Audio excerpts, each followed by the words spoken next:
afternoon, everybody. It is Steve Lookner with Agenda Free TV here to give you more live coverage of the Iran war. It is possible that we will have more U.S. strikes on Iran today, maybe even shortly. It is currently 11:08 p.m. Iran time. Where's the map? Here is this map. As you can see there, 11:08 p.m. Iran time. Ooh, that's got to move up a little bit. So we'll have to see, will the U.S. launch strikes for a 10th consecutive night on Iran? And then we would expect to see Iranian retaliations. So we're going to bring you some updates. We're going to take your comments and questions on the air.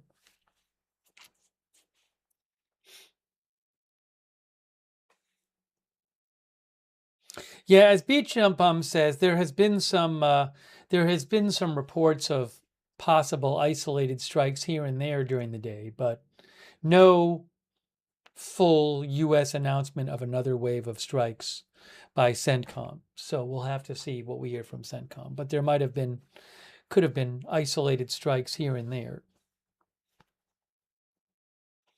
Jermaine Morgan says they're negotiating. There are no strikes. I guarantee it, our viewer says. By the way, I just saw before we came on the air, reporter Barak Ravid reported and said a U.S. official said that regarding potential ceasefire talks, a U.S. official told Barak Ravid, President Trump is focusing on making Iran, right now President Trump is focused on making Iran pay for their violations of the Memorandum of Understanding and their continued acts of terrorism in the Strait of Hormuz. In addition, the president will make Iran pay for the recent deaths of U.S. soldiers. These devastating blows will continue until the president deems otherwise, but talks between our countries are continuing. That's according to Barak Ravid. That's what a U.S. Official said to him.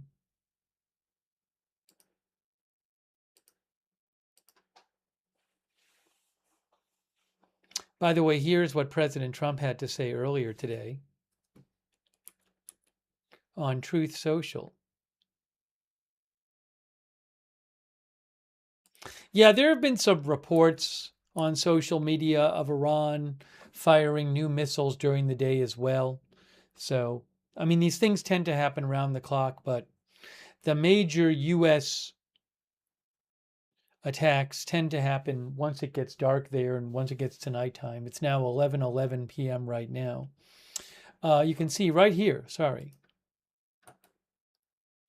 President Trump said every time Iran kills an American soldier, they will pay for that killing many times over. This directive has been passed on to Secretary of War Pete Hegseth, Chairman of the Joint Chiefs of Staff Daniel Kaine, and every leader in the military, President Donald J. Trump.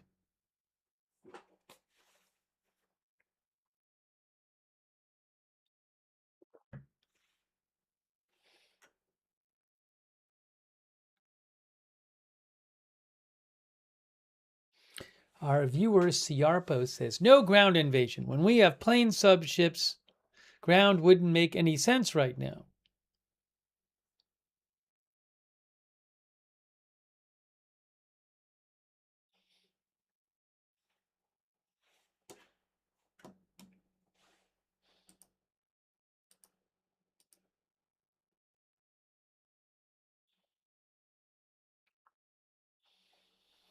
So we are going to bring you the latest updates here. Be keeping an eye on what's coming out of the Middle East, Iranian media, state media.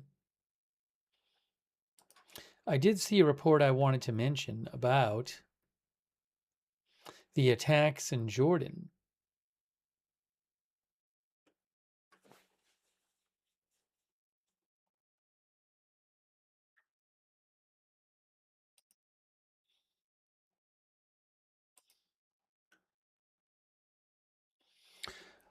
Also, an update, when we were last on the air, there was report of a ship on fire in the southern Strait of Hormuz.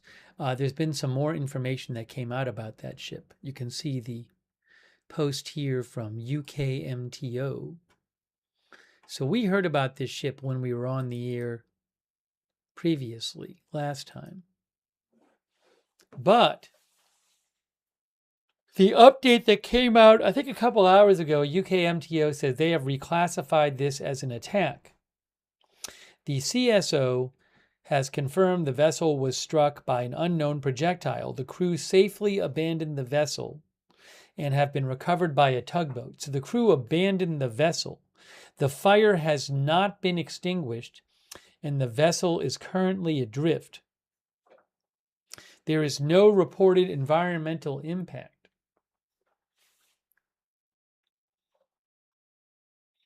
I've seen an unconfirmed photo floating around that claims to be a photo of the ship on fire.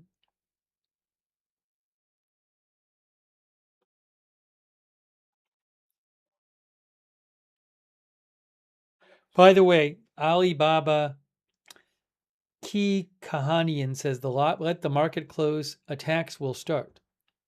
You mean the stock market? Stock market closes in 16 minutes.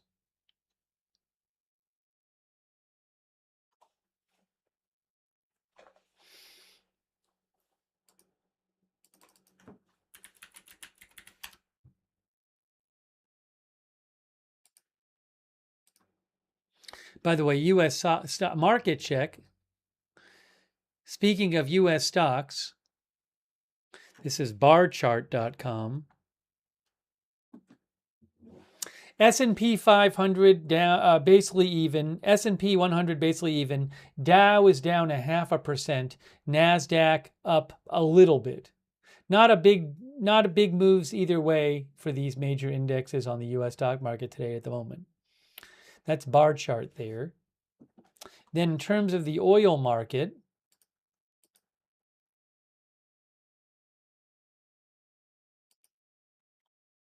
Brent crude is actually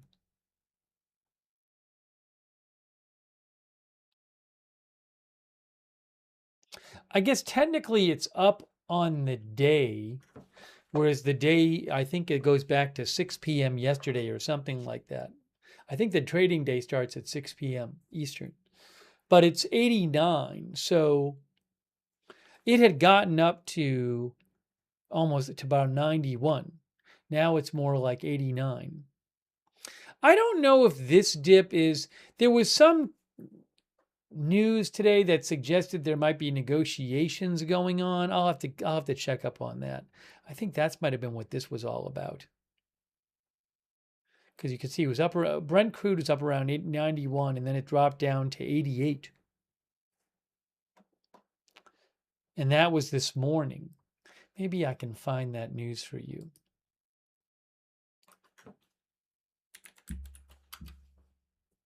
I think it might have been that. Yeah, oil settles 1% higher as hopes of renewed negotiations offset Houthi threat. There's also the Houthi threat.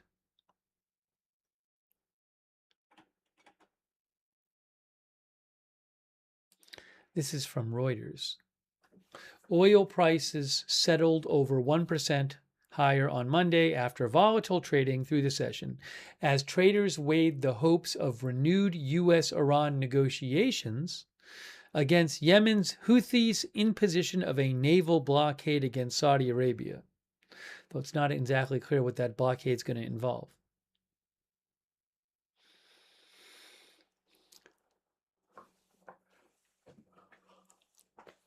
Brent crude futures settled, we just saw they're around 89 now, after hitting 91.42 for their highest since June 11th. Mediators, a senior Iranian official told Reuters today that mediators have passed Iran a proposal to de-escalate the war with the U.S., suggesting a 10-day ceasefire to find ways to revive an interim deal reached last month. Could we see a 10-day ceasefire? I don't know.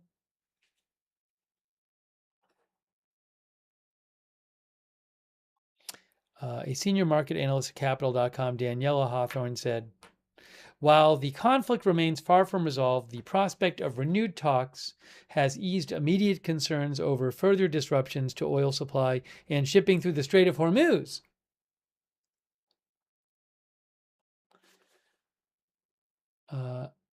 Super Oryx says no ceasefire. Supernove says, what's the point? Also, Yemen's Iran-aligned Houthis said today that they would impose a naval blockade on Saudi Arabia, opening a potential new front against the U.S. in its war with Iran and raising the threat to global energy supplies and trade beyond the Gulf. Rystad Energy's Jorge Leon said, if a ceasefire does not materialize and Hormuz remains largely closed, while the Houthis' threat to Red Sea shipping intensifies, the risk of a significant rebound in oil prices would be substantial. About 2.5 million barrels a day of Saudi oil is at risk from the Houthi threat, he said. However, a record amount of crude oil on the water, estimated at about 1.35 billion barrels, could limit the next leg of oil price increases, Kepler analyst said in a note. Because there's a bunch of oil that's already been shipped out and it's on the water, and it's already outside of the Strait or the Red Sea. 4 vessels made the transit through the Strait of Hormuz on Sunday. 4. Down from 8 the previous day, LSEG data showed.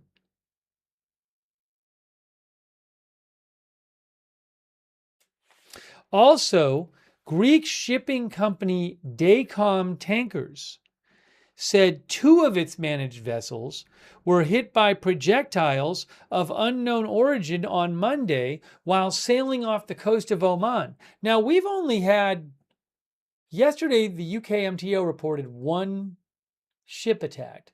They certainly haven't reported 2. And I don't know if that ship was either of these. But again, Daycom Tankers says 2 of its managed vessels were hit today by projectiles of unknown origin. Meanwhile, as we told you during the previous stream, Iran's Revolutionary Guard said 2 oil tankers exploded and were immobilized after attempting to take what Iran called an unsafe southern route through the Strait of Hormuz. It was it was unclear if the Daycom vessels are ships that Iran's Revolutionary Guards were talking about.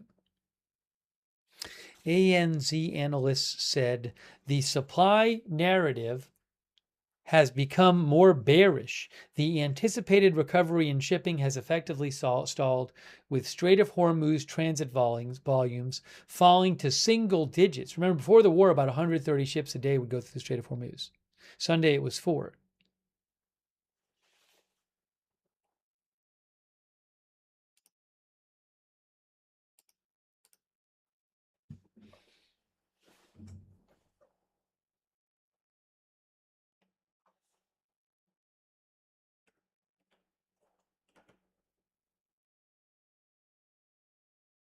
We'll talk more about the Houthi situation.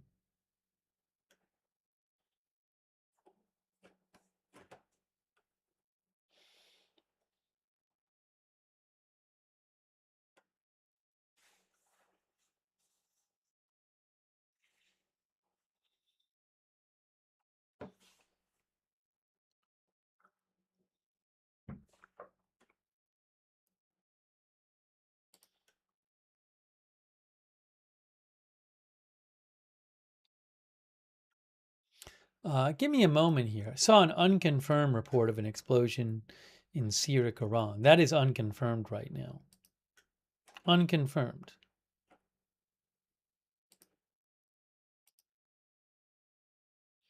Yeah, so I'm seeing an unconfirmed report of an explosion heard in Syriac, Iran. Oh, explosions heard near Syriac. I'm seeing it right now. Fars News Maybe the U.S. is starting its strikes again, guys. Fars News, look. Explosion sounds heard near Sirik. A few minutes ago, the sounds of explosions were heard near Sirik in the eastern part of Hormozgan province. The exact location of these explosions is not yet known. In the past few hours, some local sources had reported hearing explosions from the sea. That's interesting. Oops. Hey, what did I do here? Oops.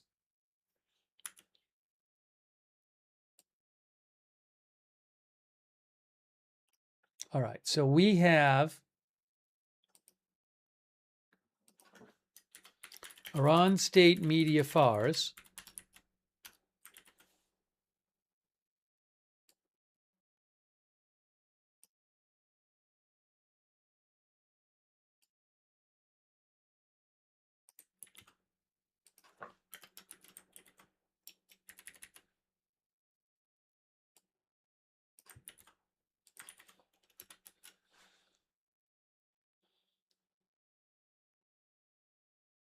A few minutes ago, the sounds of several explosions were heard near Sirik. In the past few hours, some local sources had reported hearing explosions from the sea. Is the U.S. starting their strikes again for the night? Very well could be. It's 11:24 p.m. I would not be at all surprised if CENTCOM said they were starting their strikes. But I haven't seen it yet.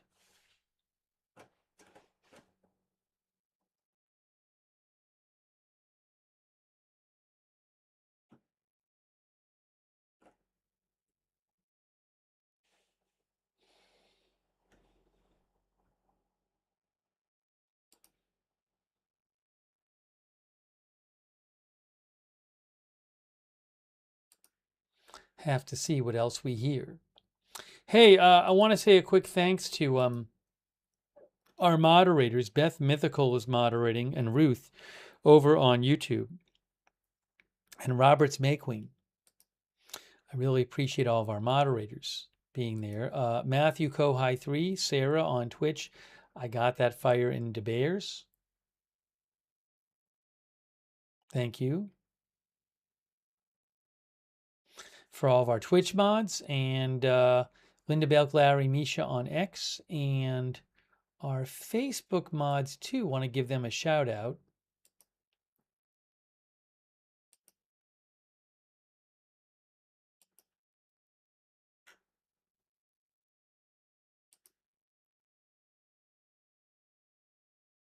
Kay Lowry Body, Paul Anderson,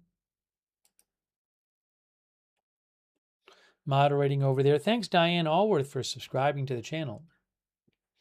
Andrea Holder, thanks for modding. Also, thanks to Debbie James, our member. Debbie, thanks so much for being a member. Thomas P0419. Hey, Thomas gave 5 people gift memberships. Please make sure you thank Thomas if you got a gift membership from Thomas. Thanks, Thomas. I appreciate it. Thomas has given a lot of memberships. Chris Renfro. Thank you, Chris, for your support. And also, thanks for subscribing, Fredericus Rex on Twitch. Also, New Yorker 783, thanks so much for your support on Twitch. Oops, sorry. I'm supposed to have things off, but I don't have them off. Sorry about that. Make sure I'm good now.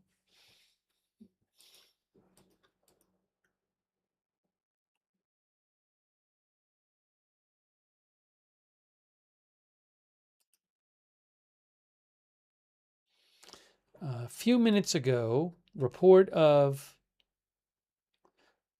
strikes heard in Sirik, Iran, near Sirik, Iran, from Iran state media.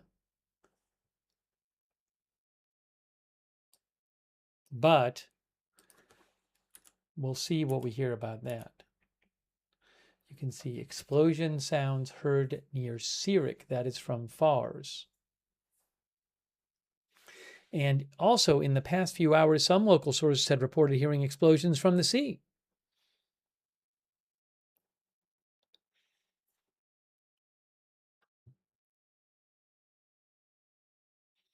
Snarf Maru says we're going to get taught the hard way.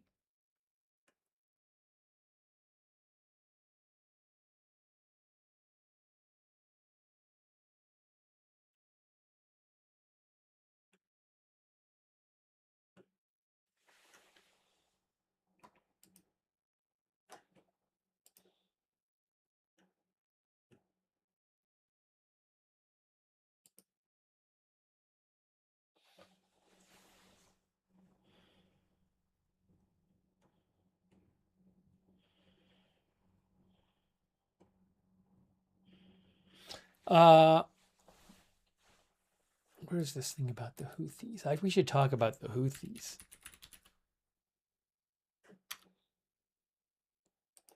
Look. Oops. Hold on a moment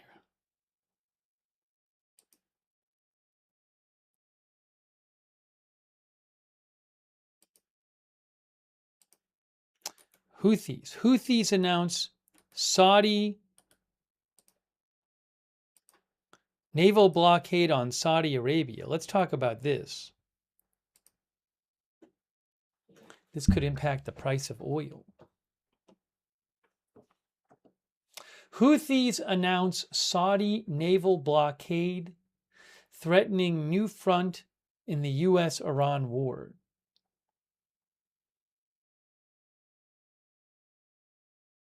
To remind you, the Houthis are in Yemen. They control part of Yemen, which is here. Saudi Arabia is here. Iran is up here. Now, Iran has essentially closed the Strait of Hormuz. Saudi Arabia, which normally ships a bunch of oil out of here, is using a pipeline to ship it to the other side of the country and sending it out this way, through the Red Sea. But now the Houthis in Yemen are threatening to attack shipping in the Red Sea, threatening to shut off the Bab al-Mandab Strait right here. Another important strait in the area, like the Strait of Hormuz. So, and they've been, tensions between Saudi Arabia and the Houthis in Yemen have been ramping up in recent weeks. So let's look at this here. Yemen's Iran-aligned Houthis said today they would impose a naval blockade on Saudi Arabia, opening a potential new front against the U.S. in its war with Iran and raising the threat to global energy supplies and trade beyond the Gulf. The Houthis made their announcement despite signs that Tehran and Washington want to resume diplomacy to halt a worsening cycle of attacks that has all but wrecked a fragile interim agreement signed last month. Iran's foreign ministry said mediators had presented proposals to Iran, signaling that diplomatic contacts remain active but gave no details. Oil prices rose briefly after the Houthi statement, but later fell back as traders held out hope of a diplomatic breakthrough. The insurance cost of shipping goods through the Red Sea rose on the increased risks for merchant shipping. Iran had been pressing the Houthis to close the Bab al-Mandab gateway to the Red Sea if the U.S. continued to attack Iranian power infrastructure. The full closure of the Bab el-Mandeb Strait by the Houthis would reduce global oil supply by 7%, as it would leave most Saudi oil exports unable to leave the region. The disruption would add to the huge cut in oil flows from the war in the Gulf, which has already reduced shipments by 10% of global supply. In their statement, the Houthis' armed forces said they were declaring a maritime embargo against the criminal Saudi enemy, based on the equation of an eye for an eye, effective immediately, in response to what the Houthis called an unjust and oppressive siege imposed on Yemen by the Saudis.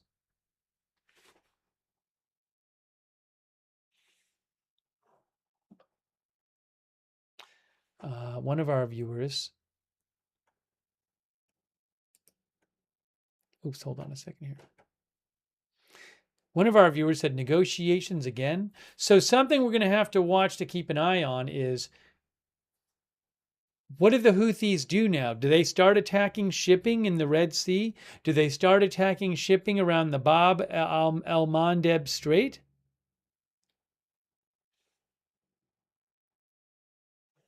We're going to talk more about that in a second.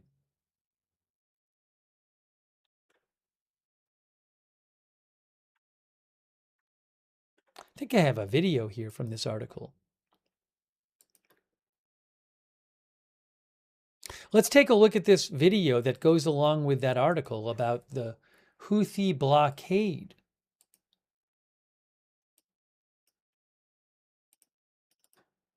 If this works. Oh,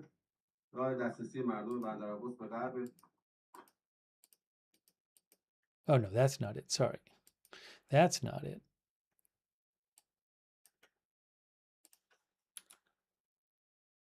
I think this is it. This is definitely Here's a video about that goes along with the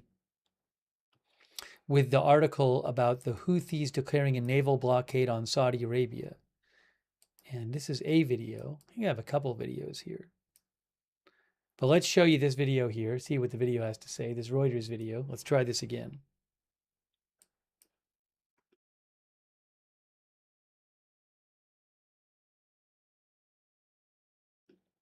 The sound is off. Sorry, let's try this one more time.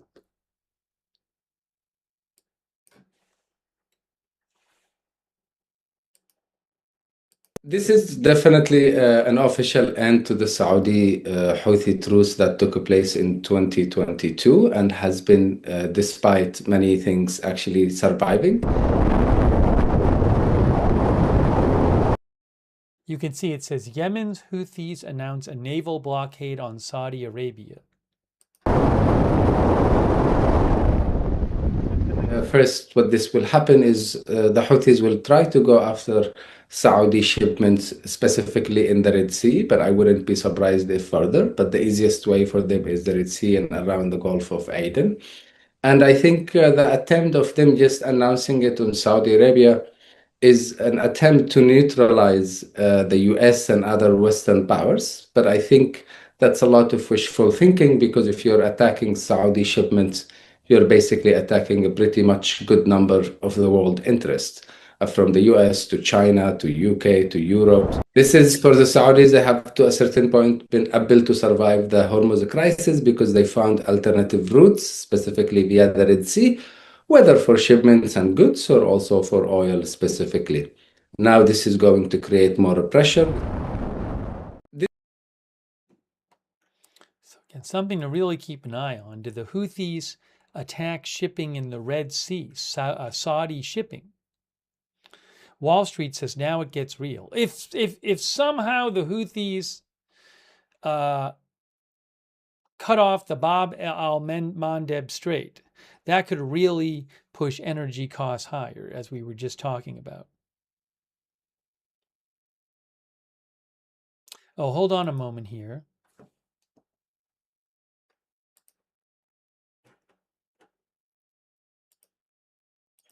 Yes, thanks to one of our viewers who mentioned explosion heard in Bandar Abbas about a couple minutes ago. Explosion heard in Bandar Abbas. Some people say multiple explosions, but Vahid Online has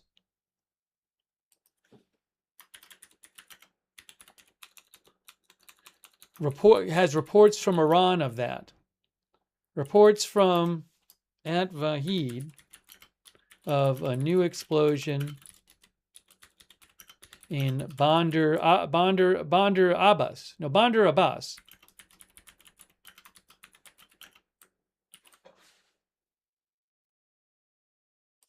And that was just about 2 or 3 minutes ago. So we now have reports in recent minutes of possible explosions in Sirik and Bandar Abbas. I'm expecting a CENTCOM announcement soon saying that they have started strikes again. I would say any moment now we're going to get one of those.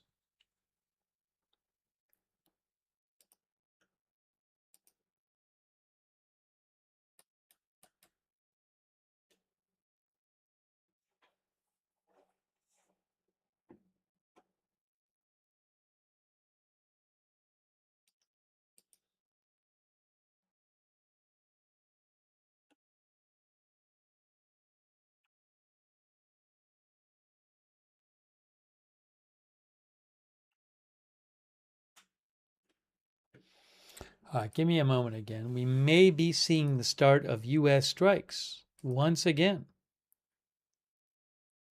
Maybe for a 10th straight night.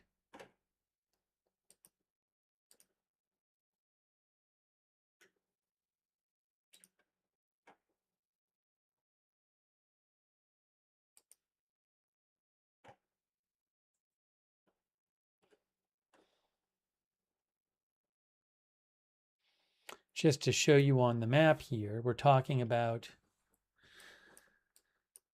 there's the Strait of Hormuz there. We're talking about Sirik down here and Bandar Abbas up here.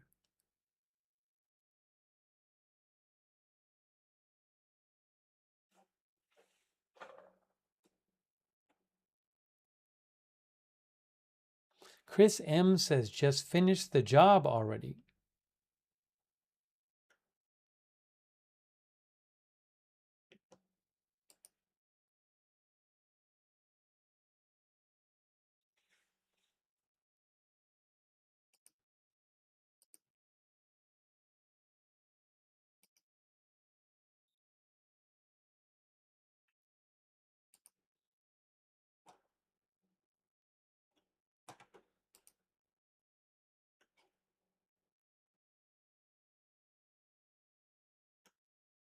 Nothing yet from CENTCOM.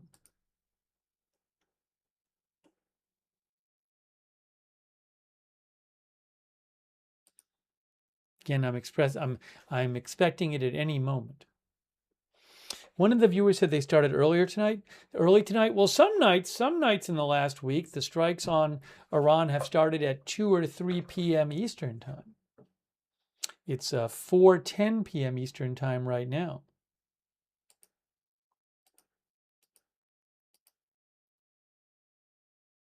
Yeah, one of our viewers mentioned Jordan. The Jordanian armed forces said that earlier today they had shot down a few missiles from Iran.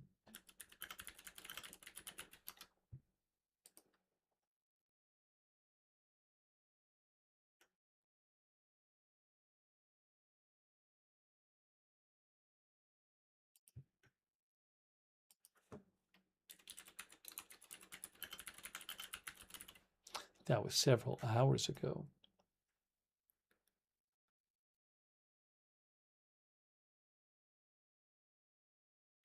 Yeah, so this was a statement from Jordan, and this was, an hour and 40 minutes ago. Their armed forces said that they intercepted and downed, what'd they say? How many? Oh, hold on a second here. I got the wrong one. They intercepted and downed 3 missiles coming from Iran. And once again, they said it this way. They said, the interception operation resulted in no human injuries or material damage. They don't say the interception operation did not result in injuries or damage. They don't say whether there were other missiles fired and whether there were missiles that didn't get shot down and whether those missiles caused injuries or damage. It's the way they word it is they say the interception operation didn't cause any injuries or damage. So we know that there's been attacks that did cause injuries and damage and deaths in Jordan over the recent days. I don't usually see the Jordan post about those though. I will have mentioned something else about that shortly.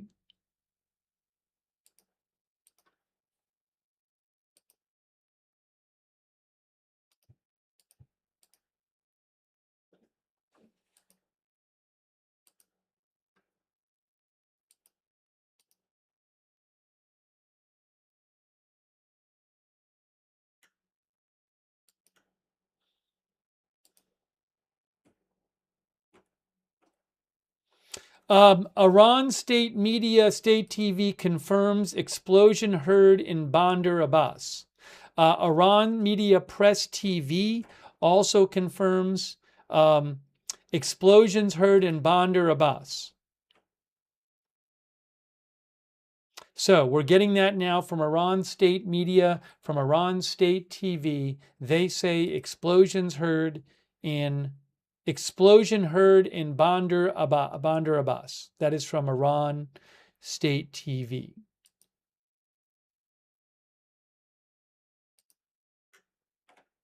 So we now have reports from Iranian media in the last few minutes of explosions in Sirik, heard in Sirik and Bandar Abbas.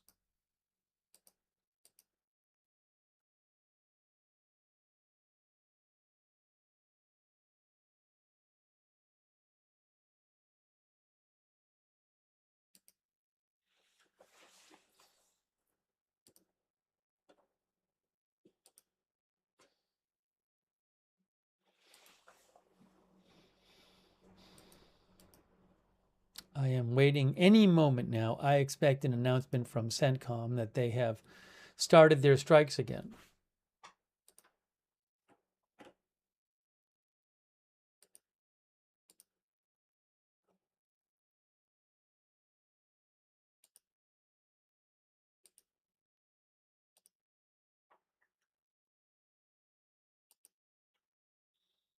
But no confirmation yet. This is around the time.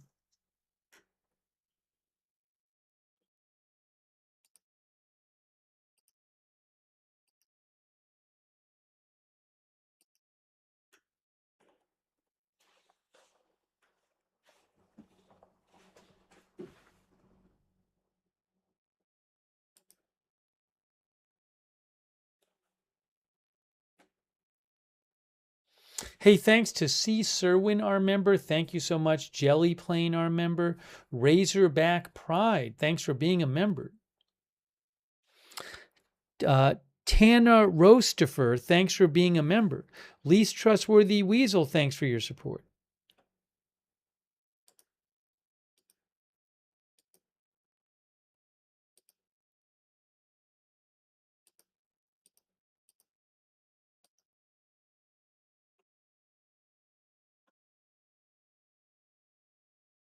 Still nothing from CENTCOM yet. Have the U.S. strikes begun? Waiting to hear something from CENTCOM, but we have heard about strikes, explosions from Iranian state media in Bandar Abbas and Sirik reported. Zinc Man says, will this madness ever end?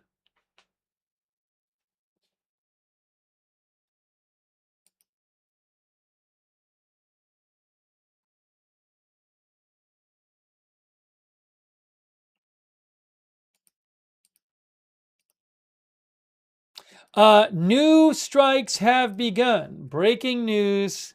As I told you, I was expecting the announcement from CENTCOM, and we have our announcement. U.S. forces at 4 p.m., 16 minutes ago, began a new round of strikes against Iran. This is the 10th straight night. At the commander-in-chief's direction, the strikes are designed to further degrade Iranian military capabilities used to attack commercial shipping in the Strait of Hormuz. Okay, I have to update the headline now.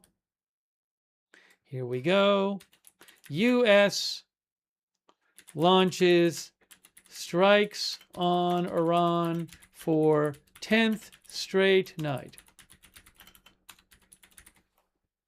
And let me just really quick update something here. I need a quick minute. I need a quick minute here. Bear with me for a second. Just bear with me for a second.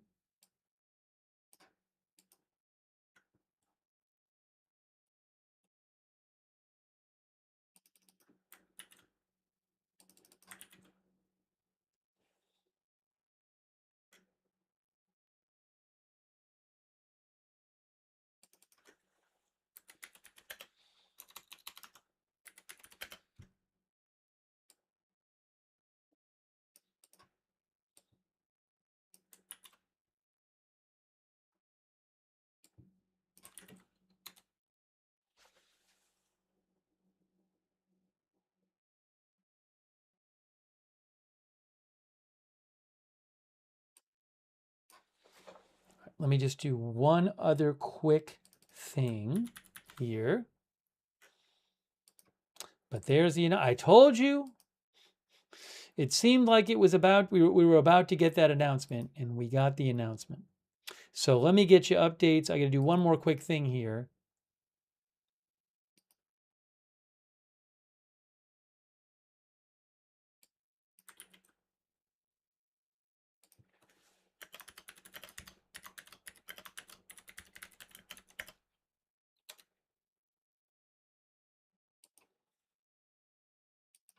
All right, I think I did it. I think I did what I needed to do.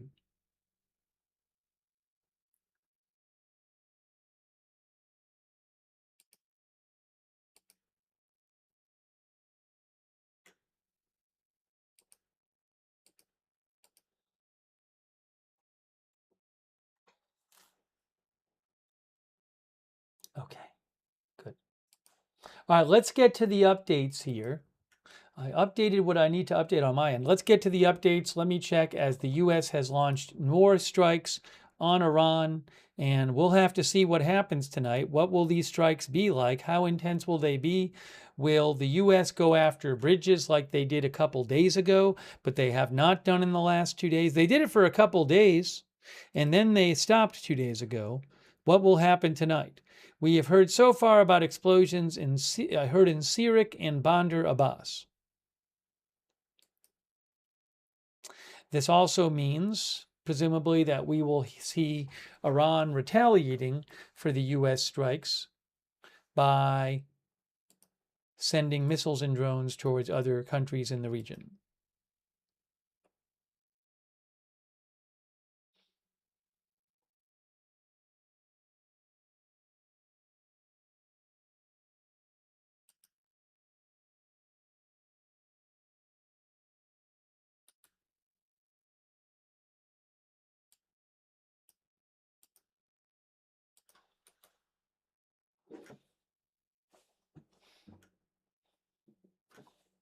If you are having any kind of issue with the stream, please refresh the stream.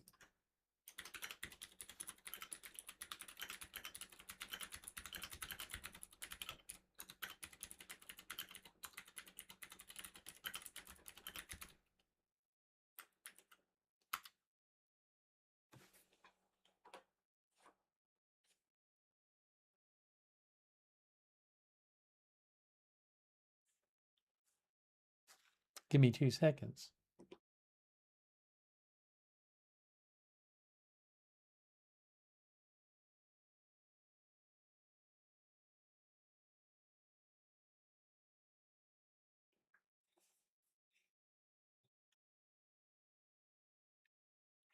Byte says these dumbos need to stop blowing each other up.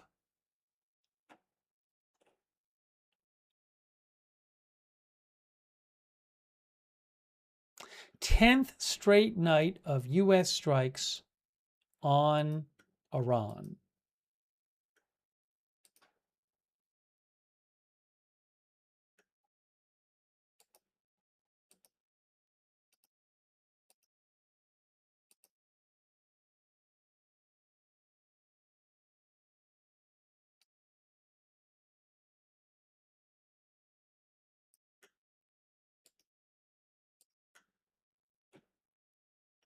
Up, we have an update here.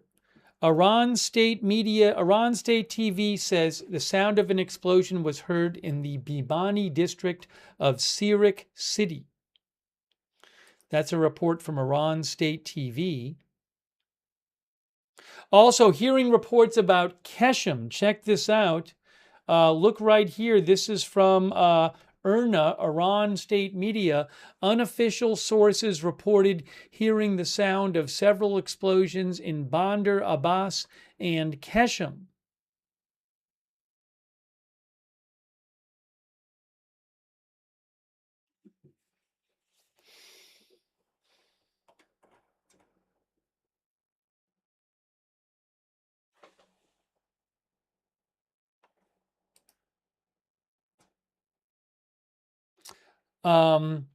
ISNA, Iranian news, ISNA says some sources report hearing several explosions from Bandar Abbas, Keshem, and Sirik. Those are the three locations we've heard so far from Iranian media. Bandar Abbas, Keshem, and Sirik.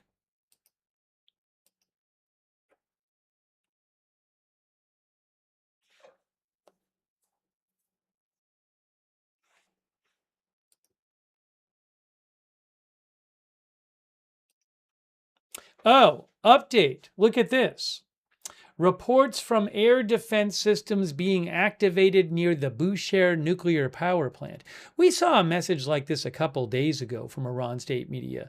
This is from Fars. This is from Mayor State Media.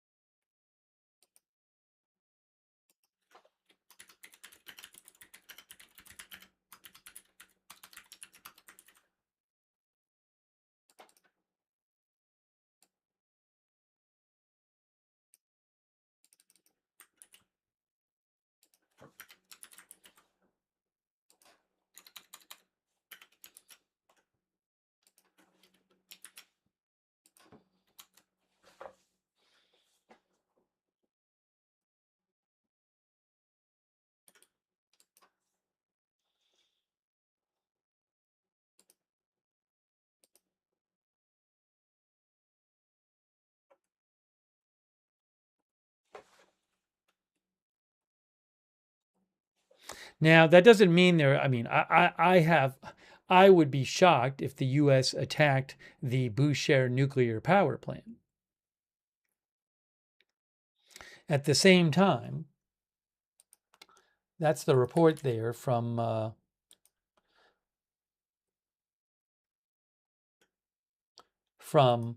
Iran State Media Mer.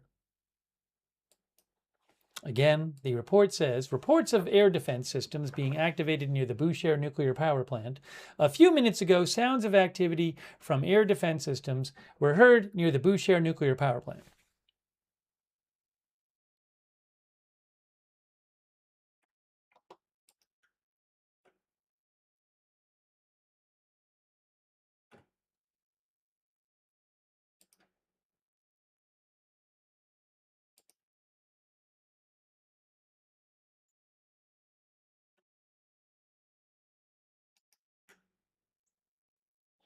Let's check out the map and show you where we've heard about the explosions so far here.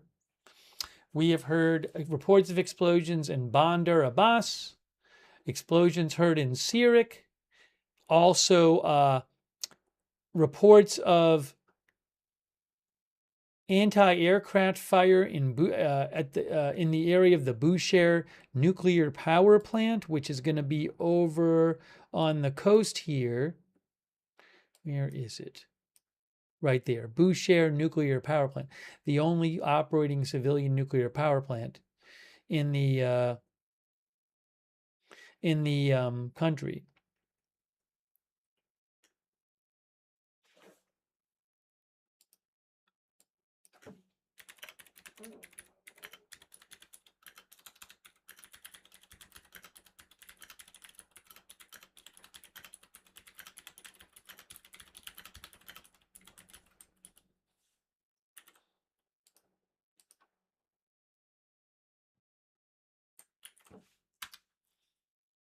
Also, we heard about explosions heard on Keshem Island, right here next to the Strait of Hormuz.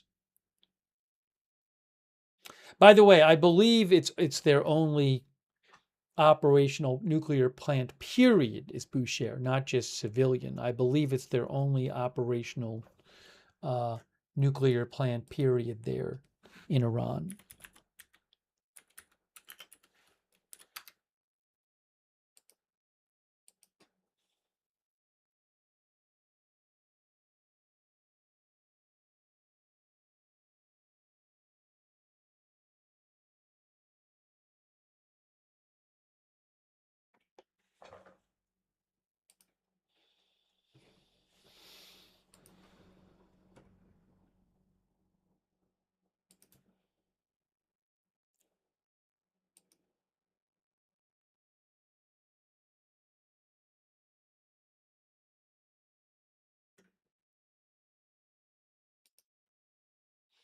Oh, we're trying to get you more updates here.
We're bringing you live coverage. The U.S. has announced that they have begun a 10th straight night of attacks on Iran.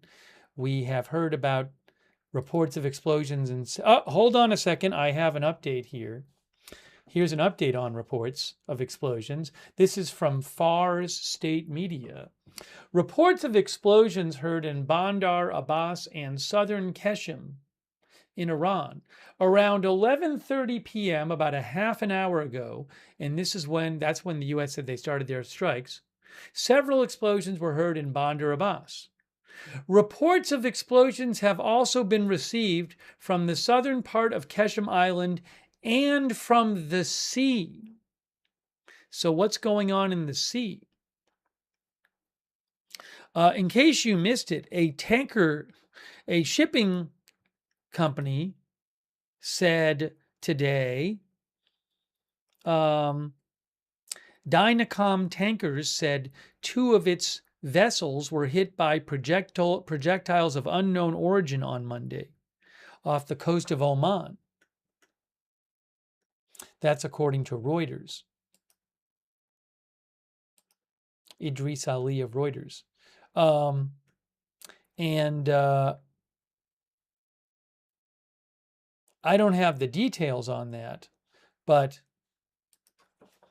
a ship is on fire also according to in the southern Strait of Hormuz off the coast of Oman, according to UKMTO, and the crew has abandoned ship. So it does sound like Iran has been attacking more ships recently in the Strait of Hormuz, and maybe there's more going on. I don't know. When you hear about the report of explosions coming from the sea, but I don't know. Could be all kinds of things.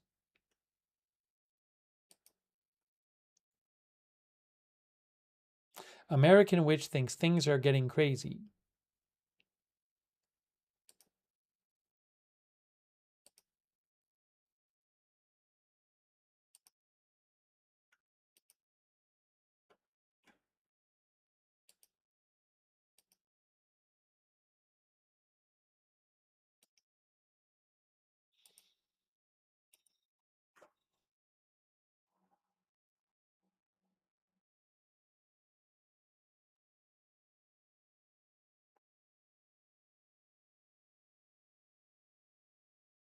Unconfirmed reports I'm seeing now of an explosion heard in Bushehr, which is the city where that nuclear plant is, but that has been targeted numerous times by the U.S.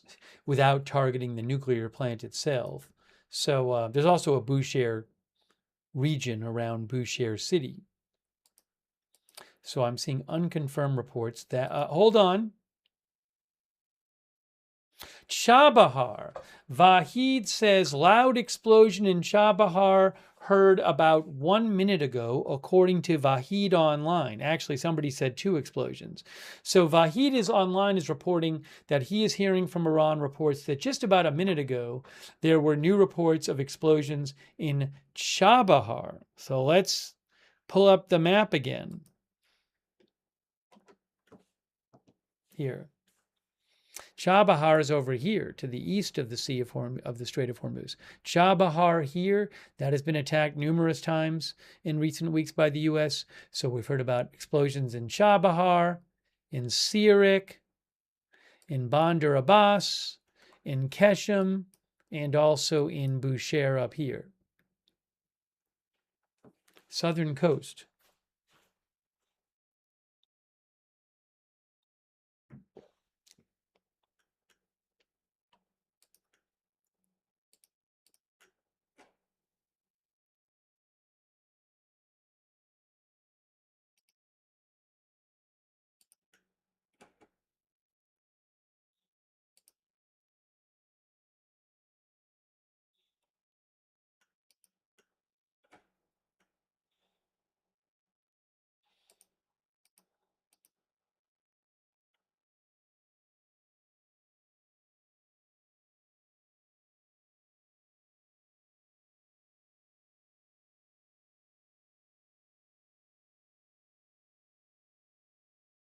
We are bringing you the latest updates here. Here is an update from Iran media, state media IRNA. This is what IRNA has to say. IRNA says, the origin of the sounds heard in southern Iran in Hormozgan is under investigation. According to unofficial sources, several explosions were heard in Bandar Abbas, Keshem, Bandar Abbas, Keshem, and Sirik tonight, causing concern among citizens. According to IRNA, reports indicate around 11:40, about 25 minutes ago, several explosions were heard in Bandar Abbas, Sirik, and Keshem, and the matter is being investigated on the ground. No official institution has yet announced an official position on the cause or nature of these explosions, and reporters from IRNA are monitoring the issue in real time in contact with local and provincial officials.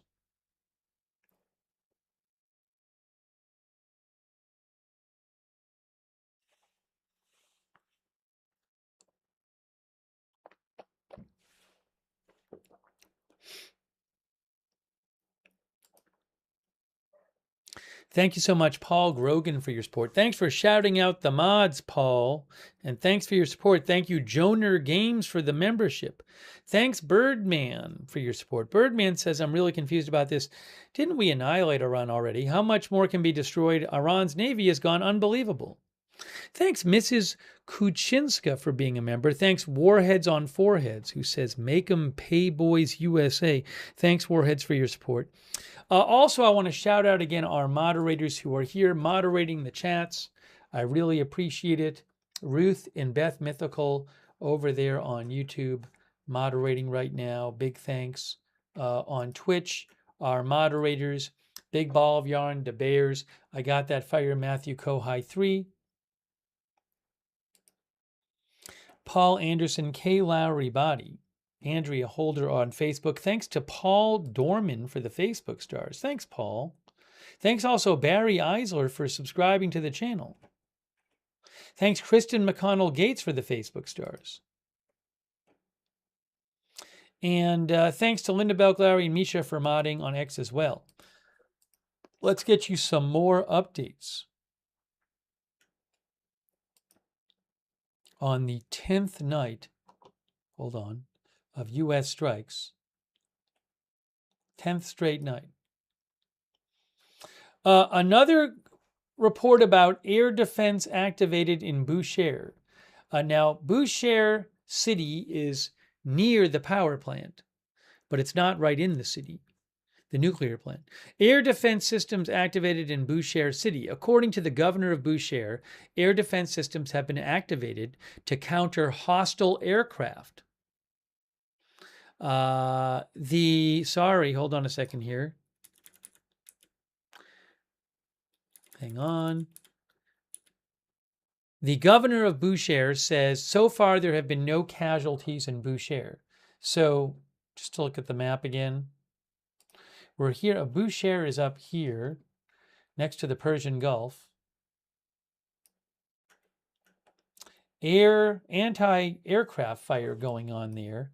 There is the city, Bushehr, and then down here is the nuclear plant. It's not far away from the city.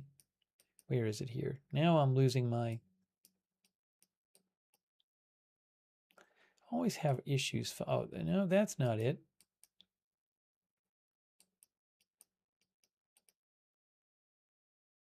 There it is. There's the nuclear plant right there. The nuclear plant is like maybe 3-4 miles from the city itself.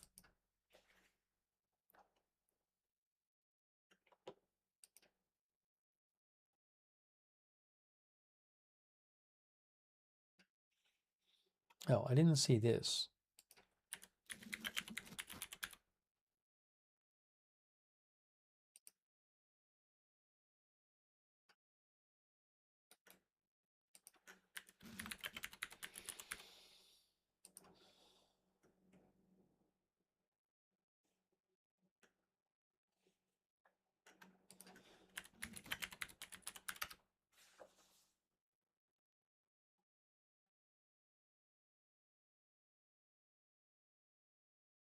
I'm seeing reports online from earlier today that Air France has suspended its flights to Riyadh until July 24th and flights to Dubai until July 27th.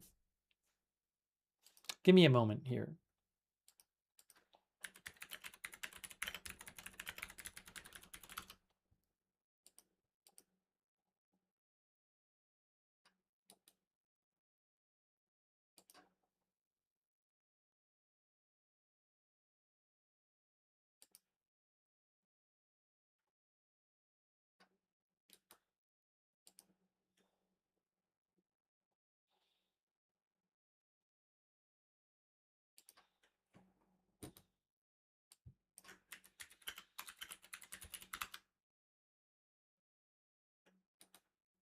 Yeah, so for example, Al Jazeera English says Air France has suspended flights to the Saudi capital Riyadh until July 24th and flights into Dubai until July 27th.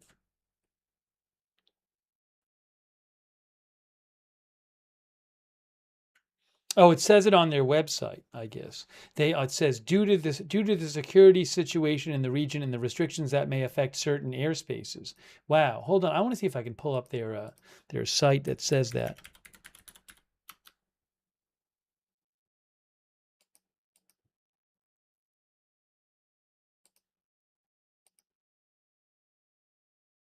Oh, look. Guys, Air France security situation in the Near and Middle East. This is from today. Air France is monitoring the situation in the Near and Middle East in real time.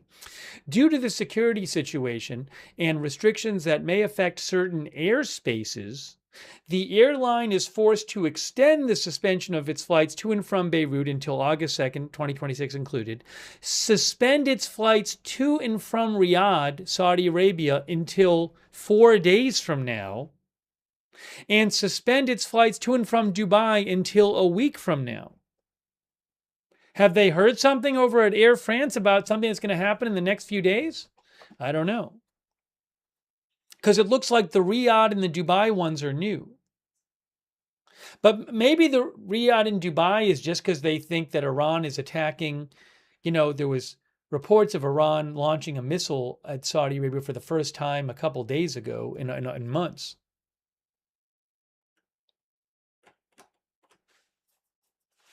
Hang on a moment here.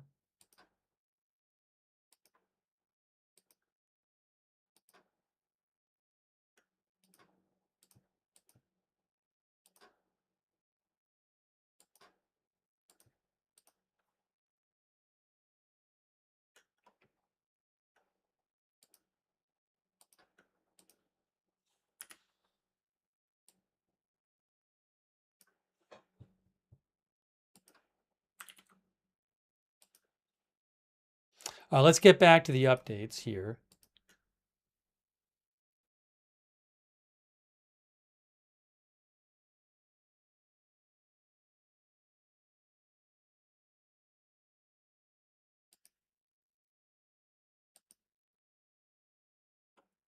Ernest says explosion heard in Chabahar and Konarak. Reports of an explosion heard in Chabahar and Konarak. IRNA reporters are currently investigating the source of the sound.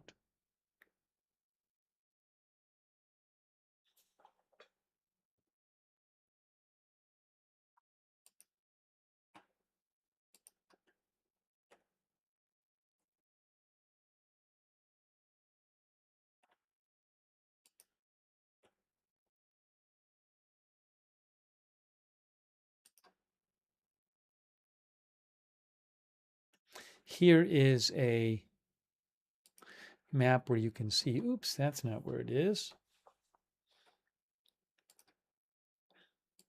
Chabahar and Konarak, there's the Strait of Hormuz. Chabahar and Konarak are down here. Konarak and Chabahar.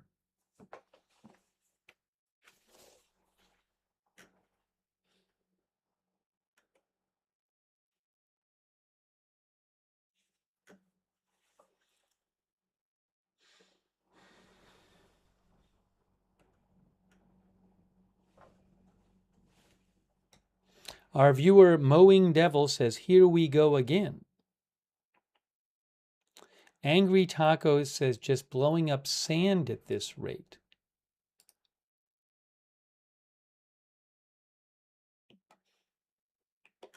That's the current Brent crude oil price. It's around 89. Hasn't done, I'm not saying, I mean, this is a 1 day chart, but no big moves in the last hour or so. So kind of feel like these nightly attacks are priced in at this point unless something very different happens.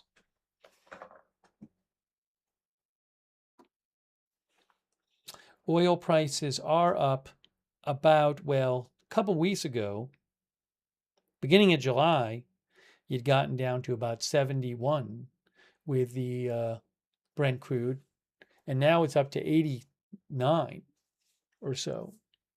So that would be an increase of well over it's about a 25% increase since a couple weeks ago. That is, this is, you're looking at tradingview.com. Tradingview.com.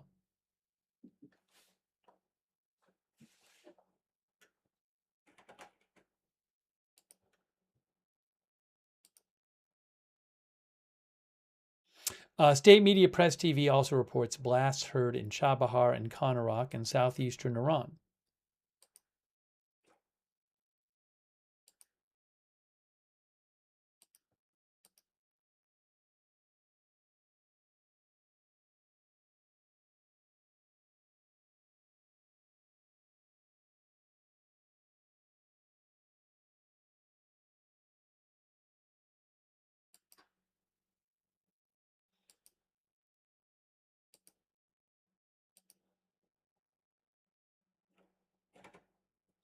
Hang on a moment.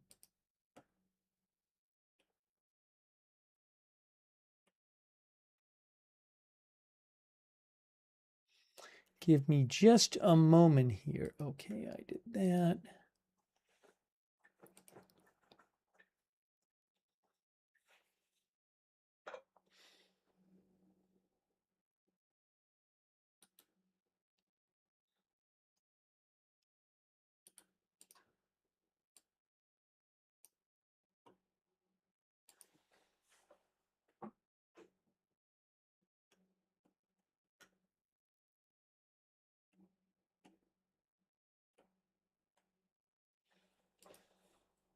Here again is that announcement from U.S. Central Command. At 4 p.m. Eastern Time today, U.S. forces began a new round of strikes against Iran at the Commander-in-Chief's direction.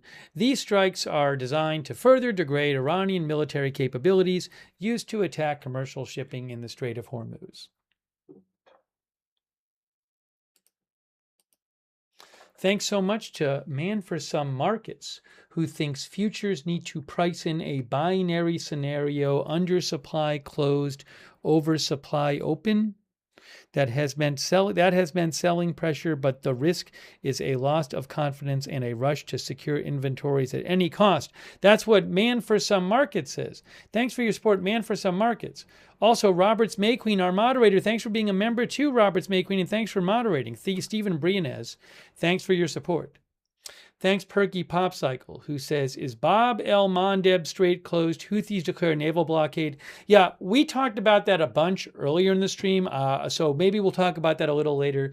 But yes, earlier today, the Houthis declared a naval blockade on Saudi Arabia, but there's no word that they've actually started attacking Saudi ships or ships going to and from Saudi Arabia. So we'll actually have to just see how that plays out.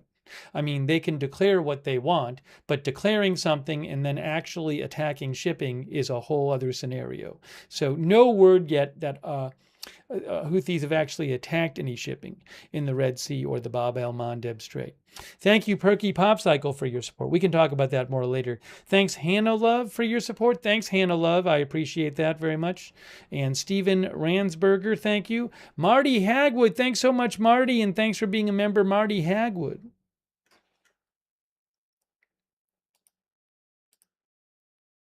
Another explosion reported in Sirik, guys. Look. IRNA, Iran State Media. Local sources report another explosion in the Bamani area of Sirik.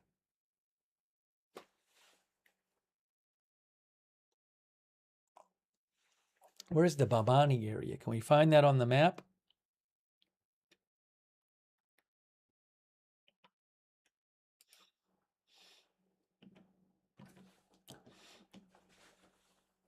Here's Sirik coming up.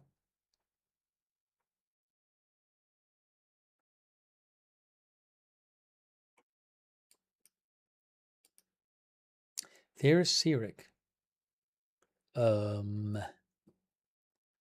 I don't know if I'm going to be able to find it. Bamani. No, I don't think it's spelled like that. Let me see if I can.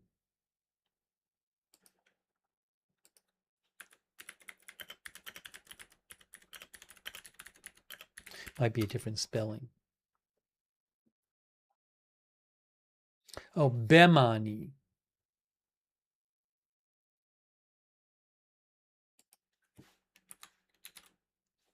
Bemani Sirik. Okay, see, it says Bemani. It's a village. Now, I don't know what, I mean, there's, I don't know, it's right there. I think they just mean just generally in this area, something has been attacked by the U.S., maybe on the coast there. I see some things on the coast there, but I don't know what's been attacked. Looks like it's a bit north of Sirik City. Anyways.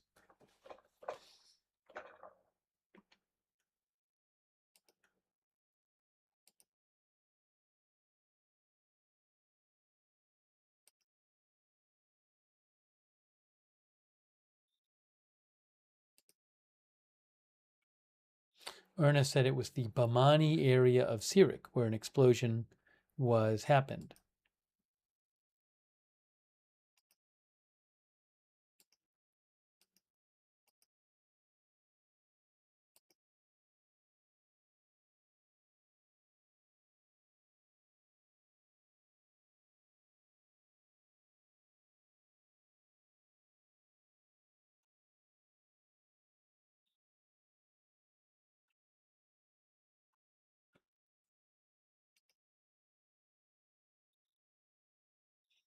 Benny Hill says Trump needs to stop messing in others' business. Bobby Newman says USA is a winner.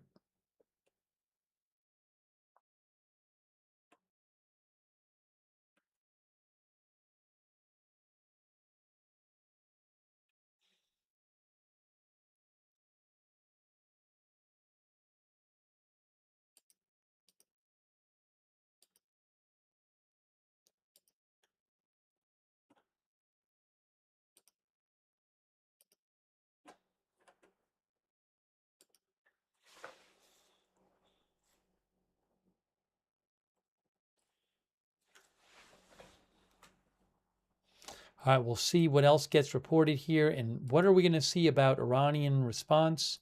Also, will the U.S., again, go after bridges like they did a couple nights ago or not? Haven't heard really any specifics about targets that are being hit in Iran tonight.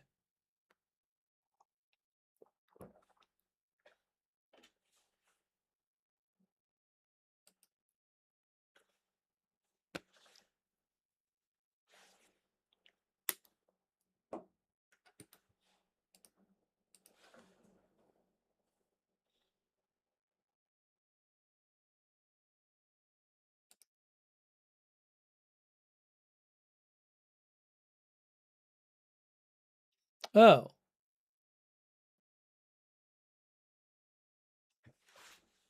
This is interesting.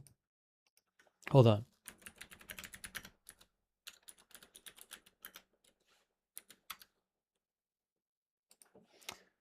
Um,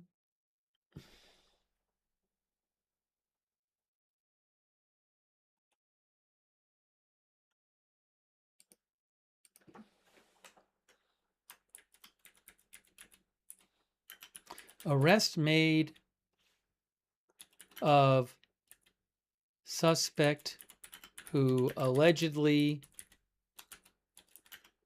set fire to school bus in Times Square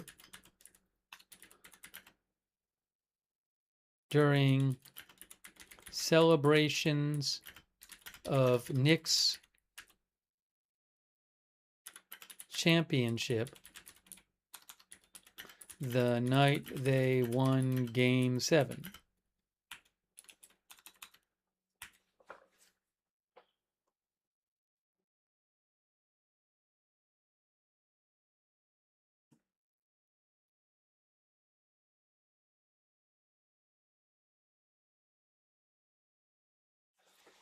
Give me a moment here.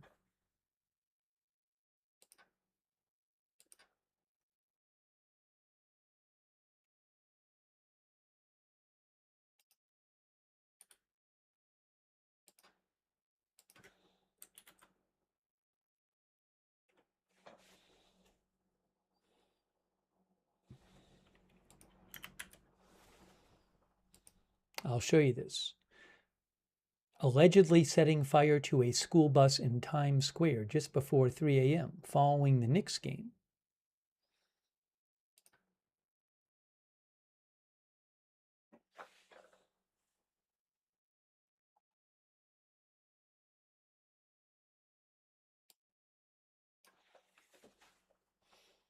This does not have to do with Iran, by the way.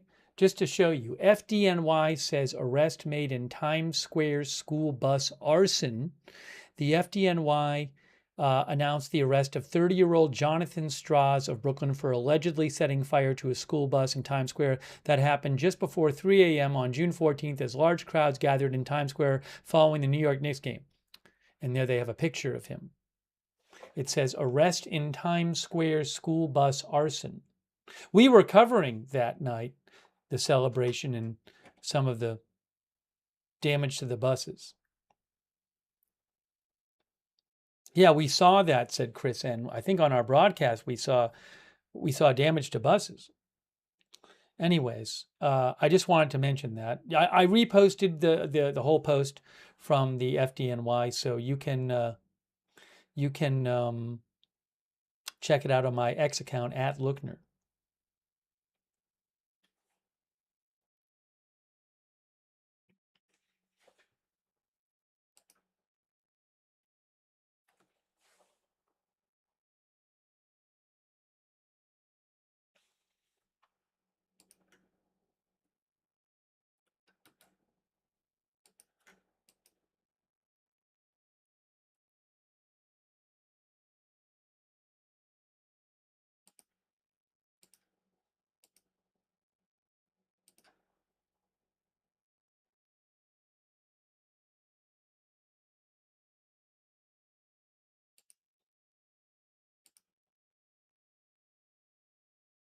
Oh, very interesting. Interesting report from IRNA.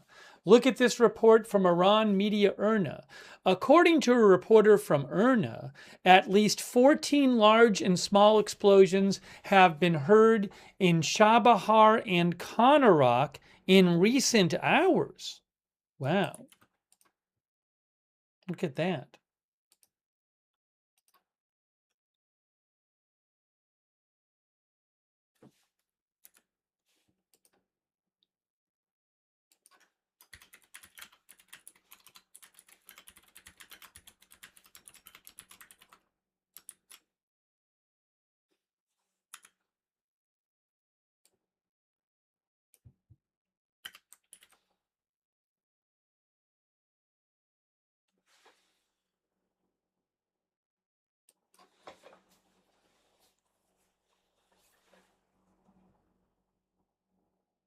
And Okay, so we'll keep an eye. We haven't heard about what's being targeted. We've been hearing about explosions going on in Iran from these new strikes on the southern coast of Iran and also Keshem Island. Hey, thanks to I Am Charlie for your support, who says, pray for Iranian people, our military, and their families. Thanks also, Stephen Ransberger. Thank you so much, Stephen Ransberger. I really appreciate it. Thank you to Buy the Sea 760. Thank you very much. Thank you also to Michael Hutchinson. Michael Hutchinson, thanks for your support. Michael says, I think Trump's goal is to permanently get rid of Iran's military and the Ayatollah family regime. I think the end of Iran is near. I wonder how Russia and China will respond. Thank you, Michael. Thank you. That would probably require a escalated military effort, I would think, Michael. No? Thank you also to Iraq Rock for your support on Patreon. Thanks, Iraq Rock. That's very nice of you. Thanks, Anonymous Gifter, for the gift sub on Twitch. Thank you. Thanks, Loanado, for your support on Twitch. Actually, Anonymous Gifter gave 2 gift subs on Twitch. Thanks, Anonymous Gifter. It's very nice of you. Now, let's try to get more updates here. Update again about Chabahar. IRNA reports the governor of Chabahar announced that enemy airstrikes targeted the cities of Konarak and Chabahar in the early hours of Tuesday. The exact locations of these explosions are still unknown, and further details will be released later. So remember, IRNA says that according to a reporter from IRNA, at least 14 large and small explosions have been heard in Chabahar and Konarak in recent hours. Those are on the coast, and those are going to be near east of the Strait of Hormuz. There's a Strait of Hormuz here. Chabahar and Konarak are down here. Around Chabahar Bay. There's Chabahar. And there's Konarak over here. Cities next to the water.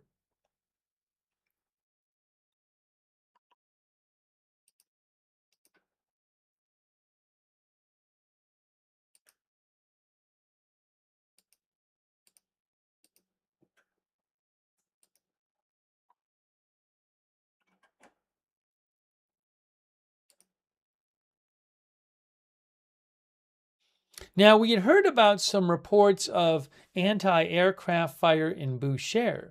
However, ISNA, ISNA News Iran says, the Bushehr governor says, no reports of any hits have been received so far in Bushehr. The sounds heard in Bushehr were caused by the activity of the air defense system.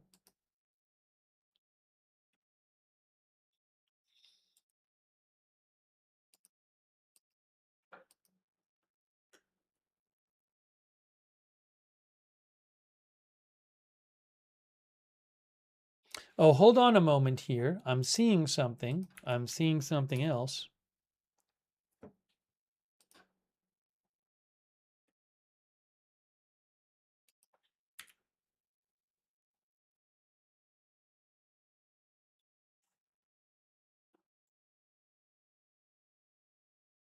Where is this?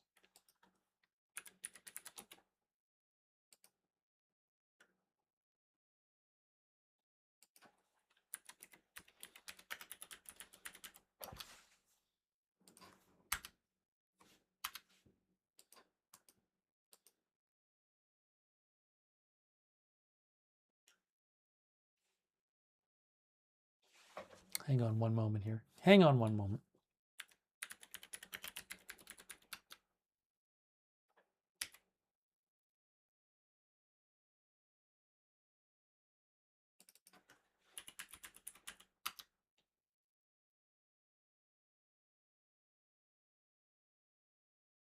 I am seeing reports about new Trump tariffs on Canada.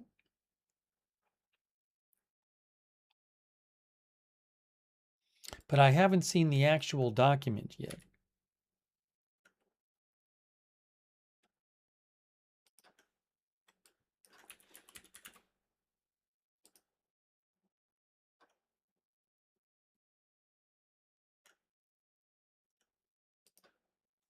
Oh, here it is.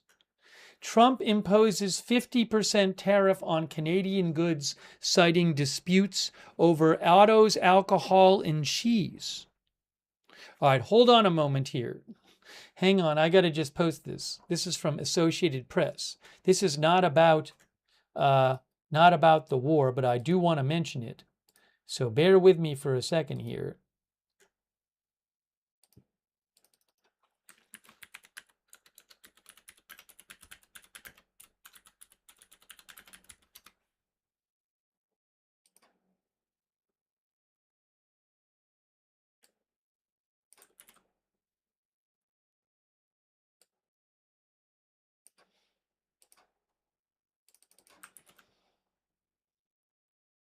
So AP says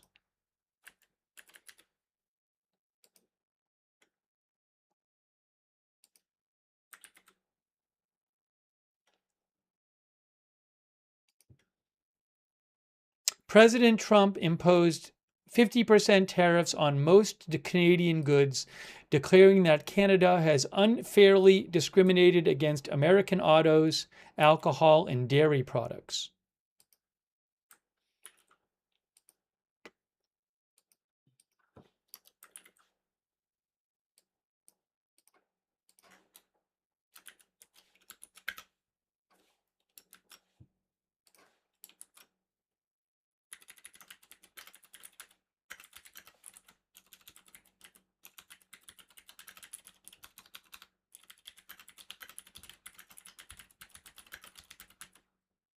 Give me 1 second here.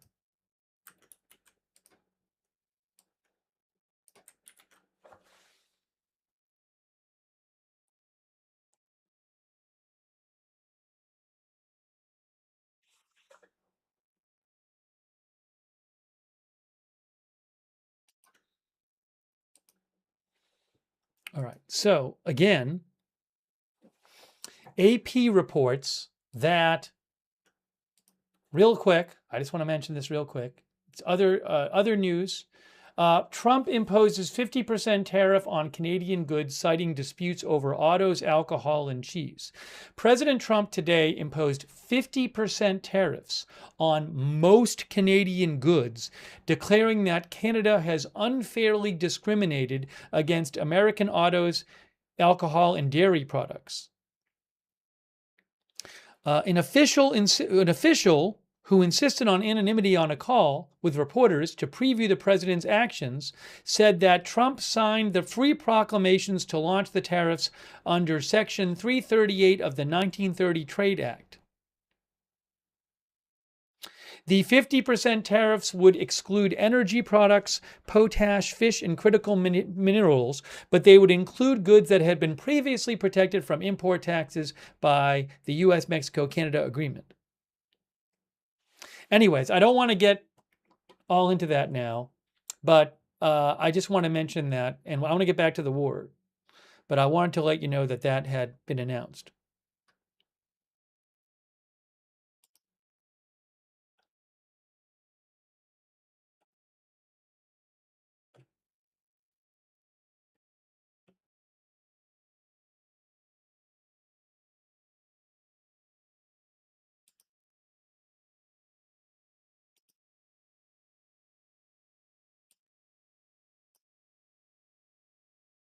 If I see President Trump post about it, I'll let you know.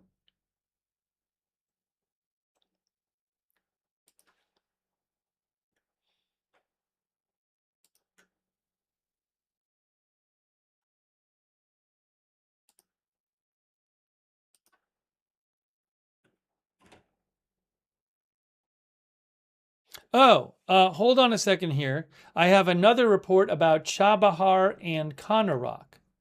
Now, these cities have been bombed before by the U.S. in recent weeks, multiple times. You can see here, Fars News says, a reporter from the state television network in Iran says moments ago the sounds of 4 explosions were heard in the cities of Chabahar and Kanarak, and areas were targeted by the American enemy.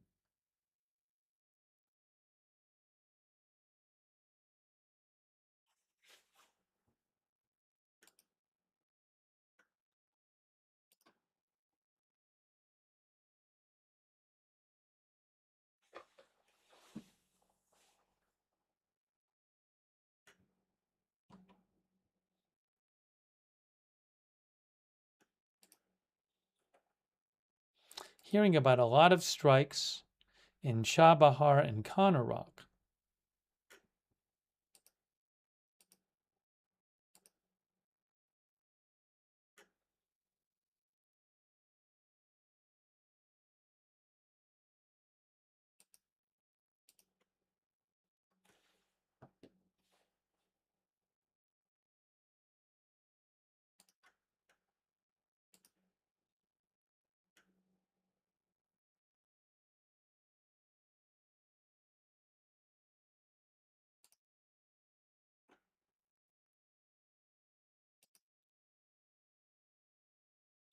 What is getting hit in Chabahar and Kanarak? Hearing that a lot tonight from the reports coming out of Iran, that is east of the Strait of Hormuz, around Chabahar Bay. What is being hit in Chabahar and Kanarak?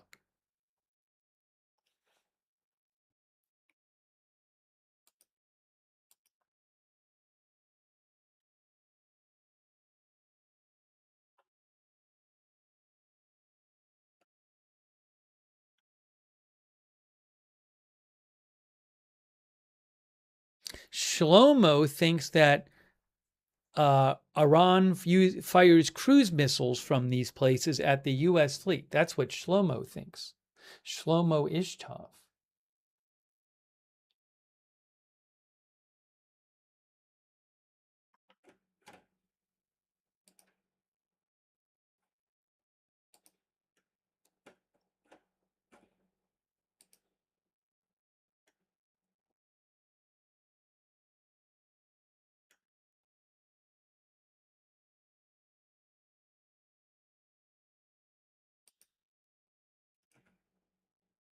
If you're wondering, I don't really see any, at this point, big movement of the oil price during these new attacks. Oil's been pretty stable for the last couple hours. It is almost $89 there. That's Brent crude oil. It's up about 0.5% since yesterday.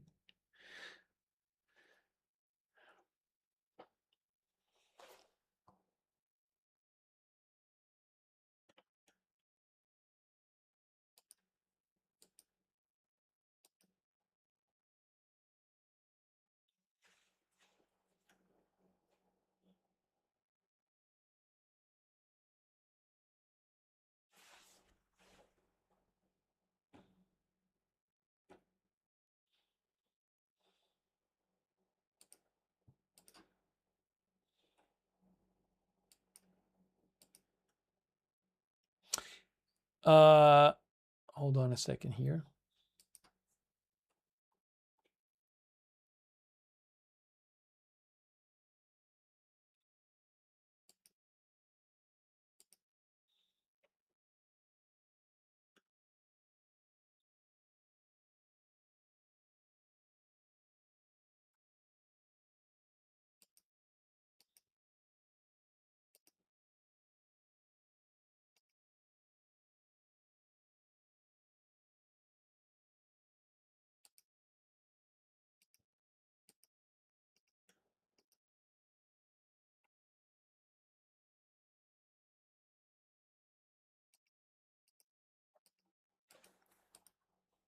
So we have been hearing tonight about explosions reported in Sirik, Iran, Keshem Island, Bandar Abbas, Chabahar, Kanarak. Those are all on the southern coast. We've heard reports of anti-aircraft fire in Bushehr, all on the southern coast. That's what we've heard so far.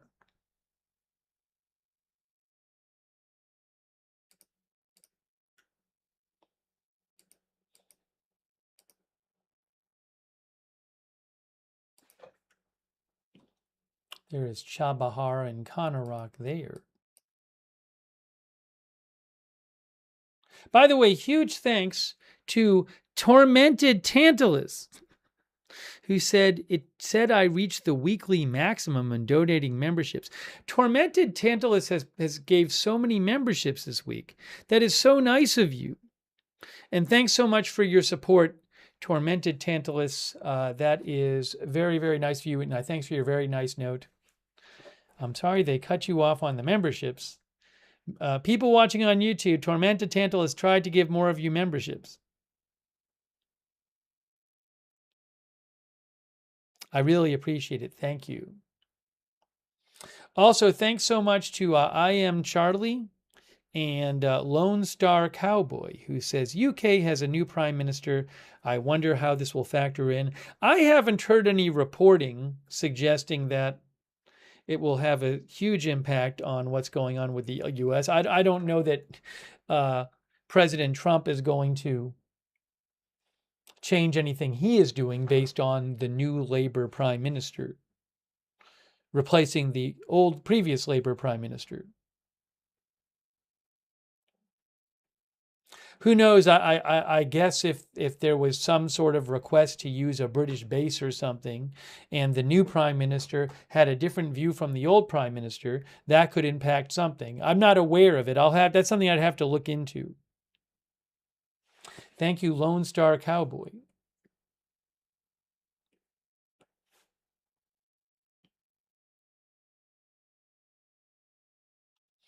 Benno FM says, I'm from the UK. I very much doubt any stance will change regarding US-Iran.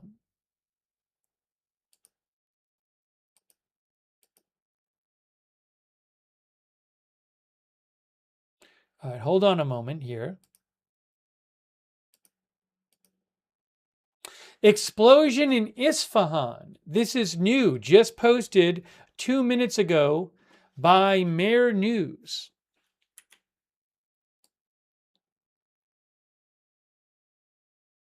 Mer News. Iran State Media Mer.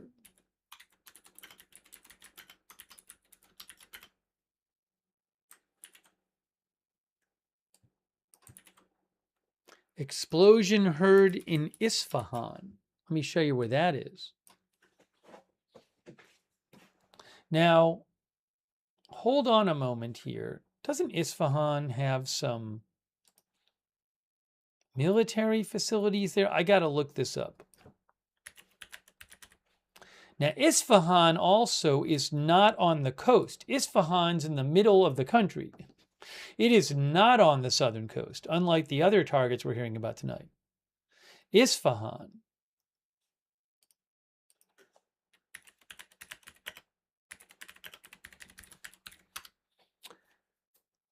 Isfahan it has a lot of military assets and sites in Isfahan, by the way.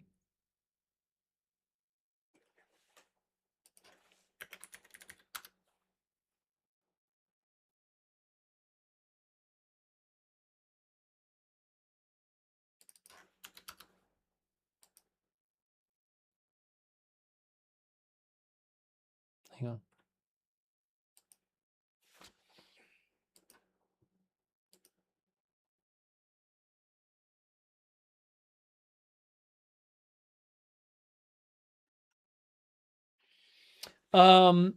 Wikipedia says Isfahan is suspected of being the primary location for Iran's secret nuclear weapon development program. In June 2025, last year, the U.S. Air Force conducted strikes on sites there that, according to the U.S. and Israel, were used to develop nuclear weapons. Wikipedia says the Isfahan Nuclear Technology Research Center located south of Isfahan city, central Isfahan County, is, what does it say here? In June of last year, Israel launched airstrikes at that nuclear facility in Isfahan. And then the U.S. also attacked the Isfahan Nuclear Technology Research Center last June. Now, I don't know if that's what's being gone after tonight, assuming there is really a strike there. But it is interesting to note that this is a report of a strike in Isfahan. Unlike the other strikes we've heard about tonight, this is not on the southern coast. This is in the center of the country.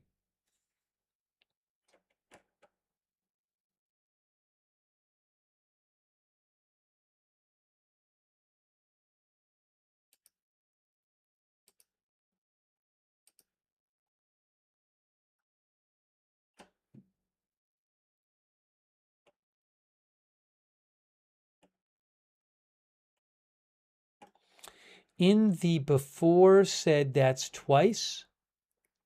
I'm the before TM. Now, there may have been a strike there sometime the last couple of weeks. I don't really remember it, but I don't remember every strike we heard about. Let me also mention here, in addition to that strike reported in Isfahan, again, explosion heard in Isfahan, that's from Mehr News, Iran state media. A few minutes ago, an explosion was heard in the city of Isfahan. The exact cause and origin of the loud noise is still unknown, and so far, no official bodies or provincial officials have released any information about it. Mehr News Agency reporters are currently investigating the matter on the ground, and further details will be announced as soon as they are received from reliable sources. And also,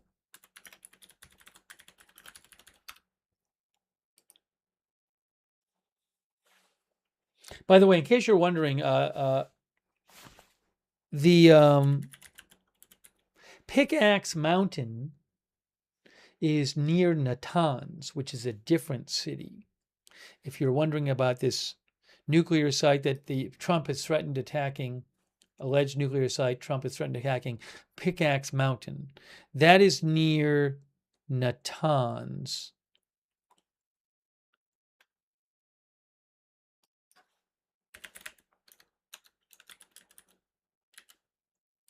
Which is, I will say this, Natanz is in Isfahan province. So, it said the explosion was near the report from Iranian state media. What was the exact wording? It said the city of Isfahan, an explosion was heard, but that doesn't mean the explosion was in the city of Isfahan. How far away is Natanz from the city of Isfahan? This is what I need to figure out. Okay, let's look. It says about 50 miles. And Pickaxe Mountain is near Natanz. So I don't know if there was an attack at Pickaxe Mountain, would they hear it in the city of Isfahan? That I don't know.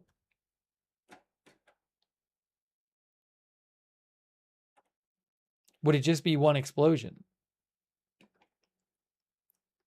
All right, give me a moment here. We're going to get you up to date. We're going to take more comments. Kuwait Army breaking update. News update, guys. News update. Look at this. Kuwait Army, the Kuwaiti air defenses are currently responding to missile and drone attacks, once again, from hostile forces. That would almost certainly be Iran, following the heinous Iranian aggression. General Staff of the Army notes any sounds of explosions heard are the result of air defense systems. See, they do this thing too. They say any sounds of explosions heard are the result of air defenses intercepting hostile attacks. Well, how about if one of the drones or missiles get through? Then there'll also be a sound of explosion. So how do they know in advance that any sounds of explosions heard are the result of air defense systems intercepting hostile attacks? By the way, that's not a bad translation. That's what it says in English.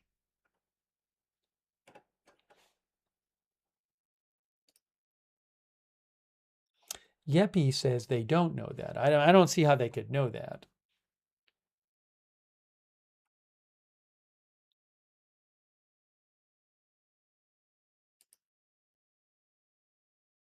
By the way, you can see down there at the bottom, Mirror News, State Media, Deputy Governor for Political and Security Affairs in Hormozgan Province in southern Iran says no casualties or damage to residential or commercial infrastructure has been reported in the latest U.S. attacks on Hormozgan Province. That's in southern Iran, which would suggest that like bridges haven't been attacked at this point there in the Hormozgan Province. Hold on, Vahid Online says multiple reports from Vahid Online of in the last 10 minutes Shiraz. Lots of reports from Shiraz of about 10 minutes ago of a loud explosion in Shiraz. Somebody also claims a telecommunication tower in Shiraz was hit by a fighter jet 15 minutes ago. I can't confirm that, but multiple reports from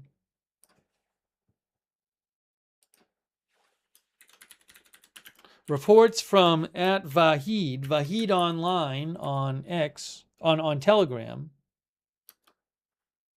of a new explosion in Shiraz, Iran, around 10 minutes ago. He got a lot of reports, Vahid, that he posted on Telegram.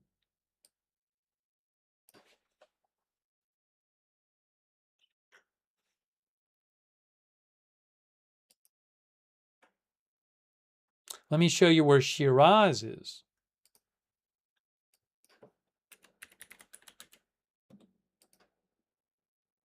Now, Shiraz is also not on the southern coast, guys. There's the southern coast. Shiraz is up here. By the way, hey, thanks so much. Jeff TE88, PFCR, gave 50 memberships. Wow. Please thank Jeff if you got a membership from Jeff. Jeff TE88, PFCR, gave 50 people memberships in the YouTube chat. That's incredibly generous of Jeff. Please say thanks if you got a membership from Jeff. That is awesome of you, Jeff. Thank you. Also, thanks so much to E1991M for your support. I really appreciate it, E1991M.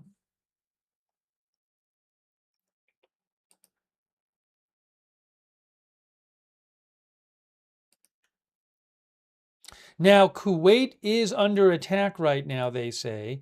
The Kuwaiti army says missile and drone attacks are underway from, that would be from Iran. Iranian missiles and drones attacking Kuwait.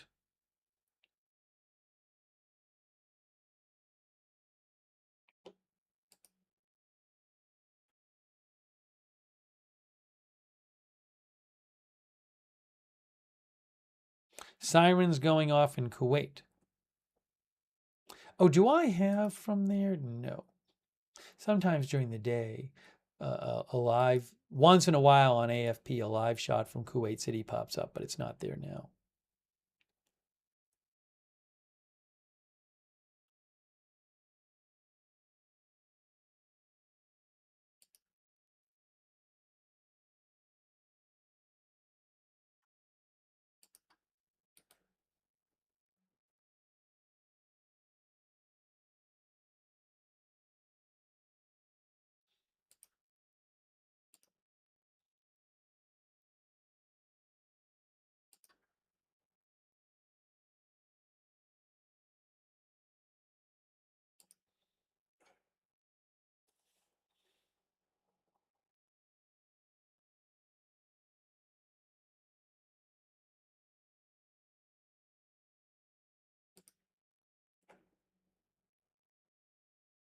Oh, a report of an explosion in Bandar Langet now.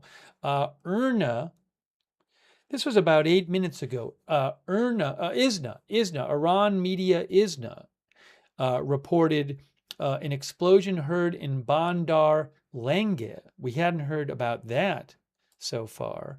That's a new one for tonight. That's also in Hormozgan province in southern Iran near the Strait of Hormuz, or next to the Strait of Hormuz, Bandar Lenge. There's Keshem Island. There is Bandar Lenge. Explosion heard there, apparently.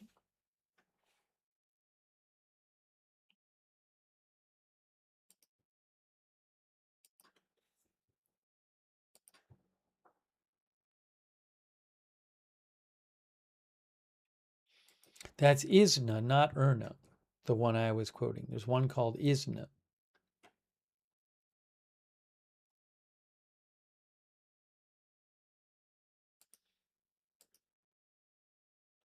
Yes, as Joe's RQ says, Bandar means port.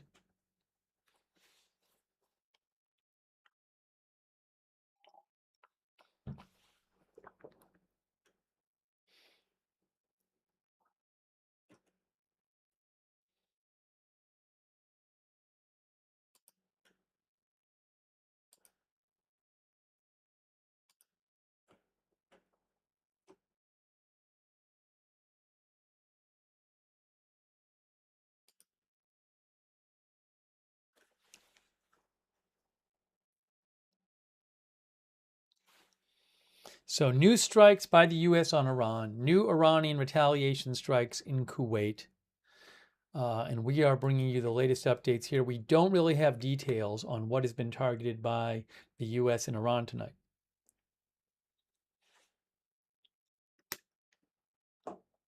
It is 1:01 a.m. 1:01 a.m. Iran time.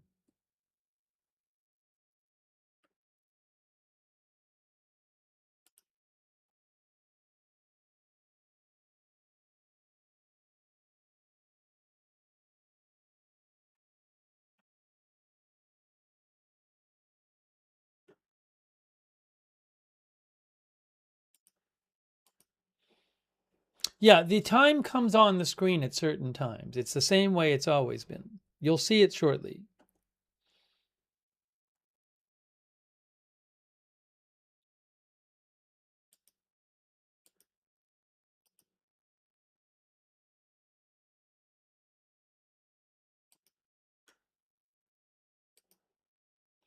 Hey, by the way, I also want to mention this. We hadn't talked about this while I have 2 seconds here. Here is on the right, the U.S. Army identified two of the soldiers killed in Jordan uh, by Iranian missile and drone attacks. This is Isabella Gonzalez of Carrollton, Texas. And also, she was 19. And also, Tyler James Feehan, 25, of Ewa Beach, Hawaii. This was released by the Army today. And Feehan, a first lieutenant, will be posthumously promoted to the rank of captain and awarded the Bronze Star, Purple Heart, and Combat Action Badge medals. He was assigned out of Fort Bragg, North Carolina, to the 32nd Army Air Missile Defense Command. Gonzalez was a private with the 10th Army Air Missile Defense Command in Ansbach, Germany. Obviously, she wasn't in Germany when this happened. She graduated last year from high school in Carrollton, near Dallas, school officials said. A third service member was reported missing in those attacks, and unidentified remains have been found, but we have not gotten identification yet. Anyways, condolences to their families of Isabella Gonzalez of Carrollton, Texas, and First Lieutenant Tyler James Feehan of Ewa Beach, Hawaii.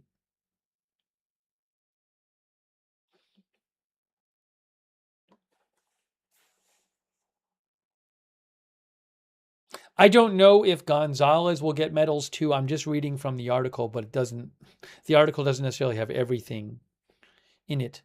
So there might be more. That was from AP, by the way.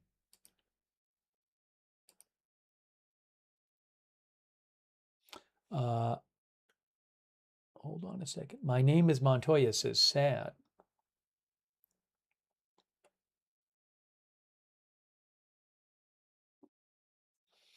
8 Mellow Free says 19 years old, so young, this is so sad. FJL89 says rest in peace. Patricia Gray says so tragic. Patricia Canada says so tragic. All right, give me a moment here.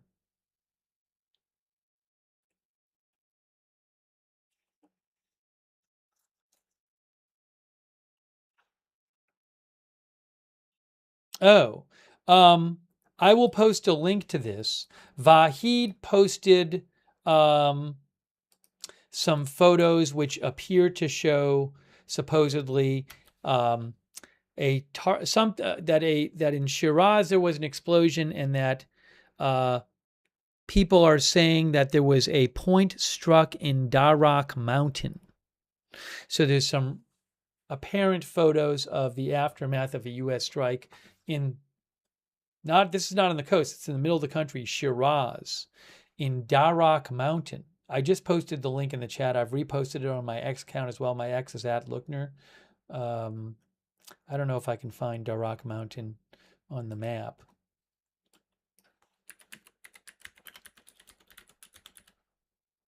No, it's not coming up. But this is Shiraz in Fars province, in the middle of the country. Well, no, it's not really the middle. It's more the southern part of the country. South central Iran, says Google. But it's certainly not on the coast. Shiraz is there.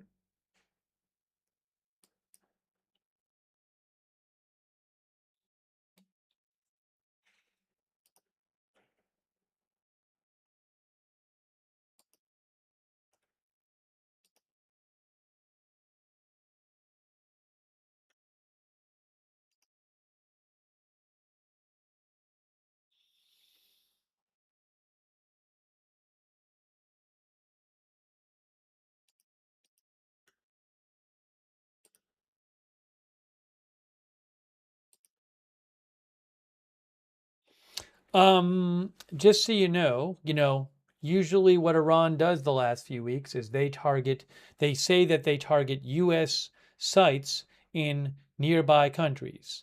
So right now, we have Mer News saying, Iran state media Mer News says, the Ali Al Salem Air Base, which hosts U.S. military personnel in Kuwait, was targeted. I believe that is a base that the Iran has targeted multiple times before, because I believe I remember hearing them say that in previous statements about attacks.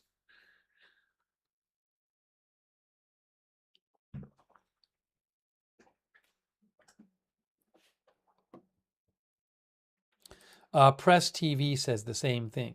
Ali Al Salem Air Base in Kuwait has been attacked, according to Iranian media. Oh, this is interesting. We heard after an explosion was reported in Isfahan. Look at this. What is this? This is a weird report from Mer State Media. Mer State Media. The attacks on Hormozgan province on Monday night did not cause any damage. Isfahan. The governor of Isfahan stated no attack occurred in Isfahan tonight. He added, we are currently investigating the cause of the explosion sounds reported by citizens. I mean, I don't know enough. Could it be sonic boom or something? Or are they just not saying that they don't want to talk about what happened? I don't know. Kind of an odd update. They acknowledged there were explosions.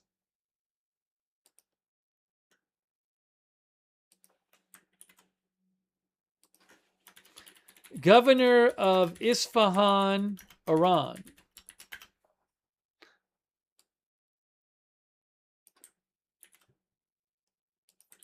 No attack occurred in Isfahan tonight. We are currently investigating the cause of the explosion sounds reported by citizens.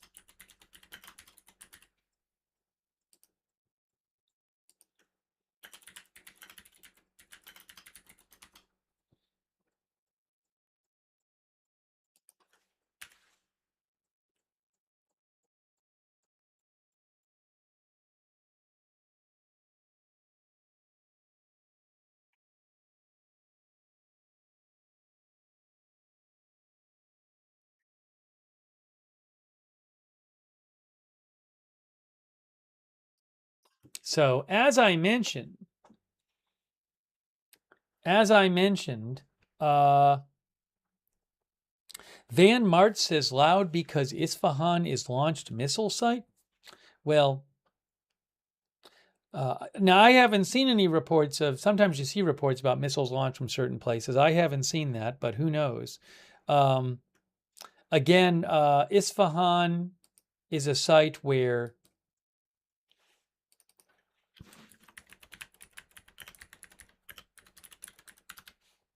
the Isfahan Nuclear Technology Research Center is located in Isfahan County. That is a nuclear facility that was attacked both by Israel and the U.S. last year. Wikipedia, according to Wikipedia also says Isfahan is a major hub of Iran's nuclear fuel cycle and research activities.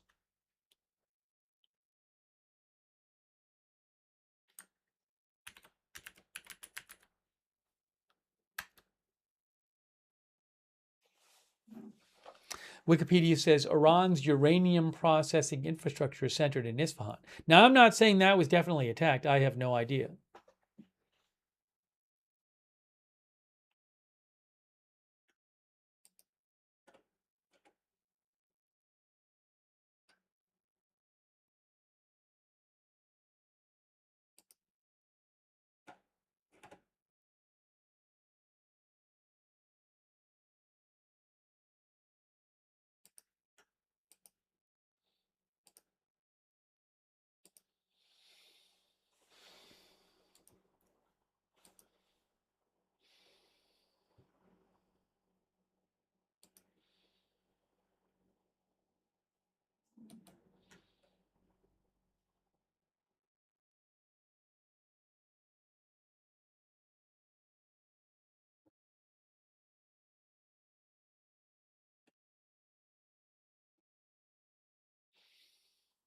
Give me a moment here.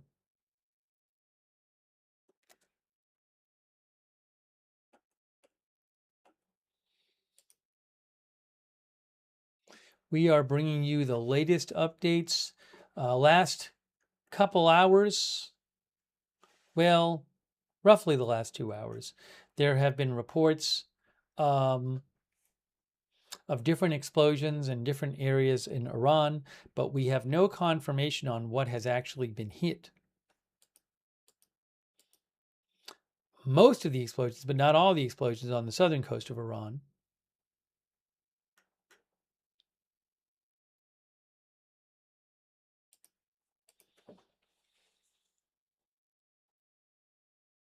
And also, Iran has launched drones and missiles at Kuwait.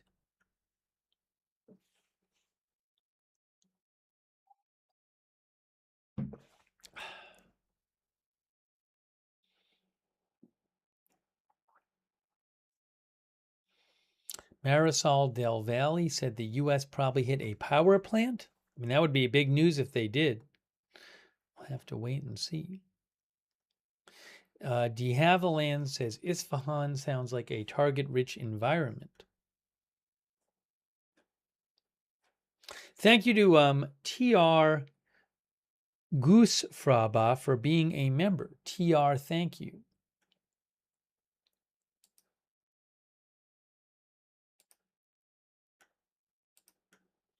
quick shout out to our Twitch subscribers like O Root O, Ma Florida, Mudmore, DJ Saltlick.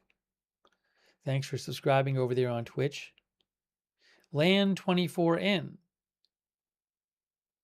I Dunno Kev, Midtown Mike, Matthew Kohai 3, Jazzy Renee, and all of our other subscribers on Twitch. Thank you. And also shout out to oopsie, I have to do something here. Also Drunk Can't Cook and Zeta Physician over there.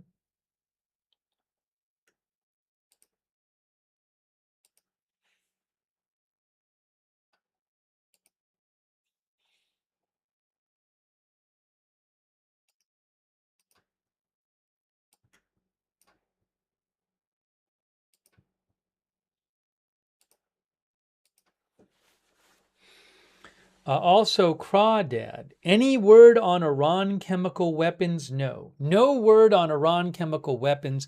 Someone asked a couple nights ago if Iran has them. I tried to research it online. It seemed like there was kind of a debate among the expert community about whether they did and to what extent. I have heard absolutely no reporting whatsoever from anyone that I would consider remotely reliable that there's any remote possibility that Iran at this point is thinking of using chemical weapons. If I hear otherwise, I'll let you know. But you have to think of costs and benefits. What benefit might it get them militarily versus the enormous cost it would get them? Both being provoking the U.S. and international and really upsetting many in the international community. So that would seem like one of these last resort kind of things if they had them because of the negatives that come with it. And again, I just don't know what the big positive would be for them at this point. Thank you, Crawdad, for your support. I really appreciate it, Crawdad. Thank you. Maybe there's some world in which someone says if the U.S. is invading and threatening to literally capture the leadership or something, would they use some sort of big last resort thing? I don't know, but it has big negatives if they have them. Thank you, Rita R64, for your for the memberships. Thank you, Rita, very much for the memberships. Thanks also, Sabra. Will Israel get involved? We get this question a lot. The best I can tell you is I've read some analysis that says Iran doesn't want to attack Israel because why do they want to bring Israel in when Israel's not attacking them right now? And will Israel get involved? My guess is that we're still hearing talks about negotiations. I'm seeing reports of for example, a U.S. official told Barack Ravid today that there were still negotiations going on. I can't imagine if the U.S. and President Trump and the Trump administration still would like to get a deal that they want to have Israel start attacking Iran. I can't imagine that would make negotiating any easier. So again, I'm sorry to sound like a broken record, but costs and benefits. What is the big benefit of Israel getting involved right now? The U.S. strikes are limited right now in the sense of they're attacking similar locations, military locations. They don't seem to be the last couple of days attacking bridges anymore. They're not going after, the dug-in nuclear facilities.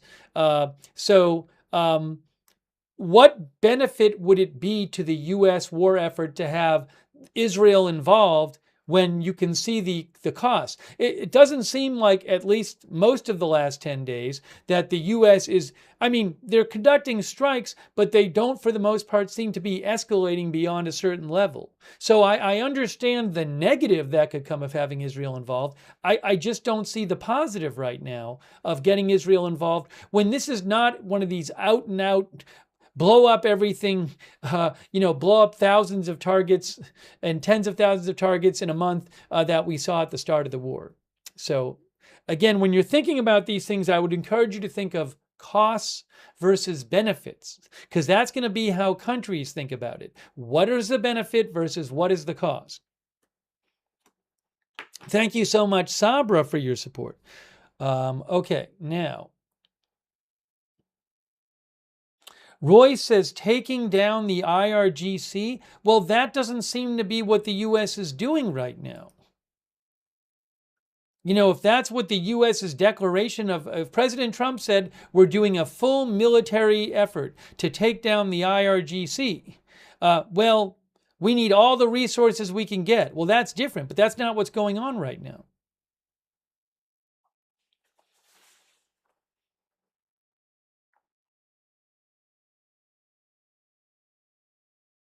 Think of how many strikes were being carried out at the start of the war versus now.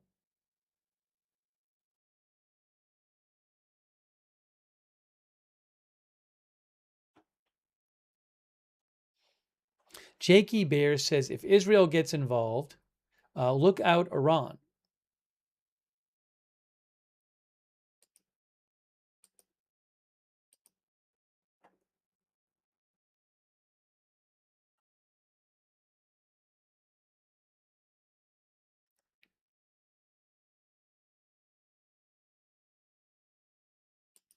Vahid posted a picture, which is, he says, it's an image he received of the aftermath of a strike in Shiraz, in Darak Mountain. I'll post a link in the chat so you can see Vahid's picture.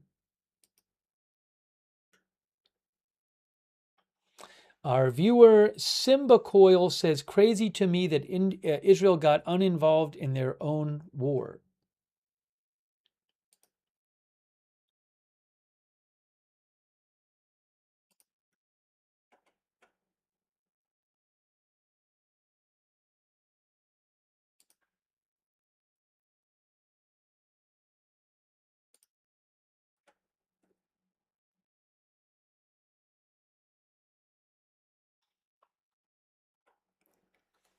We have not heard of any kind of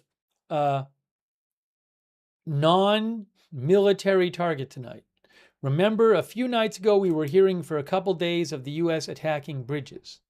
That's not, I mean, the U.S. is going to say it's a military target, but you know what I mean. It's a target with chiefly and a lot and in a big way civilian use.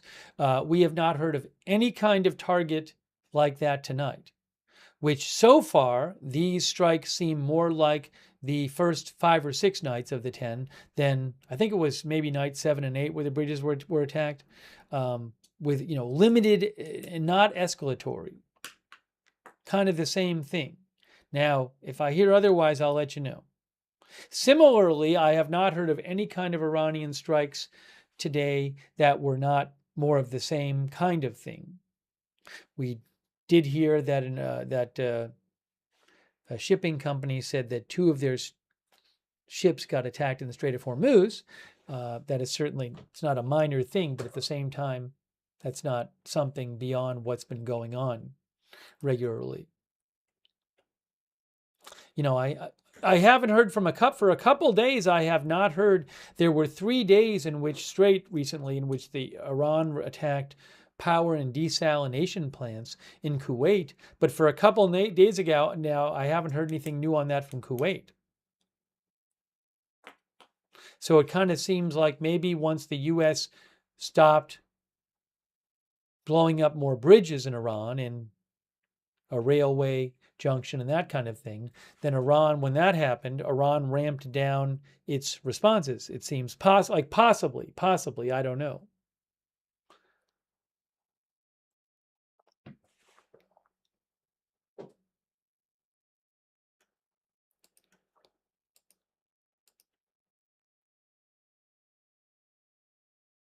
Fred Flintstone says, same old, Sans fruit stand and Abdul's bicycle shop.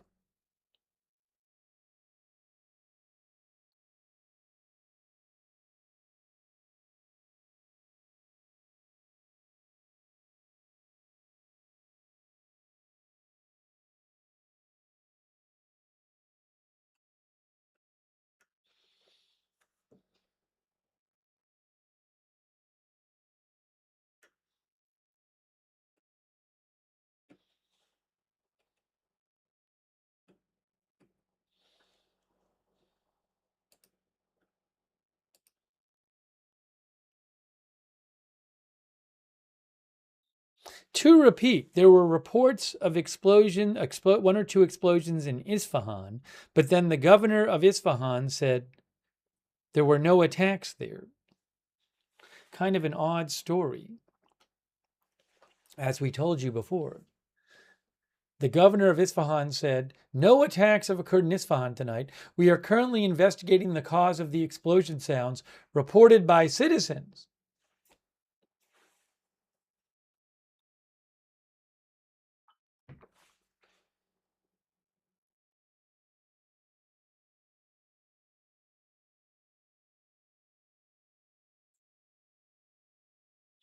Alexander Brown says, how is this going to end?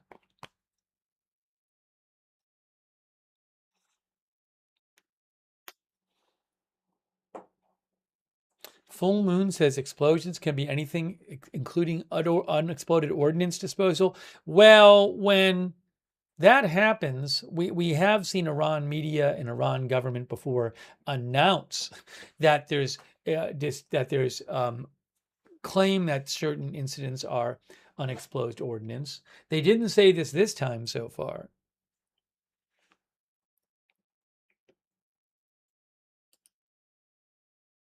I wouldn't put it past them if it's a sensitive target to just say that there's been nothing hit.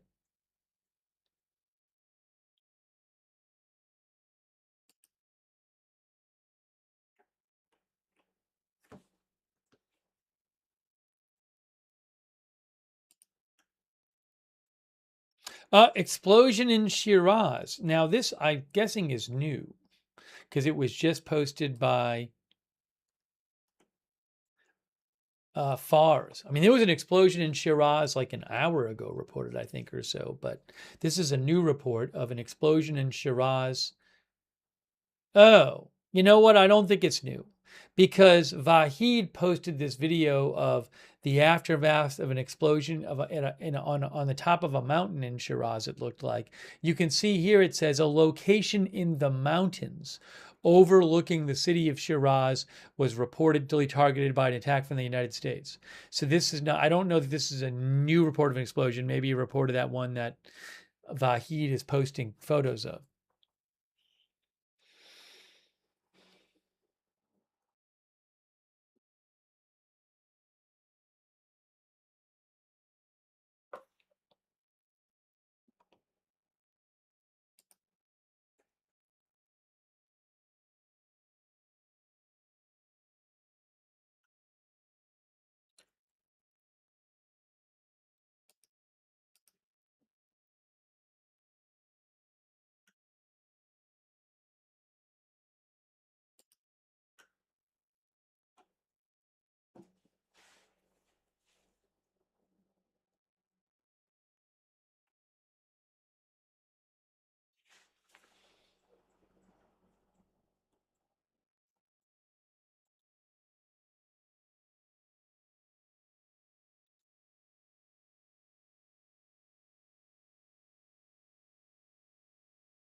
We're bringing you the latest updates here.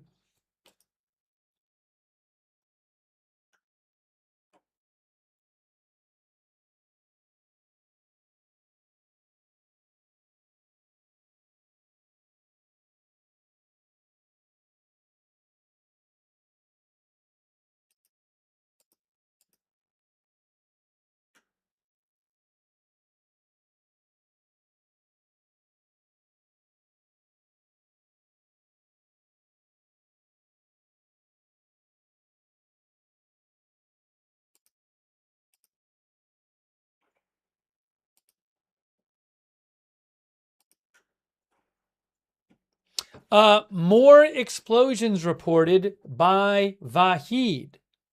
I am seeing this right now. Vahid says about 2 minutes ago, more explosions in Chabahar. He said 2 minutes ago, someone reported to Vahid Online 5 heavy explosions in Chabahar. Someone said 2 explosions. Someone said 4 explosions. Someone said 3 explosions in Konarak, which maybe these might be the same explosions.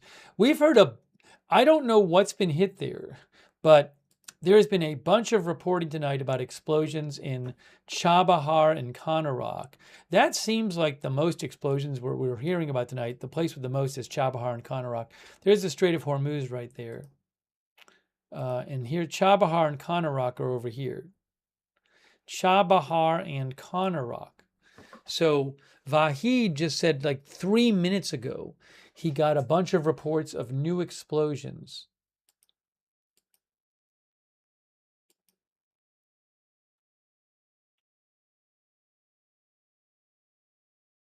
in Chabahar, or at least heard in Chabahar.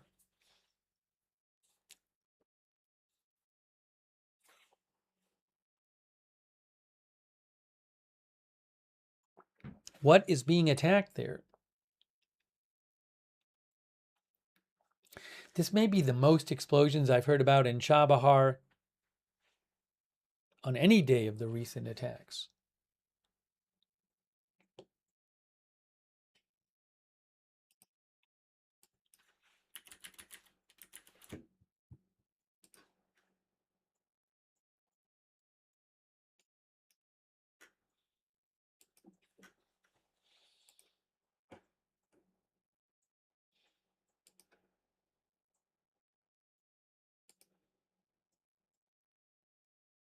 Then I see an unconfirmed report from Ali BK of explosions heard in Kerman, but I don't know if that's true.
By the way, I haven't had time to really look into this. We talked about earlier how President Trump has imposed new 50% tariffs on most Canadian goods, according to AP and other outlets as well. I think the actual executive proclamations are floating around, but I'm not going to focus on them now.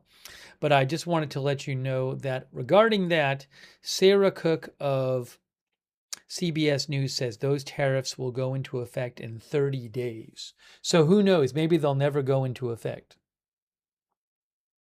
Maybe President Trump will announce some sort of agreement before then. Shin says several explosions in Konarak and Chabahar. He's saying it along with Vahid.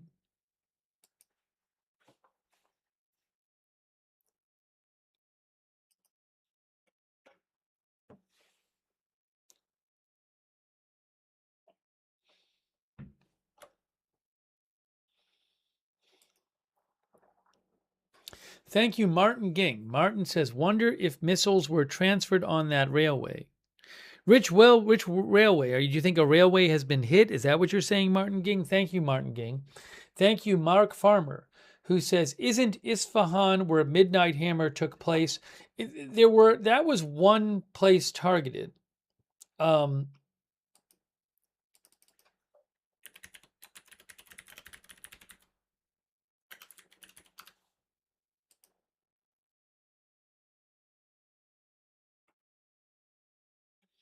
The sites hit were, let's see here.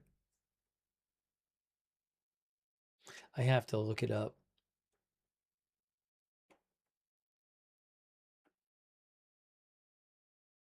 Yeah, I mean, President Trump, when he announced it after the bombings for Midnight Hammer last year, he said that that the U.S. had attacked all 3 nuclear sites in Iran, including Fordo, Natanz, and Isfahan.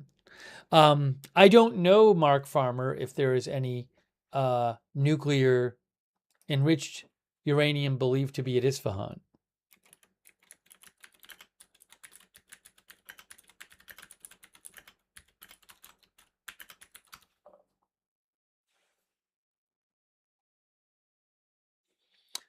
There's an article from PBS from April, which says that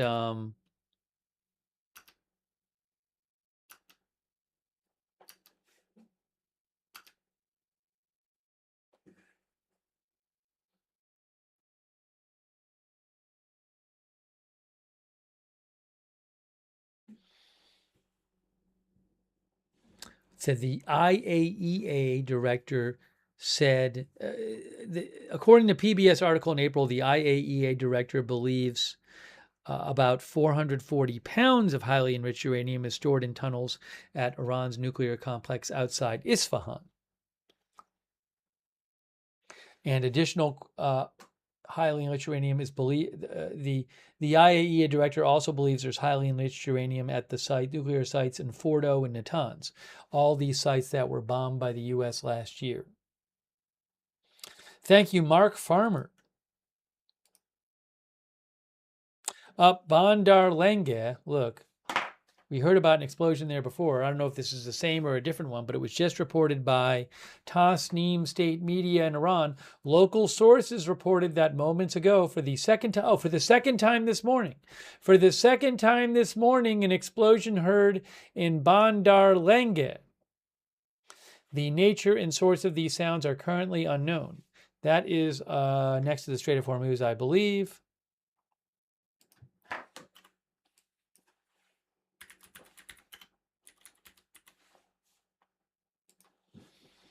Yes, Bandar Lenge, kind of near Keshem Island here. There is Bandar Lenge here.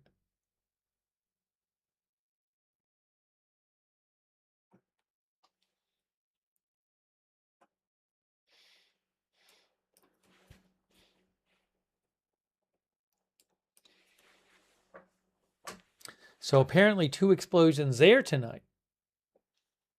Thank you, Lidwine Elizabeth, who says the difficult thing about cost-benefit thinking is that it seems like that way of thinking doesn't seem to be used in lots of situations from whatever side in conflicts the last couple of years. That's what Lidwine Elizabeth said. Well, I guess I would say maybe your calculation of costs and benefits is different from theirs. You know what I'm saying? So they could be, I mean, to not do things that benefit yourself more than to think that you'll think will benefit with you, to not do things that are actually beneficial to you compared with the costs, in some sense, would be irrational. Why would somebody be doing something if they thought there was something that was more beneficial when you subtract the costs, all things being said? My point is, though, is that people's assessments of what the costs and benefits are of doing a particular action can be very, very different. If that makes sense. Thank you so much, Lidwine Elizabeth. I really appreciate all your support. Thank you. Oh, I'm sorry. You know what? I didn't think I finished thanking our YouTube members.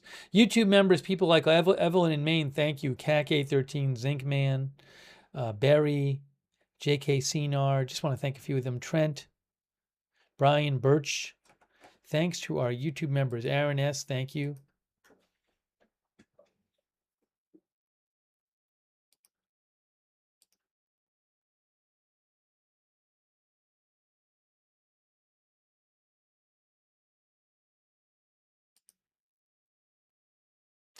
Bandar Lenge. So we heard Iran state media just say there was a second explosion in Bandar Lenge. Vahid Online also got reports about explosion in Bandar Lenge about, that was an hour ago.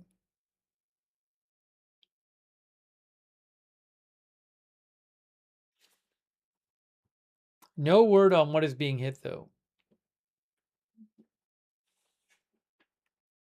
No word on what is being hit by the U.S. I've heard nothing about any bridges or railroads or what Iran would call civilian infrastructure being hit. I have not heard anything about that.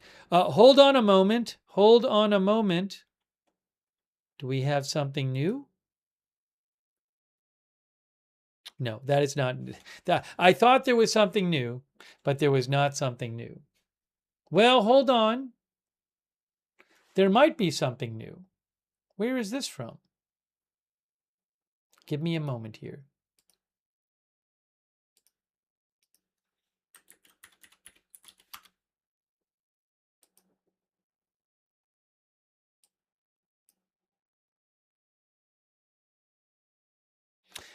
Yes, this is actually a new report of an attack in the Strait of Hormuz.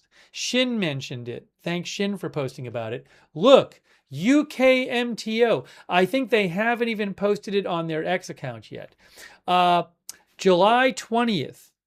July 20th, UKMTO has received a report of an incident 8 nautical miles northeast of Lima, Oman. UKMTO has received multiple reports that a tanker is reporting over VHF Channel 16 that it has been struck by an unknown projectile in the Strait of Hormuz. I believe this is new. I believe this hasn't even been posted yet on their X account.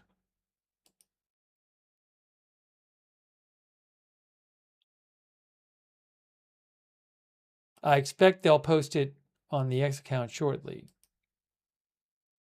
Yes, breaking update.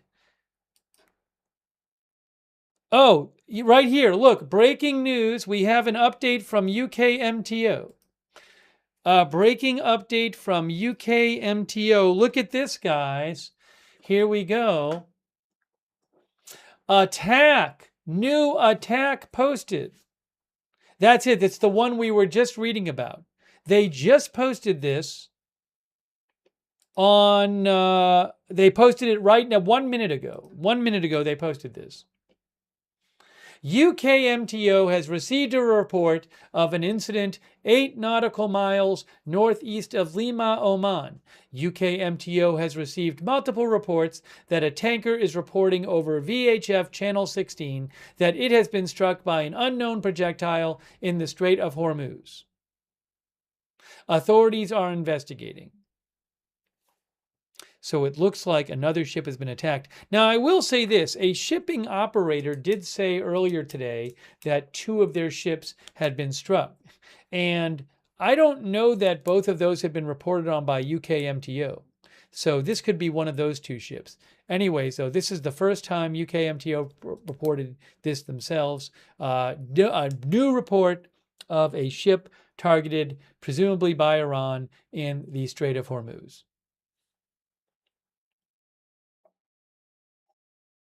Remember also the stated purpose of these ongoing U.S. strikes, right? What is the stated purpose of the ongoing U.S. strikes that have happened 10 nights in a row? What do they say? What did CENTCOM say? They say that these strikes are designed to further degrade Iranian military capabilities used to attack commercial shipping in the Strait of Hormuz. Well, what we're hearing about now is a new Iranian attack on commercial shipping in the Strait of Hormuz. So they have clearly not eliminated Iran's capability to attack commercial shipping in the Strait of Hormuz. Now, I cannot say, is Iran attacking less than they would be without these U.S. attacks? I have no idea.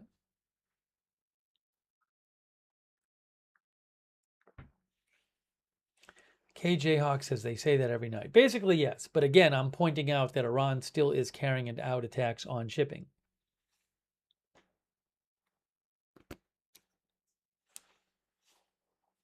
Darcy Do That thinks Iran is definitely getting help.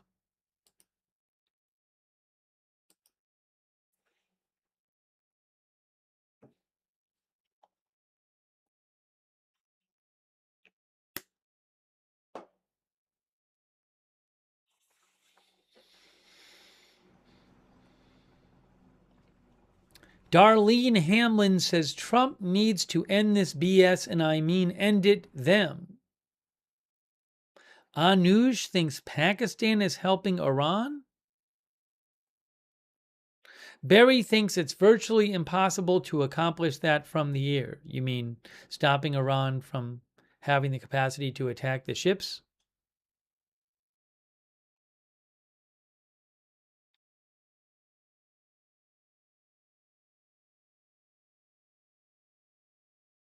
You know what? I need about, give me about 15 seconds. Give me about 15 seconds, guys. I'm coming back 15 seconds.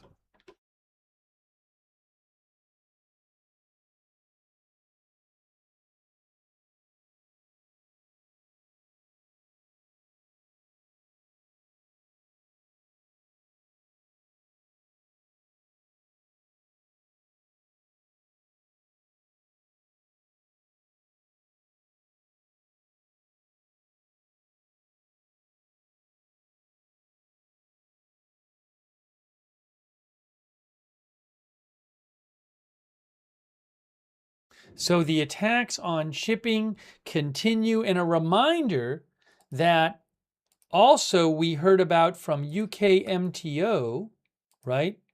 We also heard about UKMTO, was this yesterday? When they said, hang on a moment.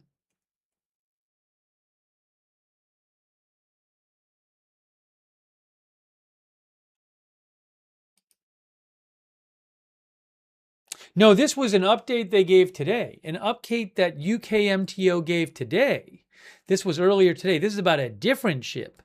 They said this ship was struck by an unknown projectile. The crew safely abandoned the vessel and have been recovered by a tugboat. The fire has not been extinguished and the vessel is currently adrift. That's a different ship that we got an update about today from UKMTO. Look, I'll tell you this. I mean, remember Iran, the Revolutionary Guard, they put out that statement today. No, sorry, the Revolutionary Guard put out the statement yesterday during we talked about during the stream, where they claimed that 2 ships exploded after they tried to take the America-approved route through the Strait of Hormuz. Now, I don't know if these are the 2 ships that Iran was talking about, but since they put that out, we've heard about a couple of ships under attack. So I had mentioned when they put out the statement that, well, maybe the ships didn't explode. Maybe they were attacked by Iran. Now, I think Iran a couple days ago put out a similar statement. So I don't know that there's been saying there was 2 ships attacked. So I think they claimed like 4 new ships were attacked in the last few days. I don't know that that's happened. But anyways, ships are still being attacked in the Strait of Hormuz.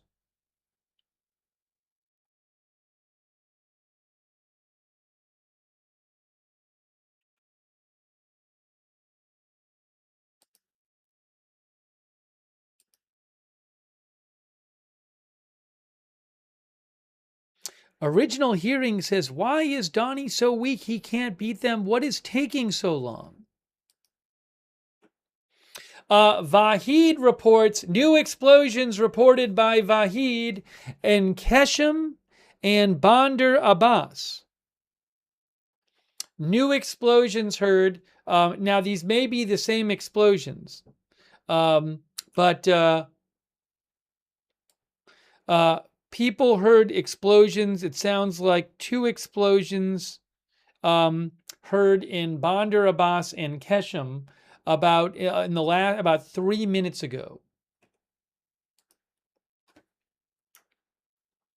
Reports from Vahid of new explosions heard in Keshem and Bandar Abbas, Iran, possibly the same explosions, a few minutes ago.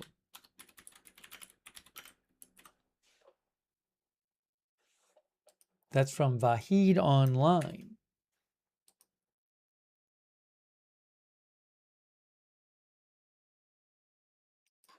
So Keshem and Bandar Abbas are close to each other.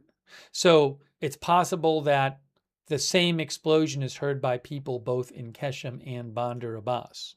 I'll show you where that is, but that was just apparently, 4 minutes ago or so. New explosions in Keshem and Bandar Abbas. There's Bandar Abbas and there's Keshem.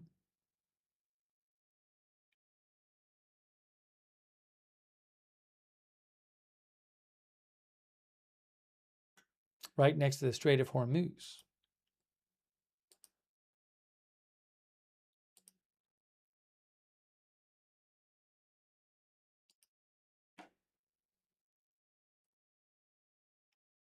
Now, I think I'm seeing some Iranian media saying, yeah, I think this report is because of the UK MTO. See this, it says here, Mirror News, a bunch of Iranian state media is saying that sources say a maritime incident has occurred near the coast of Oman, with initial reports indicating a ship has been targeted. I believe that's referring to the new report from UK MTO. I don't think it's a different ship. That'd be my guess. My guess is that what we're talking about there when they talk about this report of a maritime incident is the one we already heard about that UK MTO posted about 10 minutes ago or so, where they said that a ship in the southern Strait of Hormuz is reporting over VHF channel 16 it has been struck by an unknown projectile.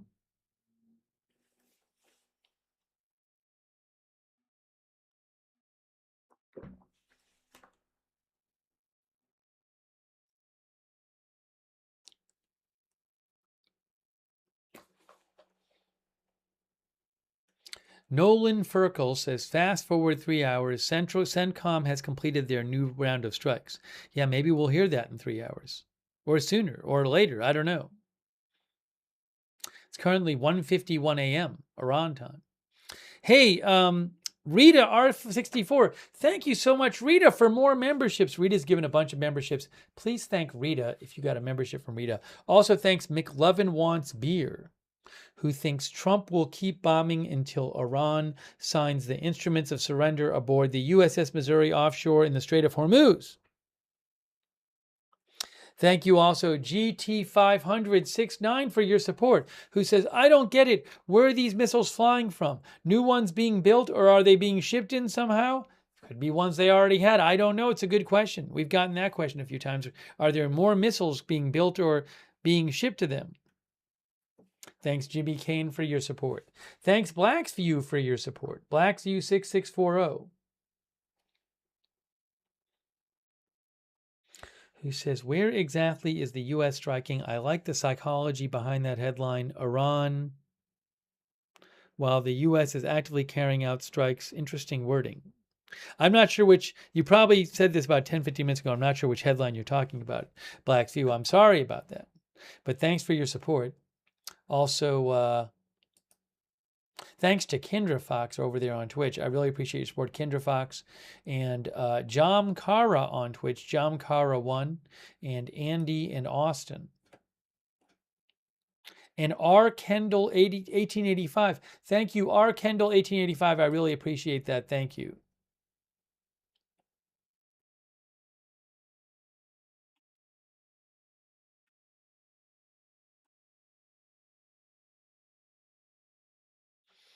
All right, bringing you the latest updates here.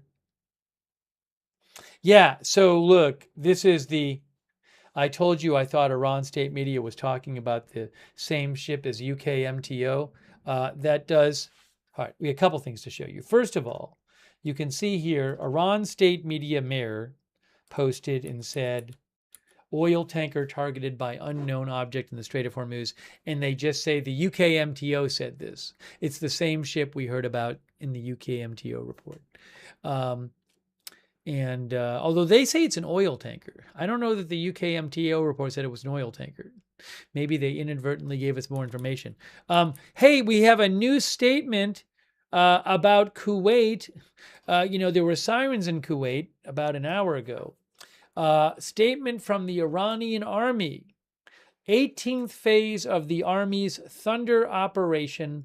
They claim they struck HIMARS. They claims they targeted HIMARS missile systems in Kuwait. HIMARS missile systems in Kuwait, they say, targeted by Army missiles. Army Public Relations. In response to the Great Satan's missile attacks on areas of our country, the Iranian Army's ground forces in the 18th phase of the Thunder operation targeted the HIMARS missile systems of the American terrorist army stationed at the Arifjan base in Kuwait with ground-to-ground missiles.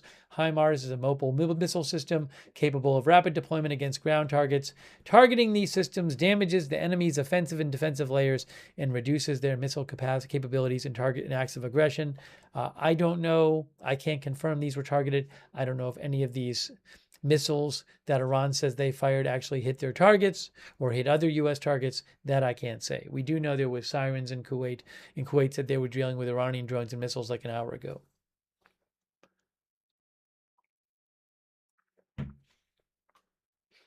Roy thinks there's no way in blank that HIMARS were hit.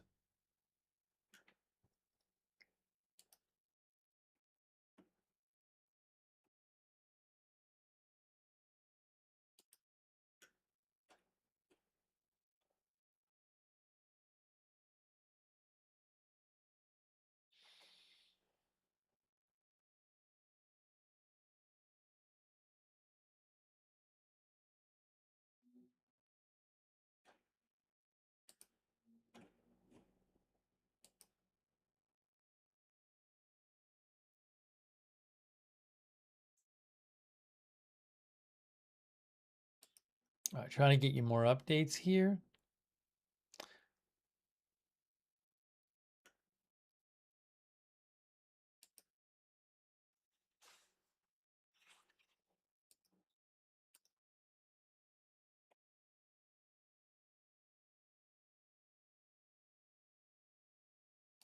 No word yet on what has been hit. President Trump posted something about talking to the new prime minister in the UK. Look, 8 minutes ago from President Trump. Here is President Trump's post about talking to the new UK prime minister, Andy Burnham.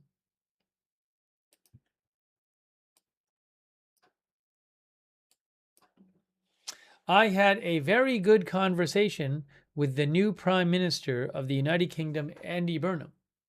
We discussed many subjects, including the outstanding relationship we have had with the UK. We will be meeting in the not-too-distant future for topics of mutual interest. The Prime Minister has got a big job ahead of him, but he will be able to do it, and of course the USA will be there to help. Very friendly post from President Trump. We discussed North Sea oil trade and the military alliance, demining of the Hormuz Strait, and many other topics.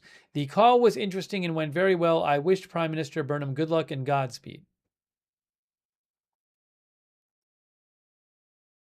That's about as friendly as a post you'll see from President Trump, generally speaking. Cy Ronan thinks Trump wants something?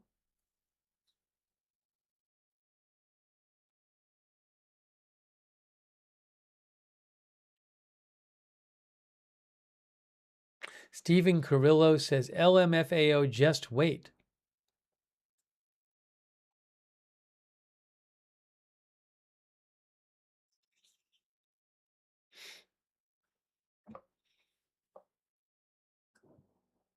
Mr. Wesker says, I've seen kind posts. I guess when it comes to, again, like another world leader. Tom Lewis says, that's actually a really nice post from Trump.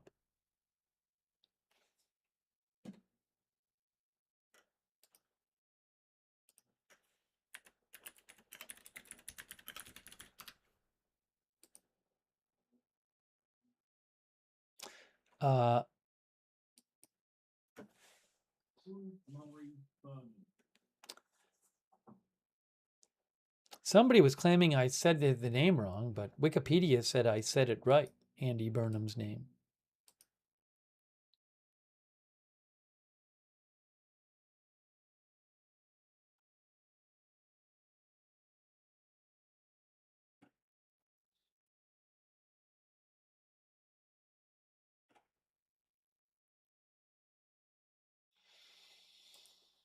Let's try to get some more updates here on what is going on.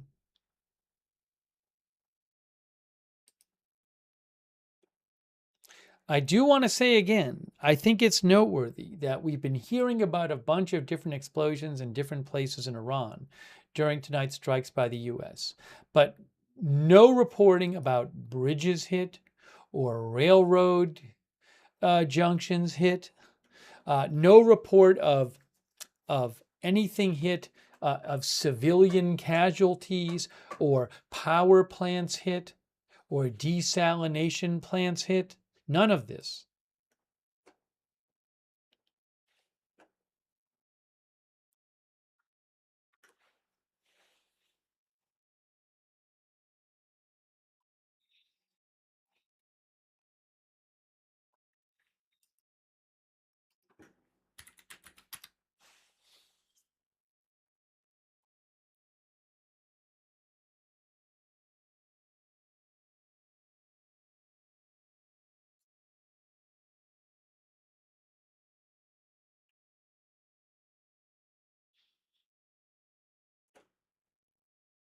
Give me a moment here.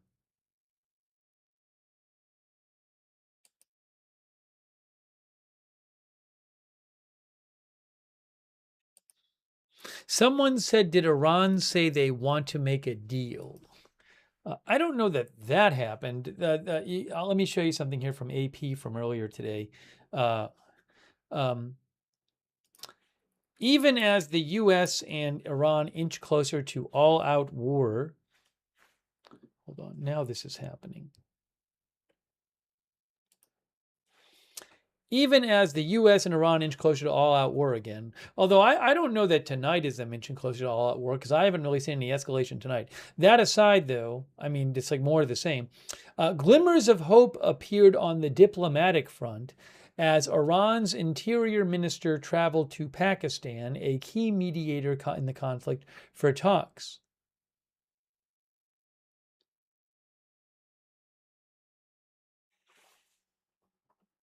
And also, let me show you this.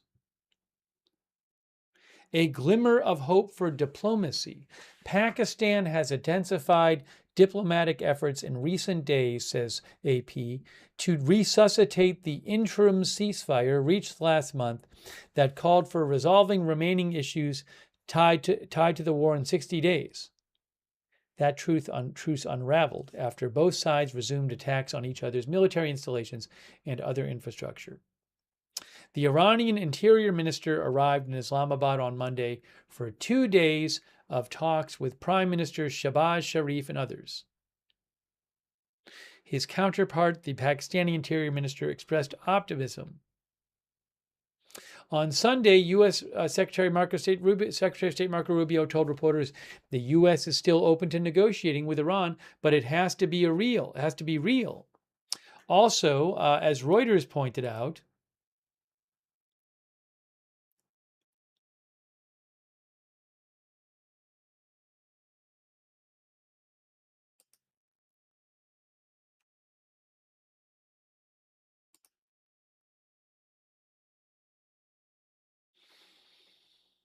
where is it here?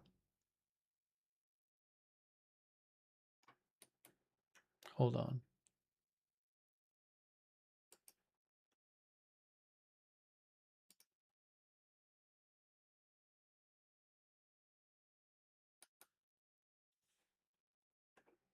They said that something about messages being passed.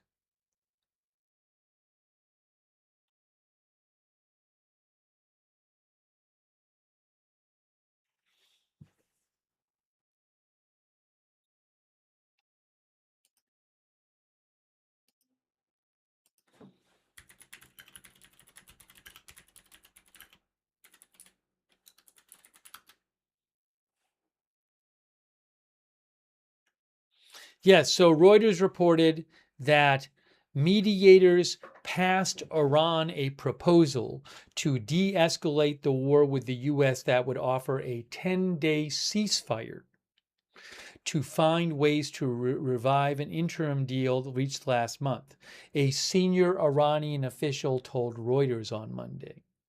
So I mean, I don't know if that's something that the U.S. and Iran will be up for. A 10-day ceasefire?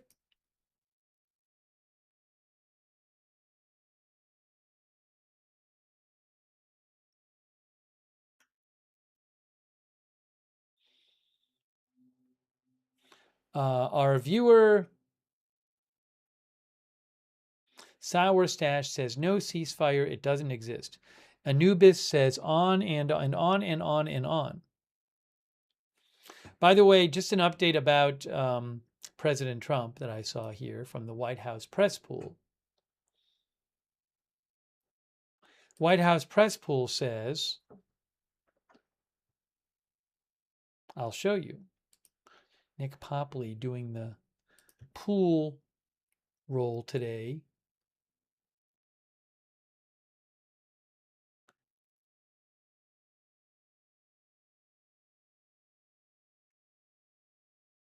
Hold on. I got to pull this up for you.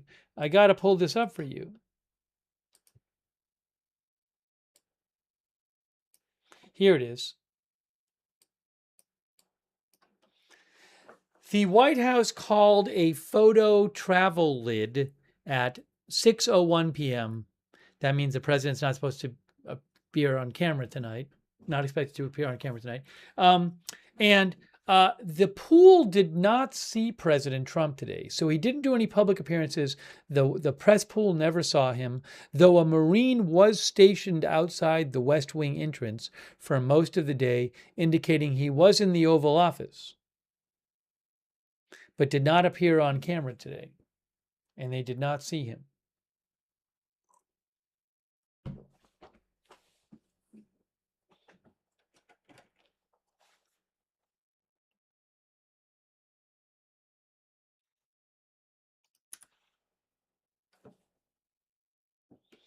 The real NYC says Iran doesn't know what ceasefire means.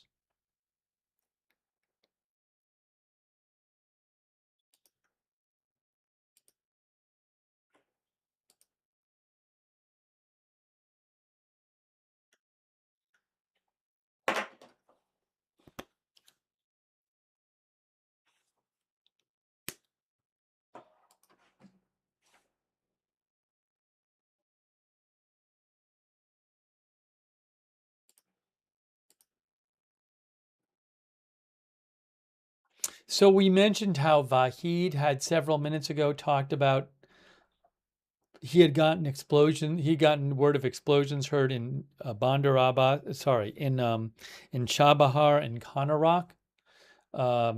So this is from Tasnim, state media. According to a new wave of attacks in Kanarak and Chabahar. According to a report from Tasnim's correspondent, several explosions were heard in the ports of Chabahar and Kanarak. There have been a bunch of explosions heard in that area tonight.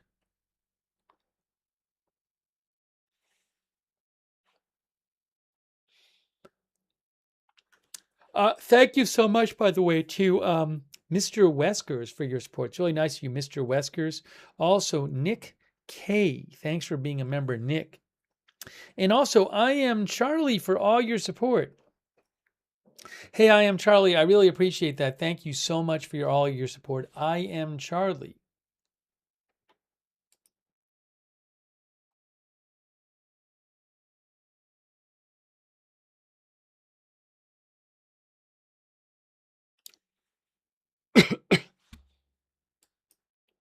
I saw a story about, hold on.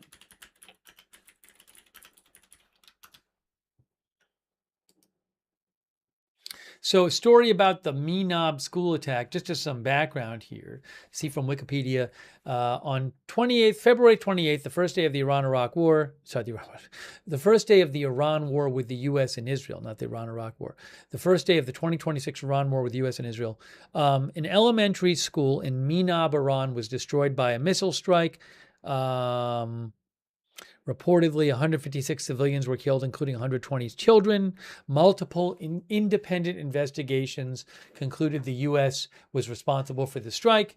Now, the reason I'm mentioning this is I just want to show you this new report from Iran state media, Mer News. Look at this from Mer News. The bodies of the identified martyrs from the school in Minab will be laid to rest Wednesday, says Mer News. The deputy governor of Hormozgan province for political security and social affairs announced that a funeral procession and burial ceremony will be held for the pure bodies of the martyrs from the school in Minab on Wednesday morning, July 1st. No, that's the July 1st, I think, is the Persian calendar, by the way. But I think the Wednesday morning part is correct.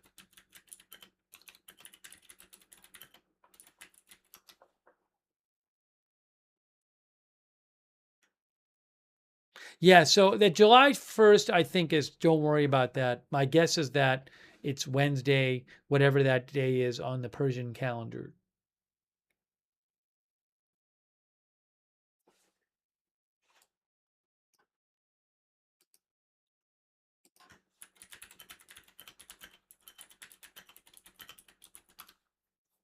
The identities of these martyrs have been confirmed through DNA testing, says Mer News.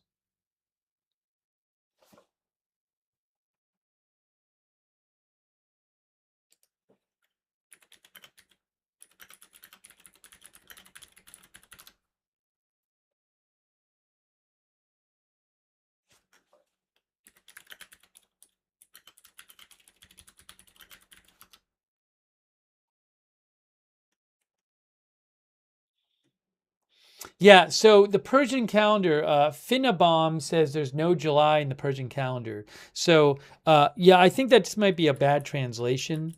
Right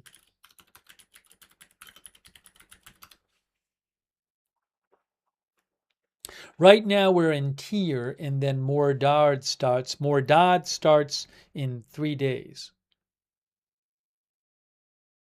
or maybe 2 days Iran time. I'm not sure. Anyways, I just wanted to let you know they were having that event.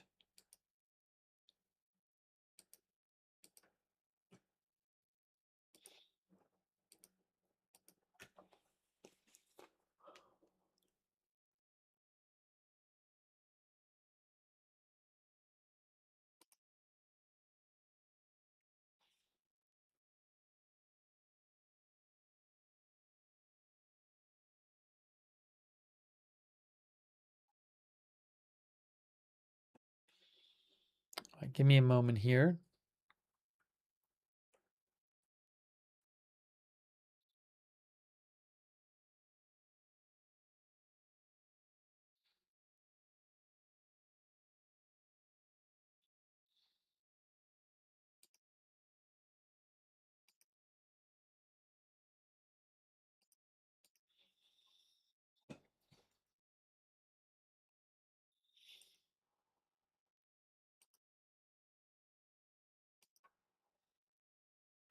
One of the viewers mentioned Flight Radar 24. You can go to flightradar24.com and see Flight Radar 24. I assume we have some planes, U.S. planes, possibly that you can see, refueling tankers or something. That is a refueling tanker there. Again, we see planes all the time on the flight radar, U.S. tankers, refueling tankers. I'm guessing there's a lot we don't see. The accounts I follow that know a lot about the flight radar, none of them have stated today that I've seen that there's anything super different going on with the flight radar than normal. There's another tanker right there that was flying around, I guess, in the Persian Gulf and is now maybe going back to Israel.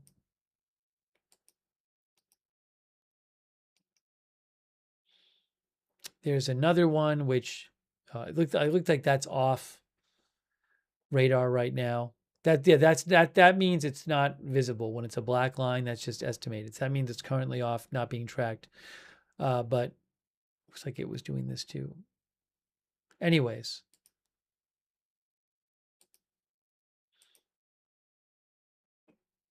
then that looks like something's messed up. That's the yeah. There's that's an AWACS command and control plane, which we see those flying around pretty much every day. We see one of those flying around in the Middle East. That's up there now, too, according to Flight Radar 24.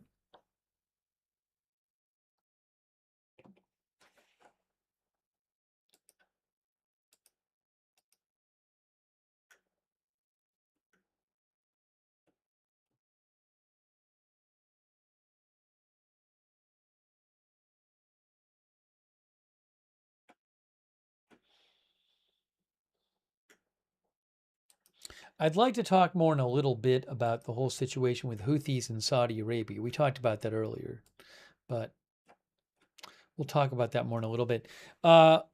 We are right now, it is 2:15 a.m. Iran time. And the U.S. said that they started striking Iran for a 10th straight night. And that was when? At 4 Eastern time, 2 hours and 45 minutes ago. A lot of times they'll go until like 5 in the morning or something, which would be, 2 hours and 45 minutes more if they, but who knows how long these strikes will go tonight. But I haven't really seen or heard of anything very escalatory on either side compared to what had come before.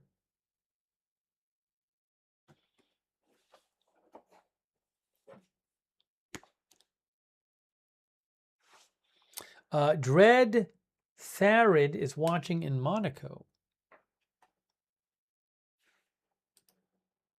Thanks again to our moderators. Hold on. One Way Street. Hey, One Way Street is here moderating. Good to see you, One Way Street. Haley Girl as well. Thanks so much, Haley Girl, Ruth, and all of our other moderators over there on YouTube. Thank you. And also our Twitch moderators. LB Prairie Dawn, I Got That Fire, Matthew Kohai 3, and Sarah. Big thanks. And also our Facebook moderators, K. Larry Body, Paul Anderson, Andrea Holder, thank you. Linda Belk, Larry, and Misha on X, thank you to all of our mods. Thanks also Wilkie for subscribing on Twitch, Traveling Mac for subscribing on Twitch, thank you. And Wilkie for the bits, and Kendra Fox for your support. And let me check something here.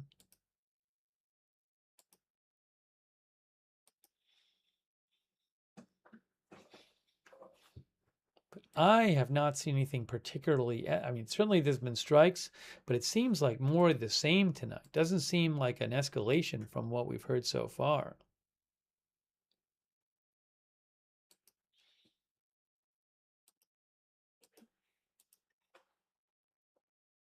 You never know, though. We don't know. There were strikes in Kuwait that Iran's claimed they hit some, I think it was HIMARS launchers or something. But who knows, what's been hit in Kuwait or other countries.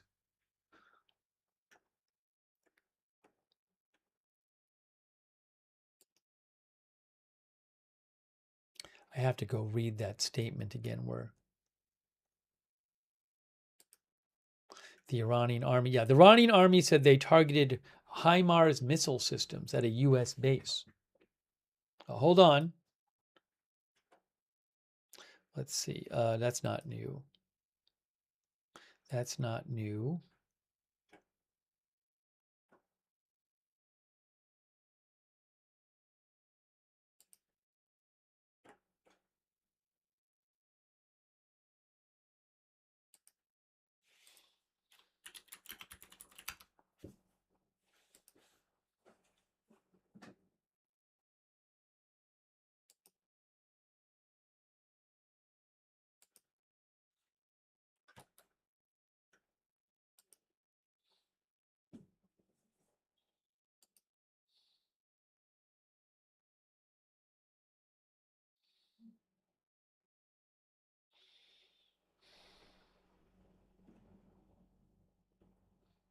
Oh, I forgot. I wanted to mention a story that some new reporting I saw today. Let me mention that. I posted about it on my X account, but I did want to mention it in case people hadn't heard about it. Let me pull this up here. So,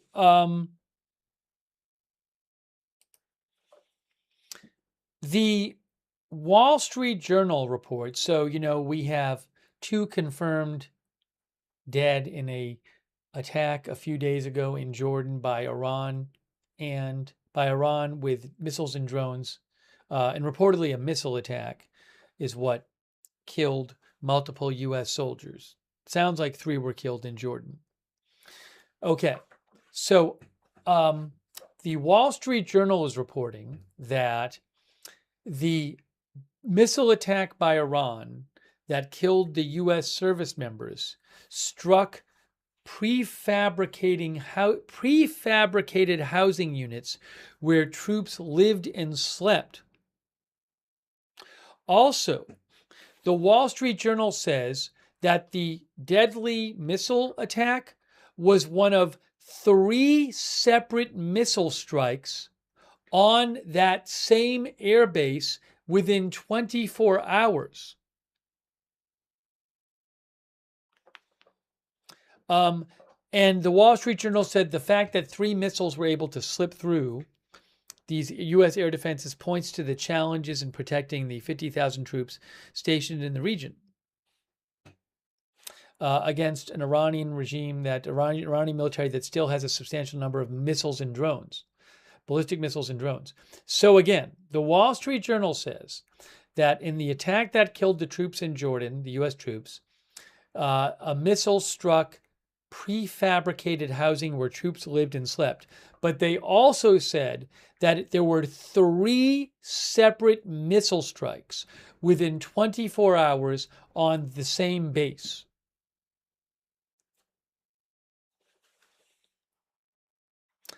That's what Wall Street Journal says. Okay, we don't have any kind of specifics on this from the U.S. military.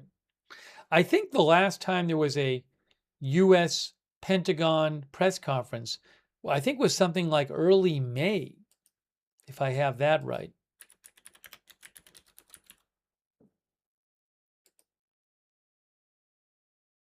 Bold Gesture says there's a video from a soldier during the attack on the Jordan base with the explosions. Yeah, I've seen that video and some others. I just can't, I don't have the rights to them, but also I can't confirm they're legit. I wouldn't be surprised if they are, but I can't personally confirm it's legit.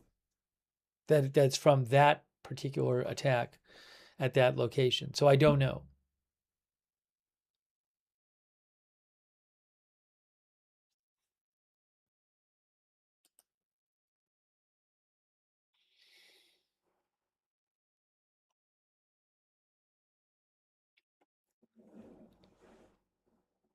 The last press conference was May 5th, I believe, according to Dan Lamoth, who's a reporter with the Washington Post. I believe it's May 5th was the last Pentagon press conference. But anyways, again, that's quite striking to, no pun intended, to see that report claiming that 3 different missiles hit this base within 24 hours last week.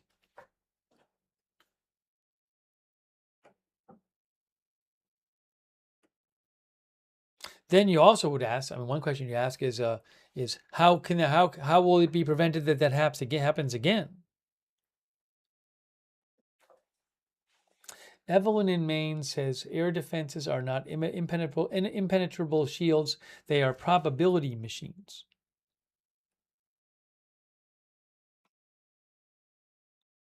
Kenny, the U.S. said yesterday they found unidentified remains, which seems like it might be the missing soldier, but they haven't identified that person yet.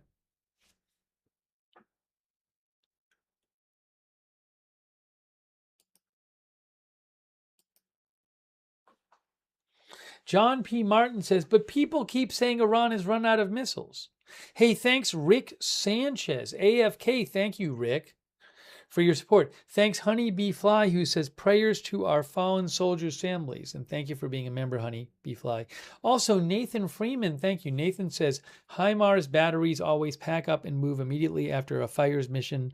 They are long gone before enemy strikes back. Now, I don't know. Iran says they targeted some, today, some,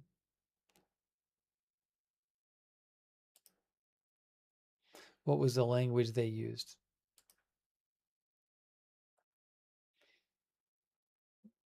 HIMARS missile systems. I guess in theory they could have been in storage or something. If they, I can't confirm that they were able to, that they did attack those, and if any of them were hit.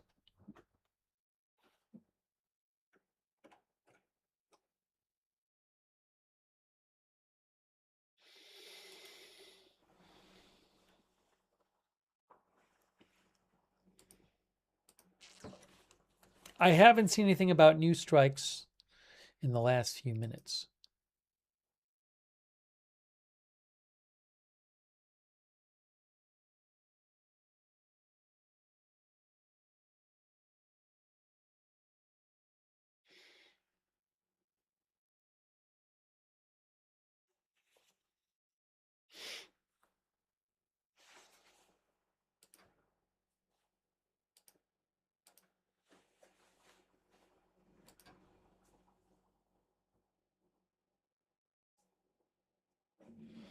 Our viewer PW360 claims, I did not hear this myself. PW360 claims that Brett Baer said he texted back and forth with a U.S. official and the president himself, and was told if the operation expands, it's going to include attacking all the nuclear sites in Iran and attacking Tehran directly, and says this could happen within hours or days, and Israel will be involved. Now, I didn't hear that. I don't know if that was supposedly on his podcast or something. I have not heard that from Brett Baer, but that's what PW360 said. He heard from Brett Baer.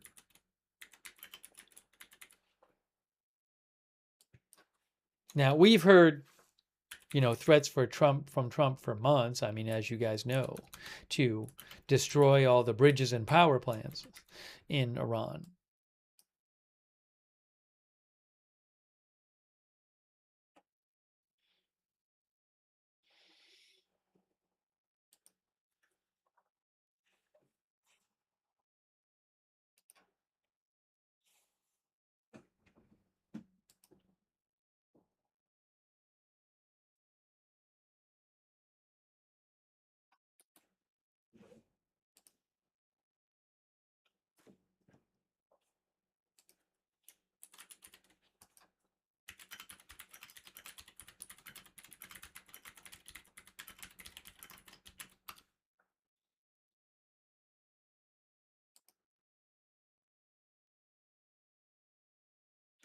Derek says that he sent me a link. Derek, our viewer. Oh, he found Derak Mountainous Park. Thanks, Derek. So in Shiraz, there were earlier there was a report of an explosion in Shiraz, and there were pictures posted online that appeared to show aftermath of an explosion on Derak Mountain. So Derek thinks this is where it is in Shiraz. Maybe it is. I'm not sure. You can see it says Shiraz right there. So Derek thinks it's around here. Now Derek says, you can see there's a building there. I don't know what that building is, but I don't know if that's what was hit. Who knows? Derek said, looks like some radar on top of Derak Mountain. Some radar lifted listed as a government office could be the target, but who knows? Yeah, I have no idea. I just don't know. Who knows what's up there? That I can't tell you.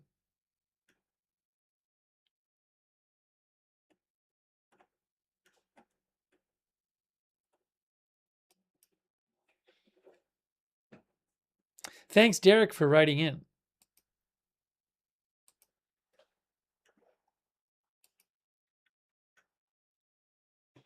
Michelle Lauzone says of the supposed, huge threats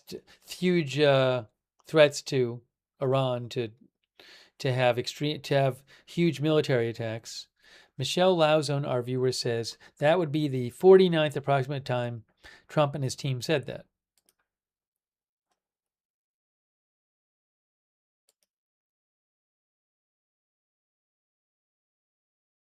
Ian Bigar mentioned that there was stuff going around on social media uh, claiming an explosion in Shiraz 8 hours ago. I don't really have much here. I'd have to look. Maybe I can look later and see if I can find out more about that. But I saw some claims floating around online, but they didn't seem very well sourced. So don't have a good sense of if that happened, what was hit in Shiraz earlier today.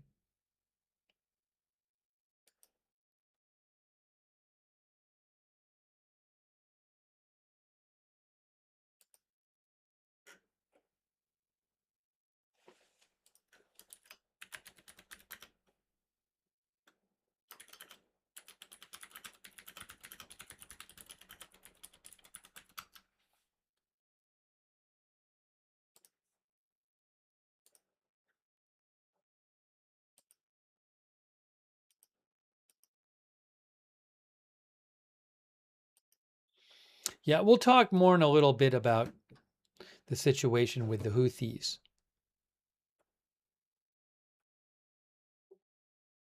and Saudi Arabia.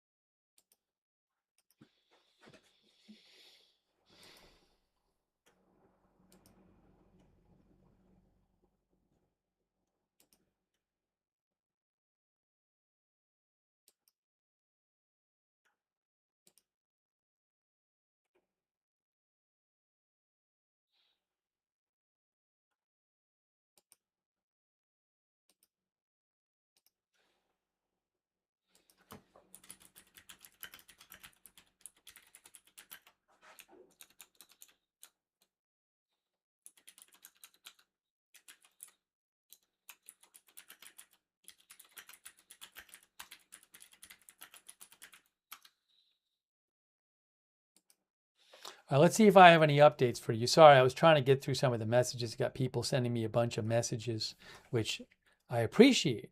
So I was trying to look at some of those, talk about some of those.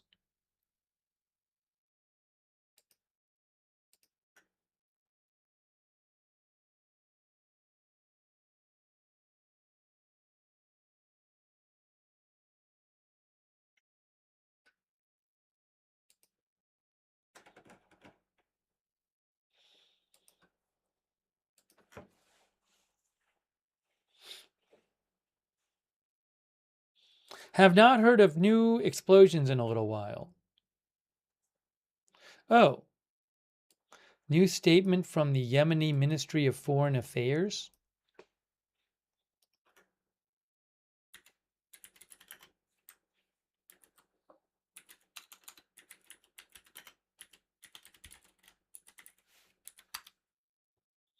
Is that true? Let's see.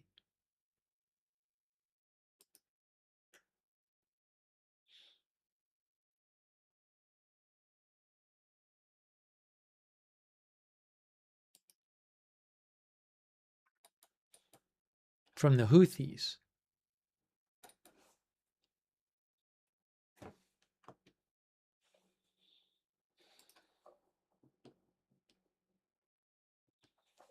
Hang on. Hang on a moment.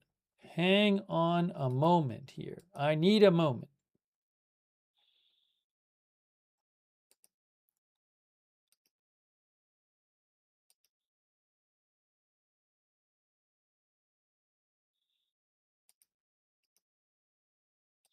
We should talk for a bit about the whole Yemen situation.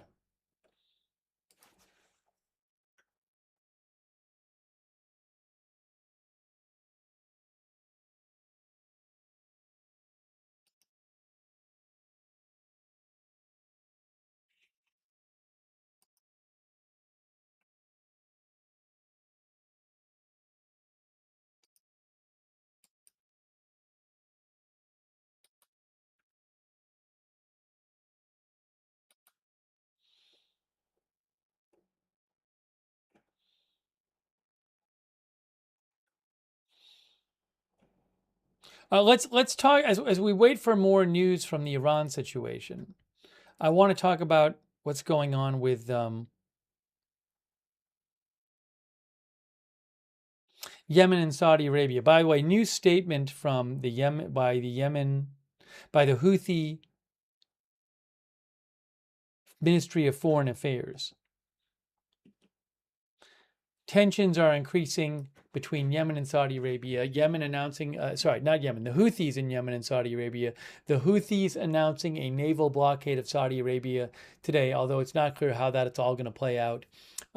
You can see here, this is a new statement via Iran's Tasnim news. Yemen warns Saudi Arabia about the consequences of continuing their blockade on Yemen. On the Houthis. The Yemeni Ministry of Foreign Affairs, which is the Houthis, remember there's Yemen's been in a civil war for years, so the Houthis control some of Yemen. The Yemeni Ministry of Foreign Affairs, the Houthis, in response to a statement by the Saudi regime, warned Saudi Arabia about the consequences of continuing the blockade of Yemen, where the Houthis are. Yemen said in a statement, the Saudi regime treats the Republic of Yemen as if it were a territory under its control.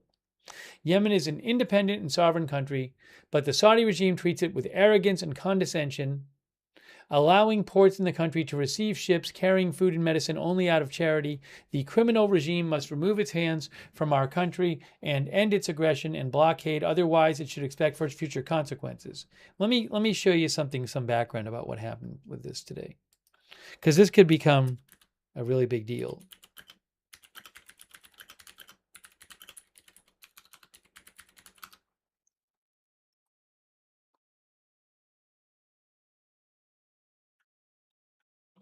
I should make sure, though, this is the, hold on, let me just make sure this is, it said Republic of Yemen, but I want to make sure.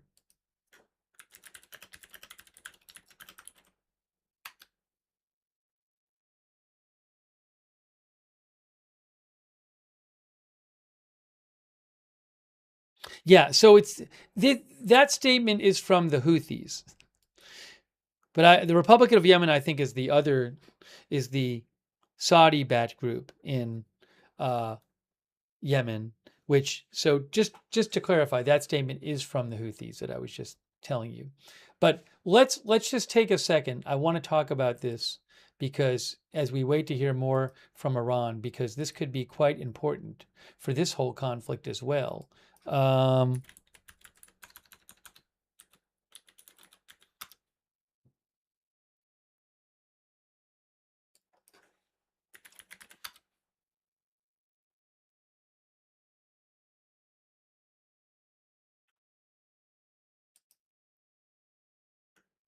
Just had to pull up the article here. Why is things going so slow here? It's not good.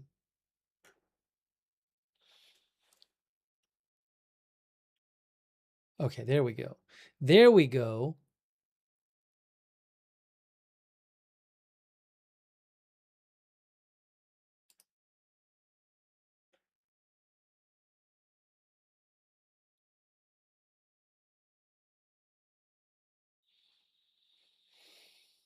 Where is the article that I wanted to show you?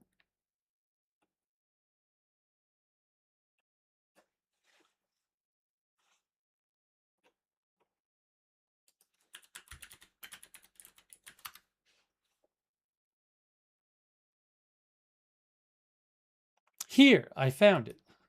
Sorry about that. That took a while. Yemen's Iranian-backed Houthis say they will block Saudi shipping at Red Sea Gateway. Yemen's Iranian-backed Houthi rebels today said they are imposing a maritime embargo against Saudi Arabia in retaliation for a blockade on Yemen and a recent attack by Saudi Arabia alleged at Sana'a International Airport, threatening another vital waterway for global shipping and and raising fears of renewed conflict. A Houthi military spokesperson, Yahya Sari, said in a video statement that the maritime ban against Saudi Arabia will be effective immediately, describing it as an equation of an eye for an eye, although I'm not aware that the Houthis have attacked any ships yet.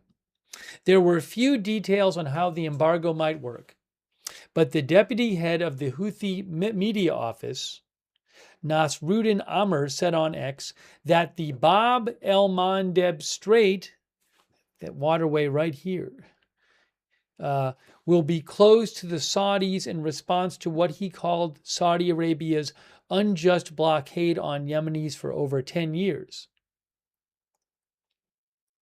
Bab el-Mandeb, at the southern tip of the Arabian Peninsula, is the gateway to the Red Sea through which around 12% of the world's trade normally passes. A fourth of global container trade passes through the 20-mile wide strait to and from the Suez Canal. The Houthis earlier demonstrated their ability to disrupt shipping there when they targeted ships for months over the Israel-Hamas war in Gaza, with over 100 vessels attacked. It is unclear whether the Houthis will resume that level of attack against neighboring Saudi Arabia. Saudi Arabia has, now I believe Saudi Arabia released a statement recently. We can maybe talk about that in a second. But the kingdom has already faced pressure as it uses its east-west pipeline to the Red Sea as an alternative to the Strait of Hormuz, which again, Iran is still essentially closed since towards the beginning of the war. The Saudis have been sending millions of barrels of crude oil a day through their pipeline, barrels that they would normally ship out through the Strait of Hormuz, and sending them out through the Red Sea instead. Now about 2.5 million barrels of oil a day could be at risk if the Houthis carry out this maritime embargo of Saudi Arabia. Saudi Arabia leads a coalition against the Houthis, and it imposed an air and sea blockade on Yemen in 2015. Yemen's civil war began in 2014 when the rebels seized the capital Sana'a and much of northern Yemen and forced the government into exile. A truce was reached in 2022. That truce has been threatened in recent days after the Houthis said Saudis struck the Sana'a airport in an attempt to effect a flight carrying Houthi leaders back from Iran, where they had attended the funeral of the supreme leader Ayatollah Ali Khamenei. The plane landed safely at another airport. The Houthis then launched missiles and drones at Saudi Arabia's Abha International Airport in the most significant confrontation in years, and that was just recently.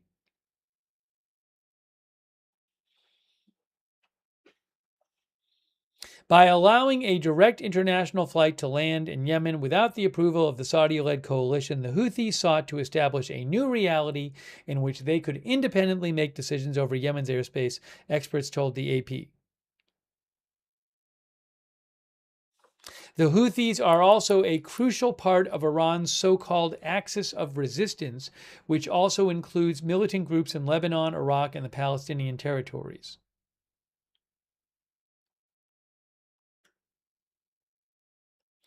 Disrupting transit through the Bab el-Mandeb Strait would force shipping firms to route vessels around the Cape of Good Hope off of South Africa, significantly increasing costs.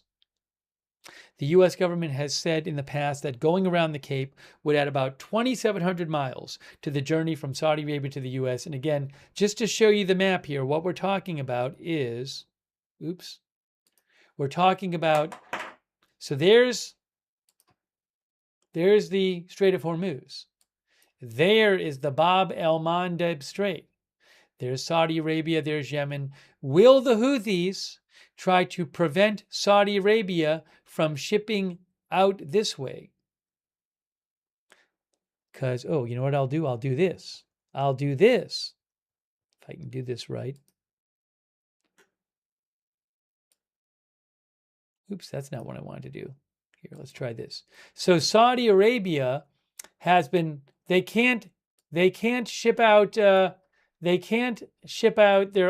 oil through the Strait of Hormuz, so they've been sending it in a pipeline over here to this side, and then shipping it out this way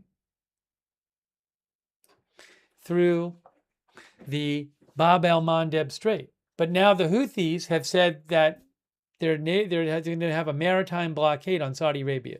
So if the Houthis were somehow to prevent Saudi Arabia from shipping oil out that way, that could really raise the price of oil.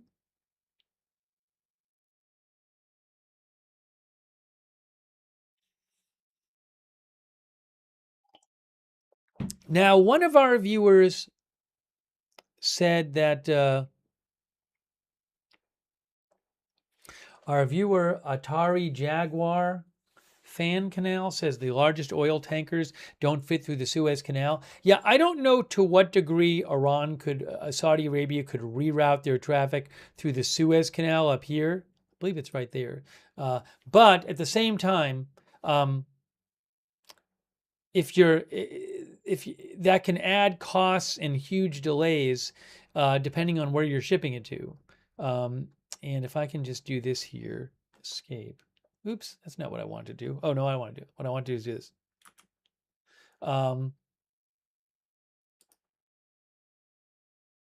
If we zoom out,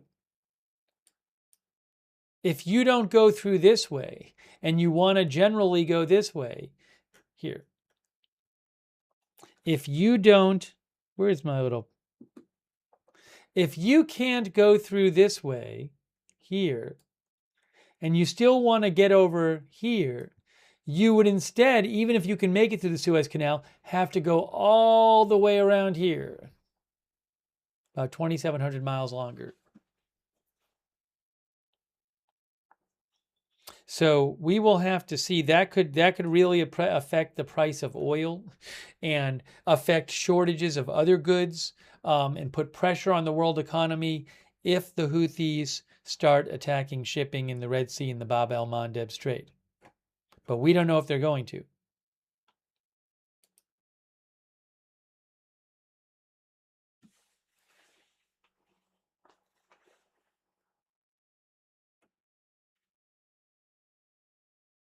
Shlomo believes most Saudi oil goes to China and Japan. That's what Shlomo says. I'm not going to check that right now, but we can talk more about this later.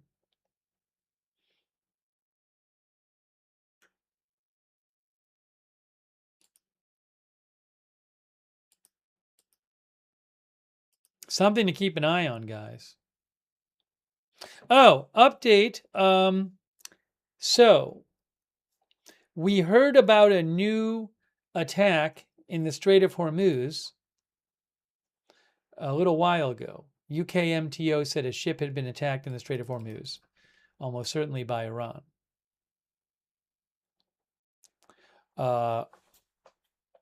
Tanker reporting over VHF Channel 16 has been struck by an unknown projectile in the Strait of Hormuz.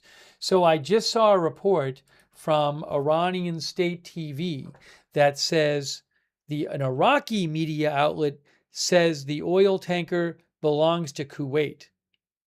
Now, sometimes I believe, from my experience, that the Iran state media will say somebody else says this, as when it's something they probably know.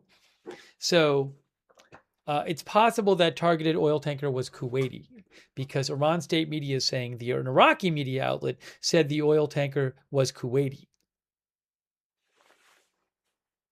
We'll have to see what we hear.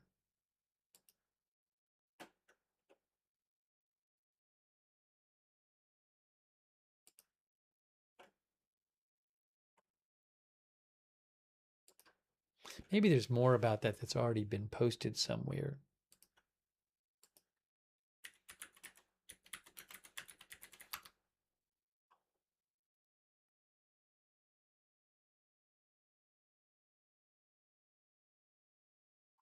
Oh, Martin Kelly with EOS Risk Group. He said that it's a Kuwaiti tanker. EOS Risk Group is a company in the UK, one of the things they do is they provide marine and offshore security. So Martin Kelly believes that it was Kuwaiti tanker MT Kaifan.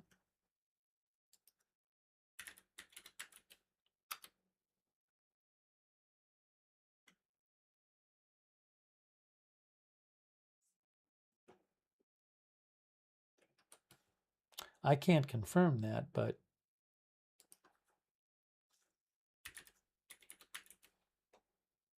Kaifan says vessel is out of range. Position last received 38 days ago. All right, anyways.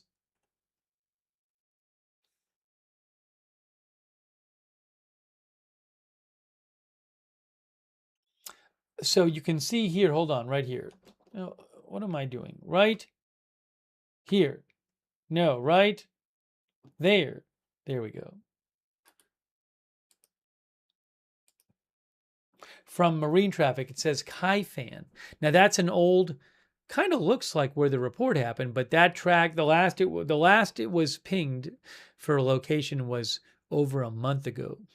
But anyways, it's an oil chemical tanker, the Kaifan. So I can't confirm that's what it was, but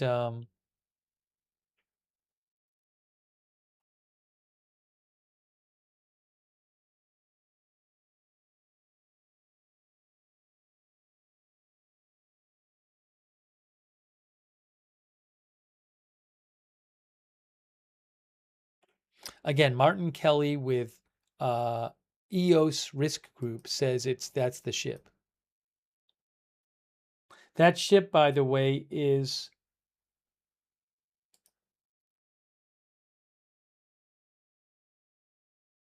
it sails under the flag of Kuwait, the Kaifan. It's an oil chemical tanker. We were just looking at marinetraffic.com, by the way. The ship tracking and marine analytics provider, marinetraffic.com.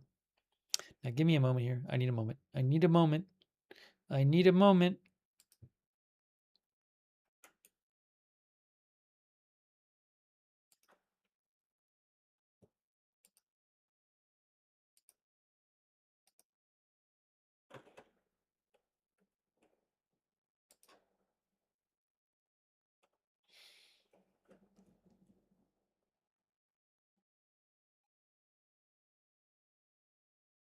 Just trying to do something here. Just looking for something here, and I can't find what I'm looking for. There we go. Okay, now.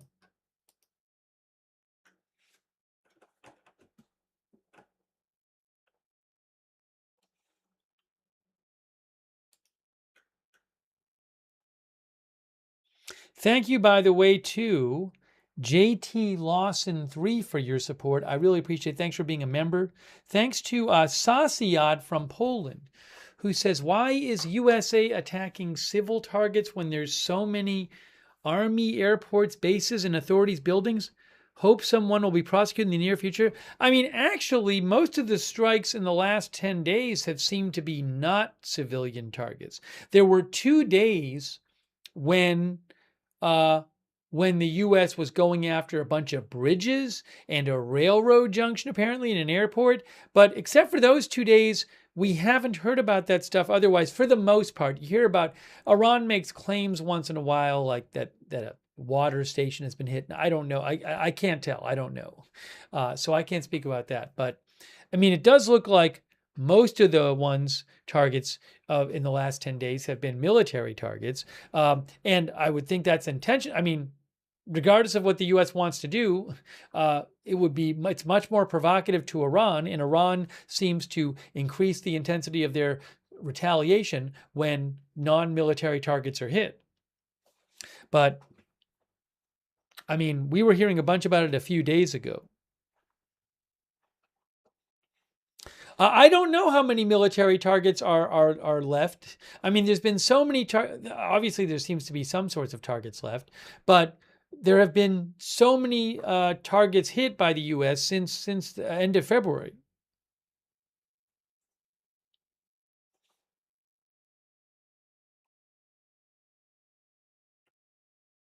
one other thing that the U.S. has hit is these couple of apparently of these marine traffic control towers, which the U.S. claims as military use, but I'm guessing Iran would claim are mostly civilian use. I can't speak to the truth there. Anyways, our viewer Sasiad is not happy about the U.S. attacking what he calls civilian targets. Thank you, Sasiad, for your support. From Poland, I appreciate it. Larry GJ says Trump promised to unleash hell if Americans were killed. More bluster with no follow through. Now, I don't know if you're referring to a specific quote from like weeks or months ago. A couple days ago, there was this claim going around that I think, an Israeli channel had said that Trump told the generals to unleash hell or something. As I said a couple days ago when we were talking about that, I have no source I would consider reliable was reporting it. It seemed that a lot of these accounts on social media were reposting each other, but it just seemed very poorly sourced.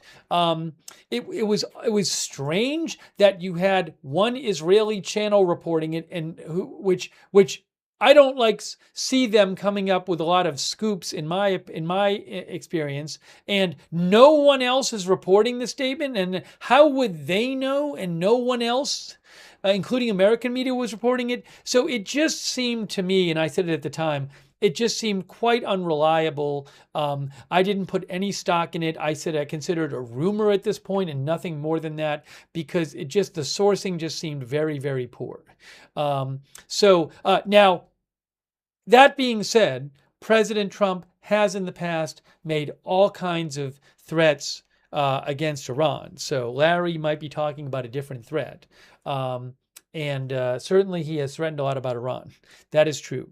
But if you're talking about the one from a couple days ago, just to be clear, that to me was always very poorly sourced. And I couldn't imagine that if he actually said that, the only one who would know about it is some Israeli channel, and not one of the channels, and none of the other Israeli channels that I would find more reliable, or Israeli reporters even. Not to say nothing of American media. It just seemed to get repeated. Something gets posted and everybody starts repeating it. Thank you so much, Larry GJ. Anyways, though, but Larry thinks, and look, I know there's a number of other people who think this. They think that President Trump, they're expecting more of a stronger response to the killing of U.S. soldiers. And look, we told you this earlier. President Trump did say today, he posted on his True Social account, every time Iran kills an American soldier, they will pay for that killing many times over. This directive has been passed on to the Secretary of War, Pete Hegseth, Chairman of the Joint Chiefs of Staff, Daniel Kaine, and every leader in the military, President Donald J. Trump. He did say that. Thank you also, Jeff Buddington, who said, have we heard any statements from Prince Reza lately? I mean, I have not been checking Reza Pahlavi's accounts. He is the son of the former Shah of Iran, who during the protests, a bunch of people were supporting him as an opposition figure, even though he doesn't live in Iran right now. I think he's in exile. But I haven't been checking. On July 16th, he said, while the Islamic Republic's warmongers hide in Tehran in their safe havens, they have abandoned conscript soldiers and young troops in defenseless garrisons without even the means to protect them. I don't know that I want to read this whole thing. The regime has shown once again, when forced to choose between the lives of Iran's sons and its own survival, it will always choose its own survival. The Islamic Republic has imposed this war on the Iranian nation, and the responsibility for the lives of all its victims, including the soldiers of the Bombpur garrison, rests with this very regime. He says, I speak to all of Iran's soldiers, officers, and patriotic forces. Do not risk your lives for the survival of the Islamic Republic. So obviously he is very against the current regime.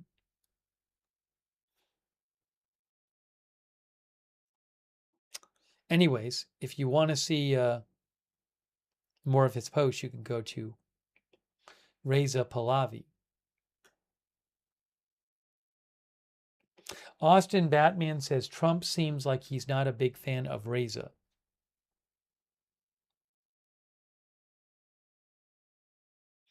WTF Files, our viewer says, I don't agree with this war, but stopping and starting isn't good. Finish the job.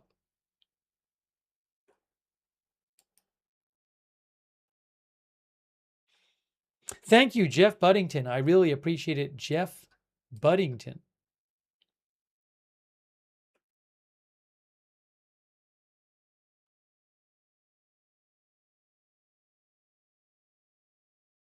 Yeah, I mean, his name was coming up when these protests were going on.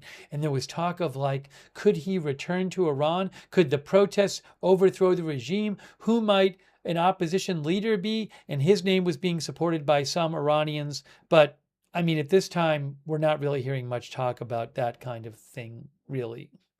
At least for right now, I have not heard any reporting suggesting the regime is at risk from some sort of major uprising at the moment. I mean, I can't be sure, but, you know, I'm not hearing anything about it.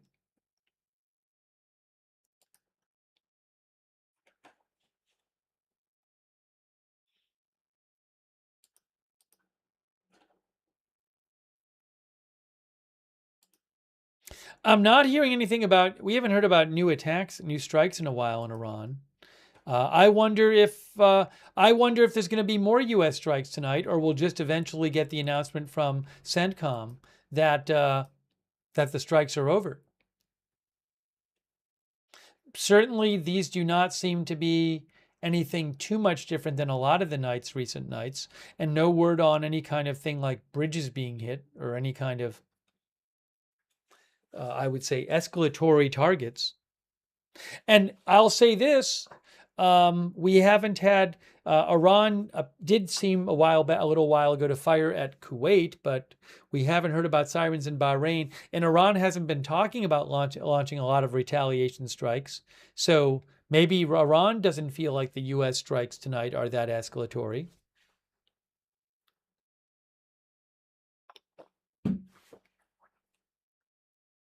Thanks a little bits for the gift membership.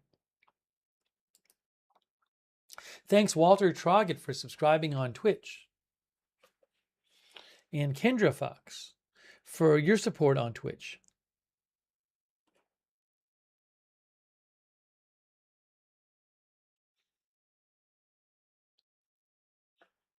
C. Cragen thinks Iran started and kept going with this war years ago. That's what C. Cragen says.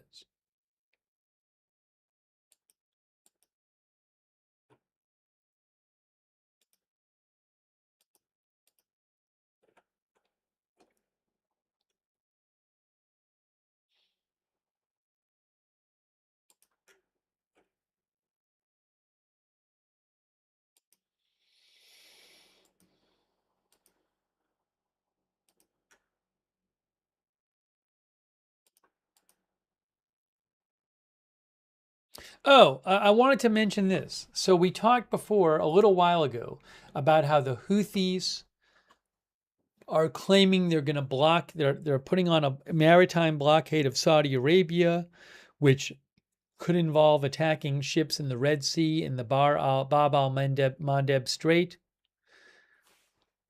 Quick reminder,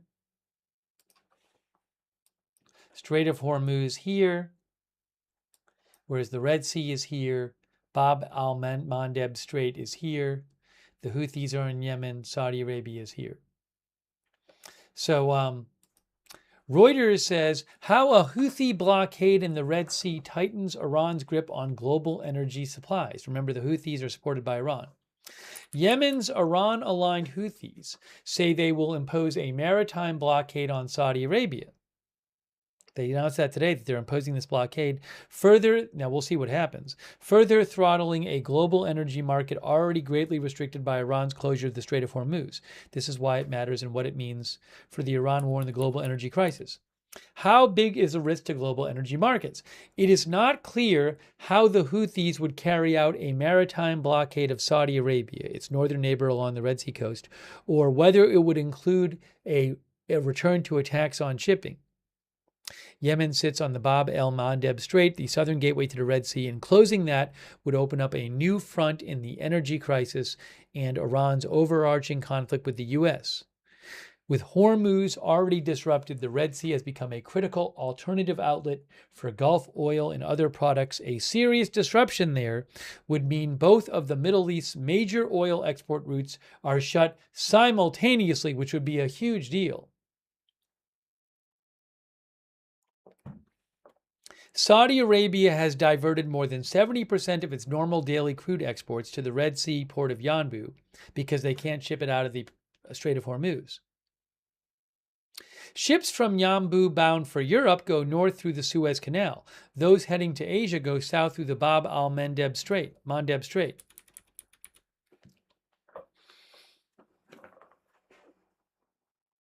Total petroleum volumes transiting the Bab el-Mandeb Strait amounted to 7.4 million barrels per day in June, or about 7% of global oil output. That has provided a lifeline for the energy market, helping to keep down global oil prices.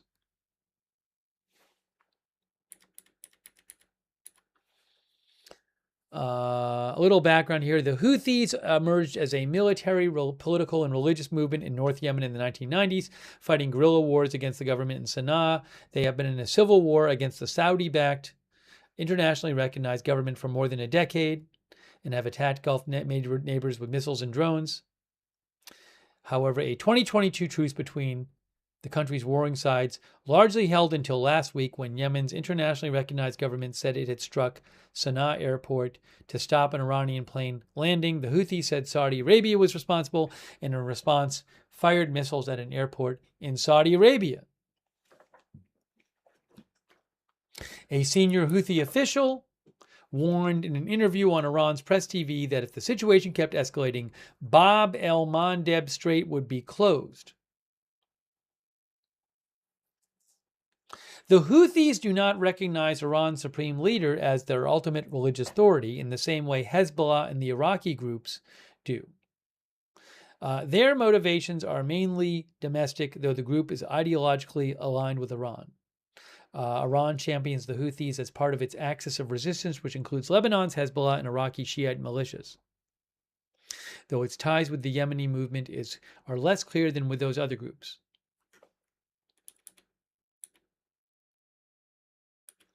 It is not clear how far the Houthi stance on the Bab el-Mandeb Strait and the Red Sea stems from its own strategic priorities or is being made on Iran's behalf, which is interesting.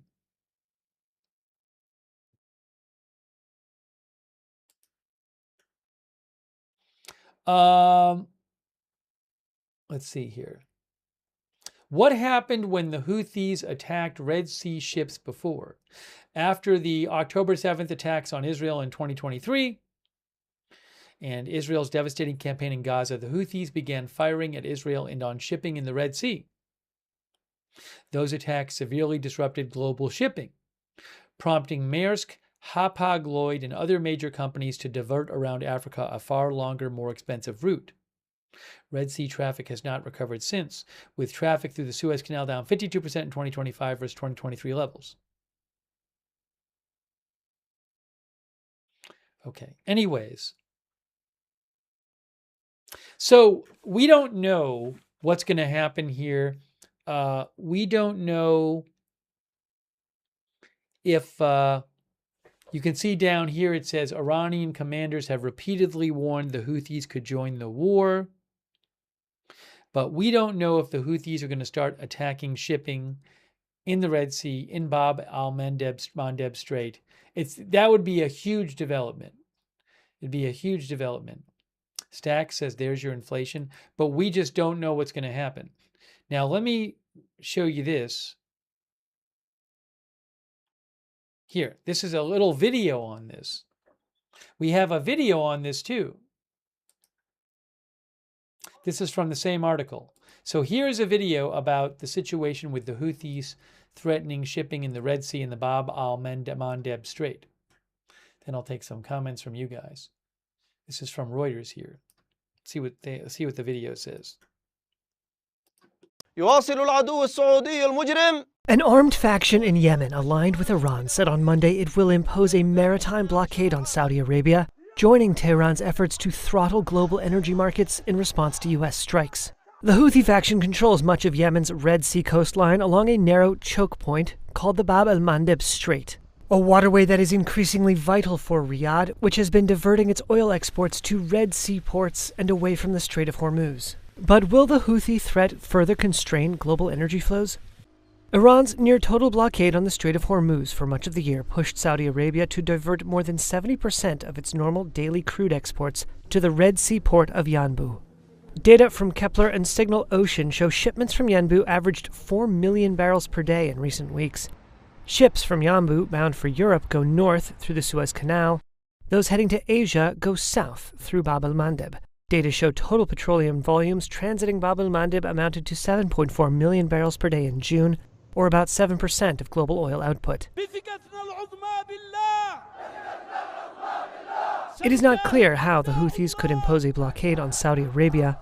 The faction is a military, political, and religious movement fighting a civil war against Yemen's Saudi-backed, internationally recognized government for more than a decade. Beginning in 2023, Houthi forces attacked and even boarded international cargo ships in what they said was solidarity with Palestinians in Gaza. The attacks severely disrupted global shipping. A U.S.-led mission to restore free navigation in the Red Sea involved repeated strikes on Houthi targets. Red Sea traffic has not recovered since. Data from the Suez Canal Authority shows traffic through the waterway down at its lowest in at least 50 years. In their statement, the Houthis' armed forces said they were declaring, quote, a maritime embargo against the criminal Saudi enemy based on the equation of an eye for an eye, effective immediately. They said the embargo was in response to what they called, quote, an unjust and oppressive siege imposed on Yemen by the Saudis.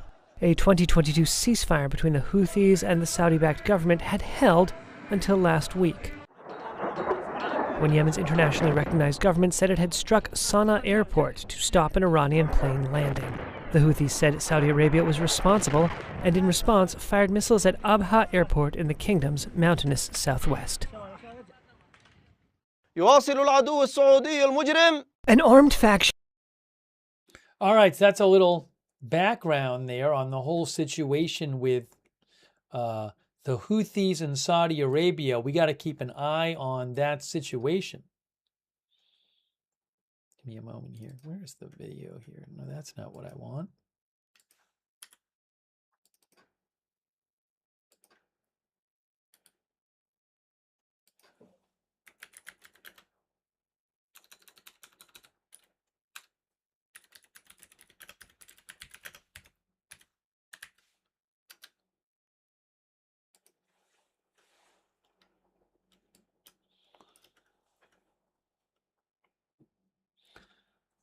Let's see.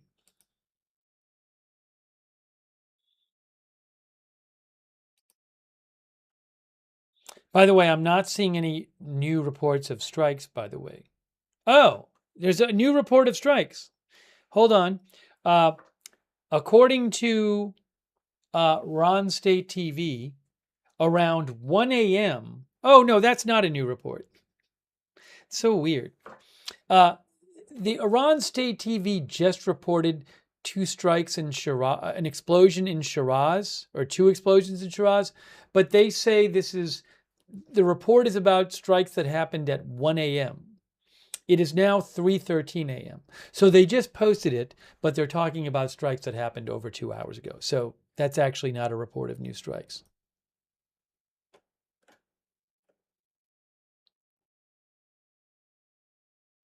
Yeah, same with Tasnim. Again, this is sort of a, looks like kind of a further details on strikes we already knew about. This is from Tasnim here. Around 1 a.m., again, over 2 hours ago, explosions were heard in some areas of Shiraz. According to reports, one location in the east and another in the west of the city were attacked.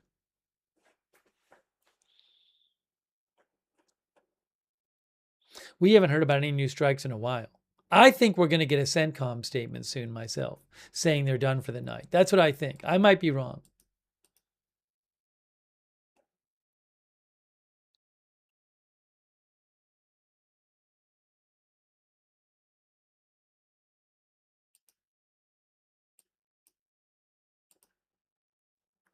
You never know. Dorm Machine says, seems like the action is over tonight. It's over for the night. You never know. J Money thinks CENTCOM will be posting soon about the end of strikes. I mean, it's not sunrise yet. Another hour and 40 minutes till around 40 hour and 45 minutes till sunrise. But it just seems like maybe the last couple days they've been doing this. Doesn't seem like to stretch out over hours and hours. Like, again, like once there's like a wave that takes place over an hour or so, or an hour and a half, and then that's it. But you never know. SDF DSV says, what a roller coaster of emotions.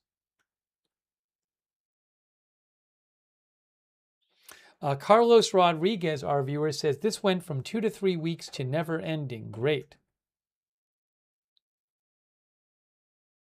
Thank you, Douglas Paulo, for watching. Thanks, No the Boognish, for being a member, becoming a member.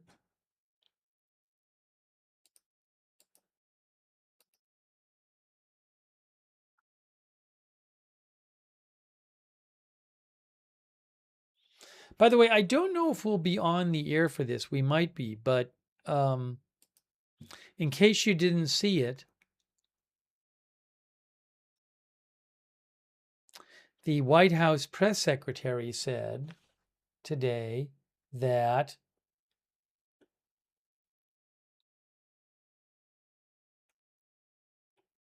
where'd it go?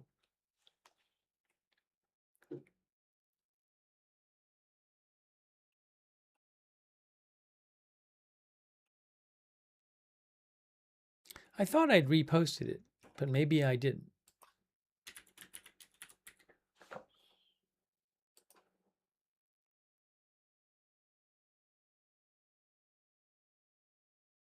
Oh, I did. It's right here.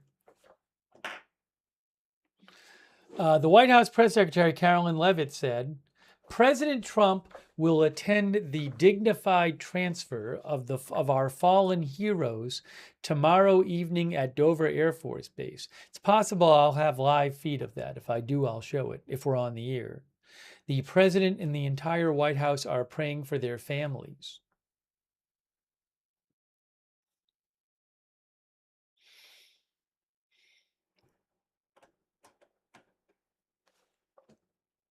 Douglas Christian says, when will this war end?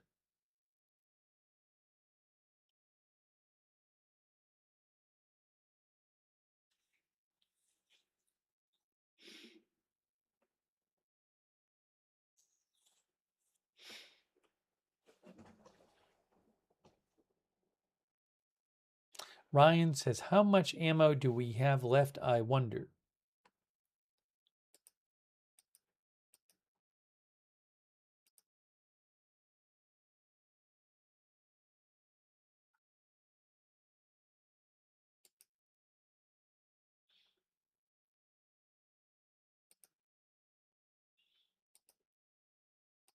We were talking about that a bit yesterday.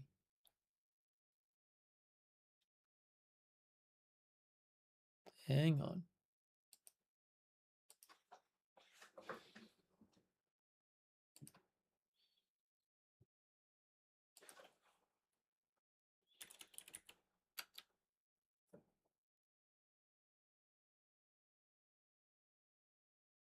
Oh, this is interesting.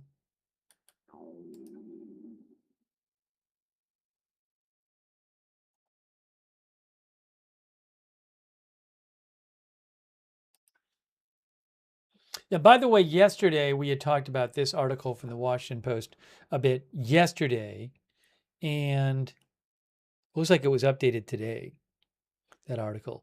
But you can see here it says one official that the Washington Post talked to, speaking of ammo, said the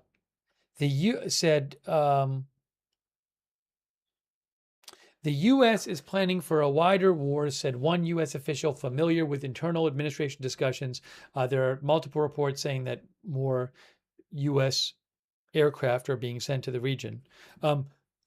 But the official, speaking on the condition of anonymity because they were not authorized to talk to the media, cautioned that the expansion of U.S. operations will be limited by dwindling stockpiles of air defense and long range munitions and constraints on the ability to surge more troops and aircraft into the area because of battle damage. We do not have enough to safely sustain operations, and I don't think the White House is aware of that, the official said. I can't comment on that. I don't know if that's true or not. So, is the U.S. low on long-range weapons and interceptors? That I can't say. But I didn't even see this article yet. The Washington Post had an article today. U.S. strikes unlikely to move Iran, intelligence reports say. Iran's government is unlikely to feel significant impact or soften its negotiating position as a result of new rounds of U.S. military strikes like those now underway, according to a new intelligence assessment described by current and former U.S. officials. Analysts at American spy agencies also have concluded that Tehran and Washington are for now stuck in an indefinite limbo between peace and war, the officials said. An uneasy dynamic given the increasingly deadly nature of the tit-for-tat hostilities between the two nations.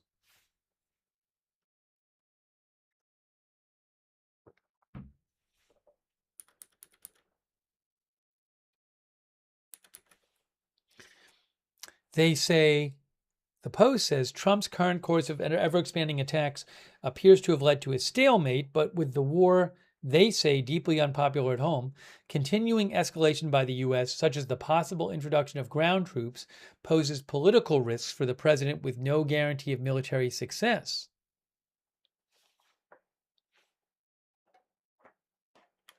With the prospect of a wider war erupting again, both Iran and the U.S. signaled they were open to fresh negotiations, although no progress was reported. Iranian Foreign Ministry spokesperson Ismail Baghai said in a news conference today that messages from Washington had reached Tehran through intermediaries in Qatar, according to Iranian media. He said, we have received messages without going into details, but the main point is that the diplomatic apparatus has been active in recent days and ideas have been conveyed to us by certain mediators. Secretary of State Rubio said the U.S. remains open to a diplomatic solution and that parts of Iran's government are open to it, but hardliners have gotten in the way.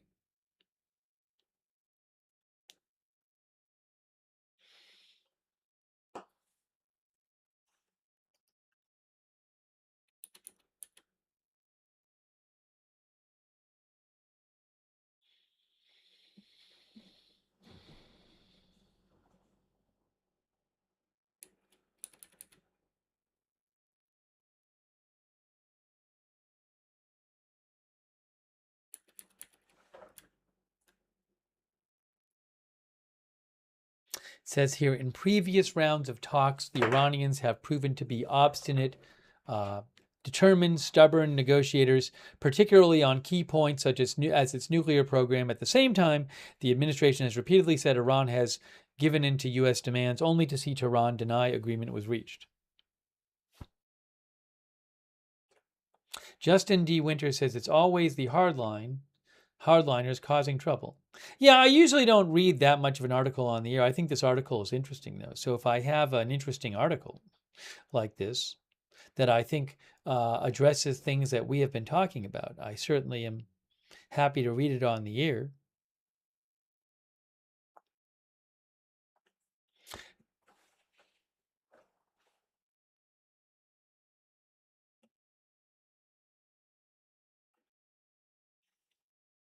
Will there be another ceasefire? What if that happens?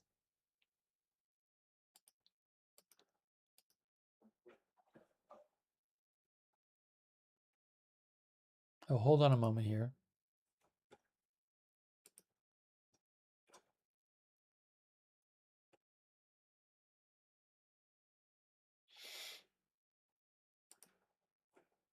Yeah, I'm not really hearing much coming out of Iran at all right now. Very little.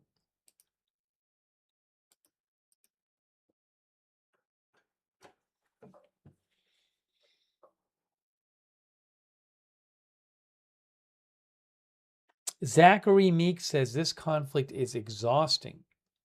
Right now it is 3:24 a.m. Iran time.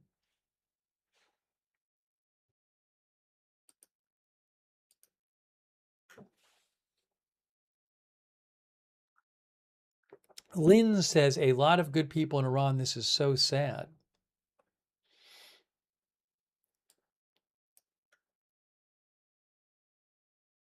Judas Maccabees thinks we've been bombing farmland.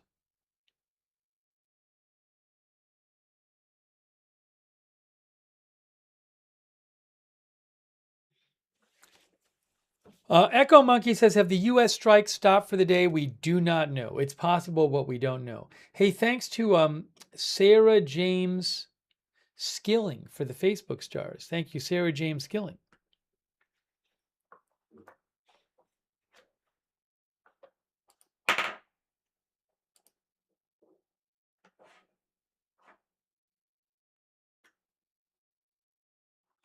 The new trading day for WTI crude oil started about 2 hours ago. It's pretty even since a couple of hours ago. And actually, this is the last 5 days for WTI crude. It's at 82.5 right now. 5 days ago it was around 80. A few weeks ago it was about 67. That's WTI crude. Temporarily closed. I think it closed for an hour or two each day. Brent crude oil, 88.80. But it'll open back up again, I assume, soon. Maybe even in a couple minutes. Oh, thanks so much to Daniel Moulton. Daniel Moulton, that's very kind of you. I really appreciate your support of the channel. Thank you, Daniel Moulton. Very nice of you.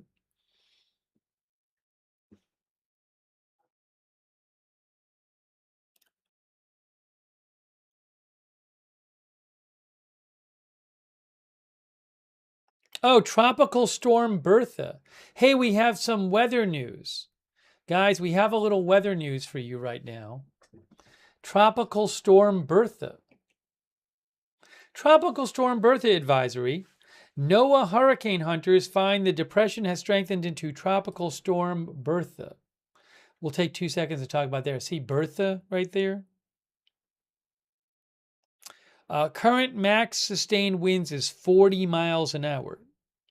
Here is the warning cone here, an interactive map. So,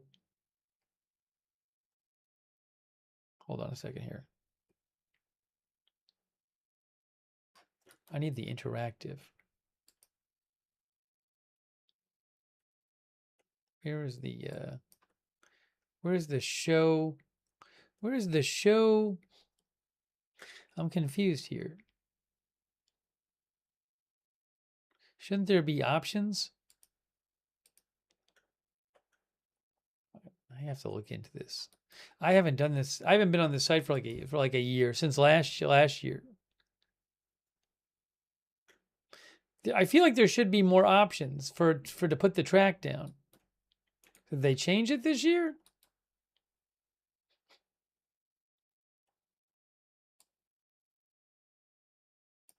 Oh, is this it here?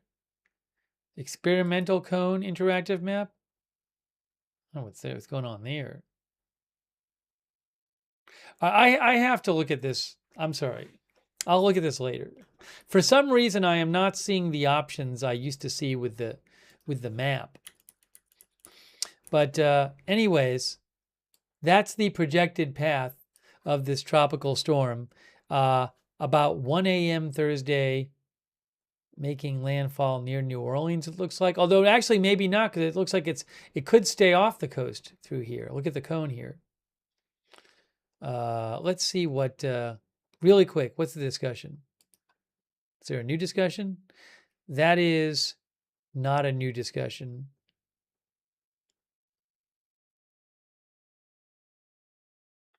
I mean, the last 3 hours ago discussion had it getting up to 50 miles an hour, then going down to 40 miles an hour max sustained wind before inland. All right. Well, I'm not gonna. The new intensity forecast calls for a peak intensity of 50 miles an hour in 36 hours. How about rainfall? Rainfall potential.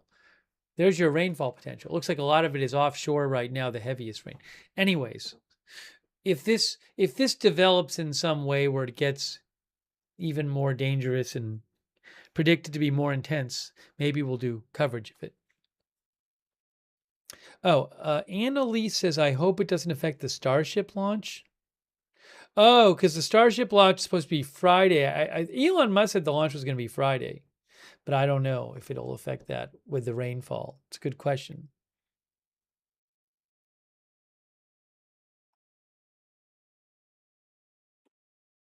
What happened to the, this says interactive map, but where are all the options? There used to be all these options where you could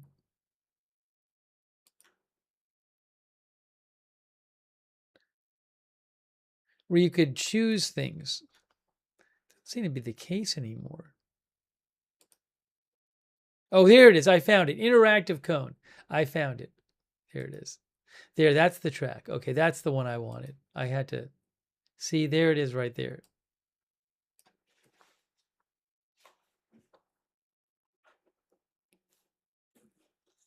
Anyways, this is a tropical storm right now. If you want, you can go to hurricanes.gov and get more information. Is it on the radar? Let me check out one other thing here.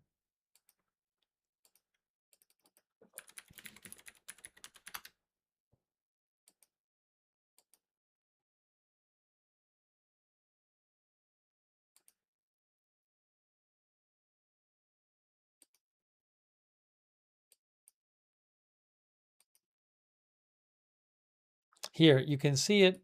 Sorry. I'm not going to linger here, but I believe this is weather-wise. You're looking at weather-wise here, and I think that's it in there. Anyways, I'm not going to worry about it right now. But if things change and the forecast gets more intense, I could see doing more coverage of it. But if you're in the area, certainly pay attention, follow the recommendations of the local officials and all that.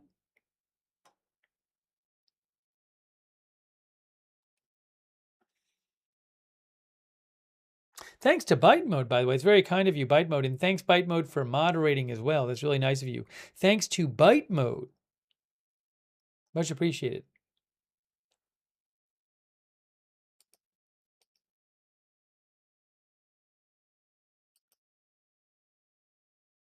We just stopped hearing much of anything, didn't we?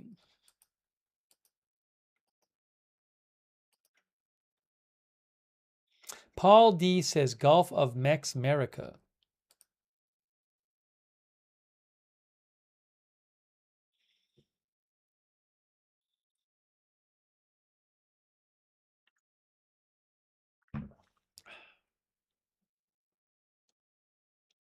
Ray K1NS likes weather-wise.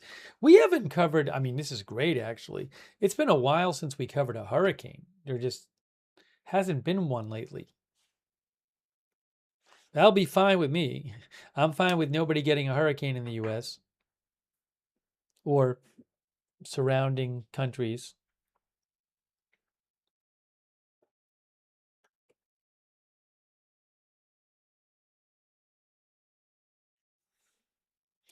Haley Girl says, stay safe all in the path.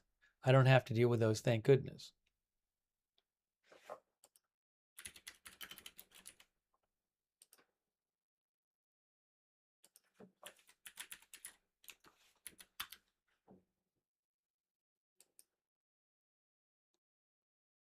You know, Elon Musk said yesterday, Friday, was the next launch day. Did that change?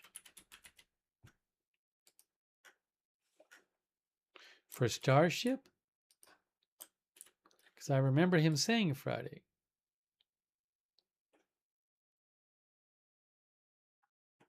Even though the website says Thursday. Oh, I didn't see this, guys. I have to unrepost this.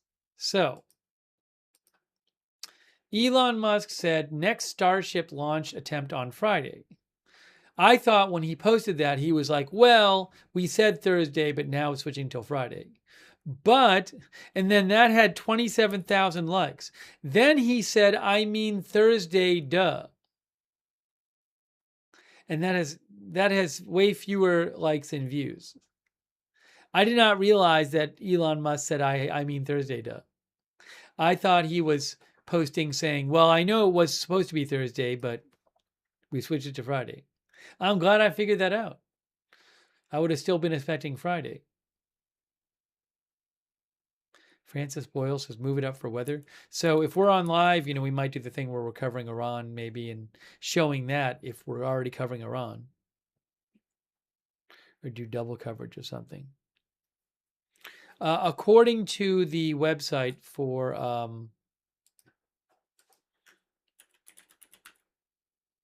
SpaceX, the 90-minute launch window opens at Eastern time 6:45. Eastern time 6:45. Central time 5:45. 90-minute launch window.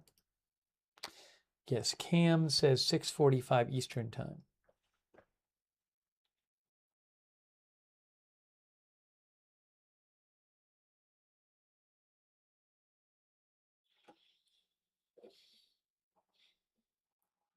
Why don't I need to take 1 minute. I basically have no water left here. I'm going to take 1 minute and I'm going to come back.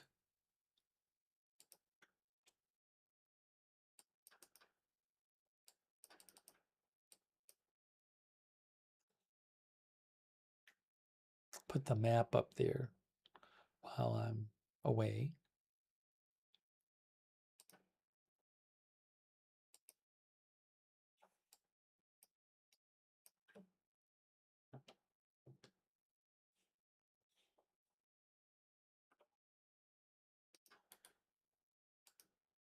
Hey, by the way, 86 GOP Forever just gave, no joke, 50 memberships to people. Wow. 86, that's so kind of you. 50 of you got memberships in the YouTube chat, thanks to 86. Please thank 86 if you got a membership from 86. 50 memberships. Very generous of 86. Thank you so much. Great to see new members. Thank you, Samantha S. Reynoso, who says, what's a development or detail that shifted your view of the bigger picture? Well, it looked like something really big was happening a couple days ago when the U.S. spent 2 days escalating its strikes in Iran and hitting a bunch of bridges and a railway junction and an airport, it looked like, and other looked like civilian-ish targets, although the U.S. said they had military uses. That seemed to be a huge deal. And then Iran seemed to be really escalating its responses in response to that. So it looked like we were going down the big escalation road. But the last couple days, the strikes have not been as escalatory by the U.S. And it looks like the U.S. has ramped down its strikes. So what can I say? I don't know. Thank you so much, Samantha S. Reynoso. Now, Steve God says it seems like the strikes have gone down after Iran killed our troops. I don't know if that's what it is or if that's part of it. Again, Iran also started really ramping up its responses. It attacked 2 different desalination plants in Kuwait, by the way, and also a vital oil facility and Kuwaiti military facilities. And that's all coming from Kuwait. That's not Iran saying they did that. Kuwait said they did that. So I also don't know if the U.S. was worried about, energy infrastructure being attacked in the region. That I don't know. Yes, and Lego Common Sense says too early to know yet with the bombing. I mean, Who knows? Later tonight or tomorrow or 5 days from now, the bombing could be completely different. We just don't know.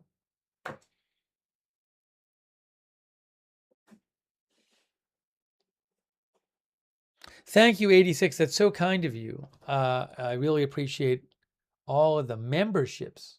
Thank you. What I'm going to do is take 1 minute. Give me 1 minute, okay? Guys, 1 minute here. I'll be right back in 1 minute. We'll continue our live coverage.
Okay.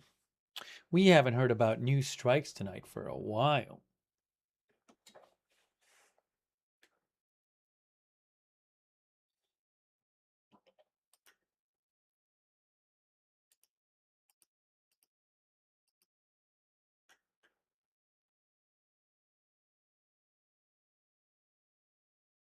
Give me a moment here.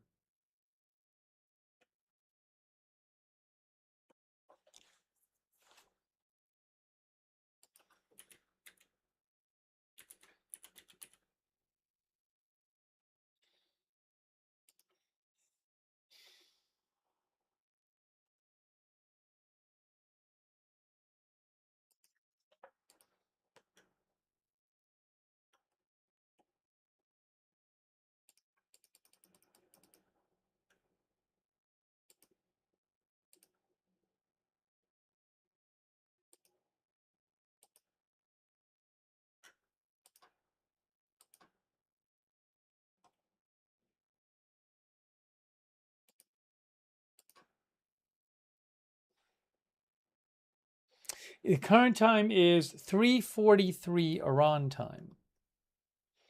3:43 a.m. Iran time.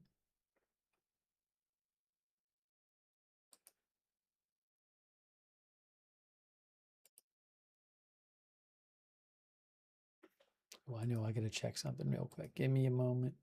Let me check something.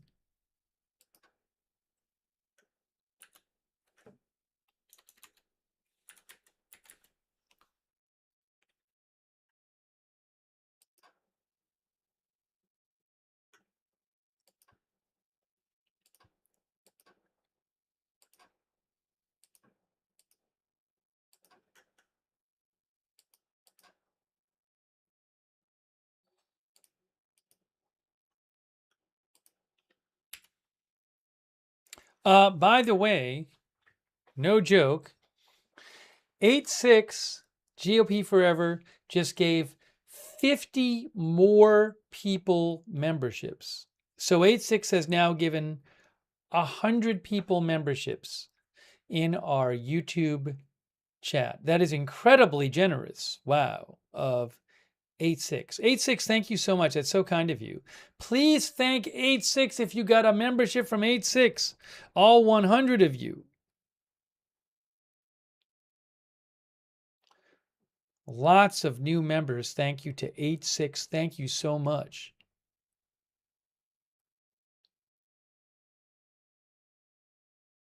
The mods can tell you, I think you have to have your account set to be able to receive them.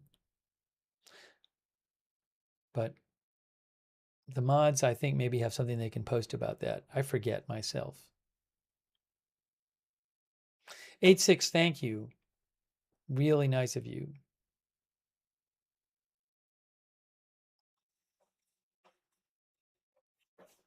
Thanks for people shouting out 86 in the comments. Hey, also our new member KZK1993, thank you so much.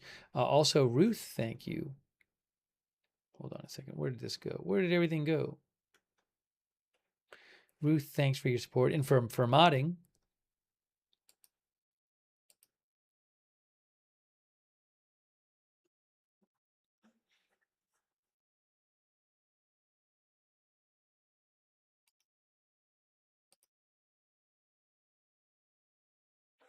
There has been not been a new report from Iranian state media about either explosions in Iran or like Iranian response in a while. I mean, at some point we might hear like sirens in Bahrain or something. We haven't even heard that during the broadcast.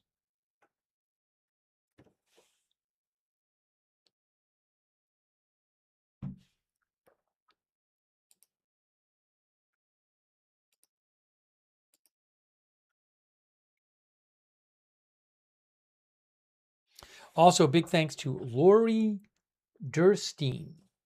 Lori, thank you so much for supporting Agenda Free TV. Lori Durstein.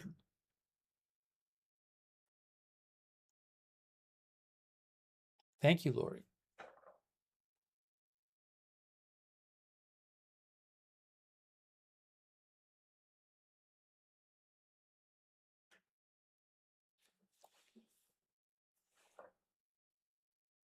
Our viewer, Brandon McLean, thinks they got to be running out of targets. That's what Brandon thinks.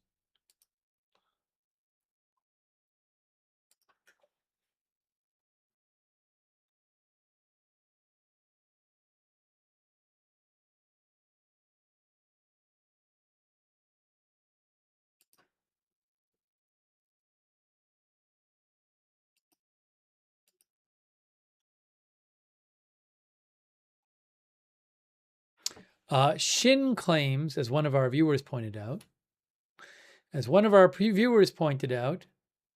Austin Batman, Shin, who I follow, claims that 2 explosions were heard in Bana in Kurdistan province, Iran. Now, I don't know where Shin is getting that. I'll have to see if I see that anywhere else.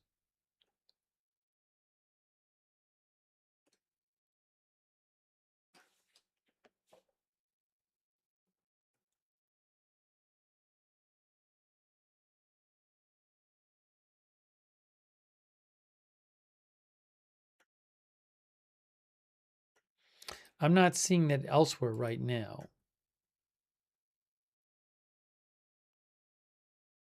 I'll let you know.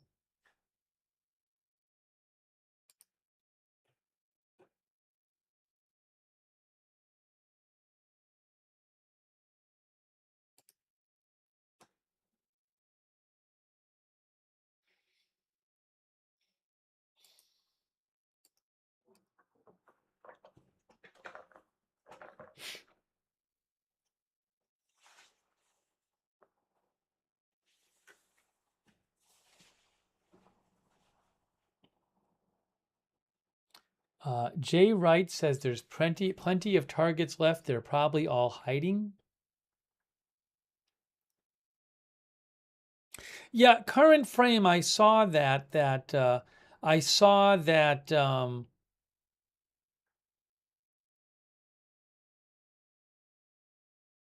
a few minutes ago. Where is it here?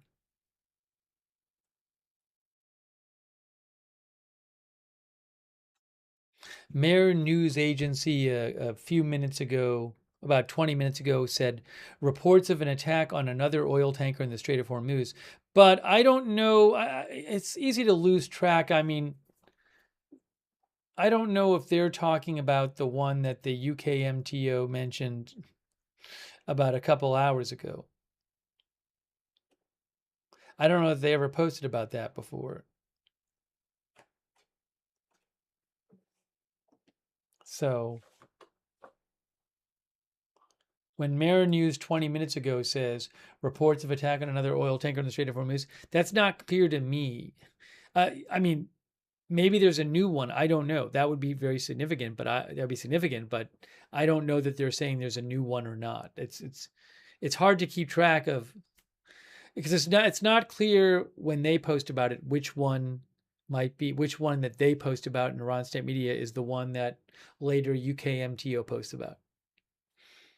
So maybe there's something, another one, maybe something new.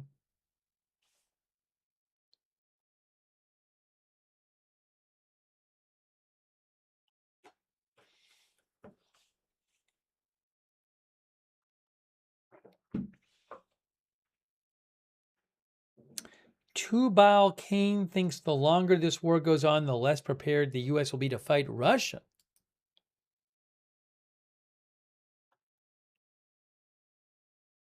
Now, this isn't, I mean, we've been hearing about this. This is kind of a, explosions in Iraq happen pretty regularly during, I know, the last couple of weeks. So I will say, Tasnim says explosions heard in Suleimania, Iraq.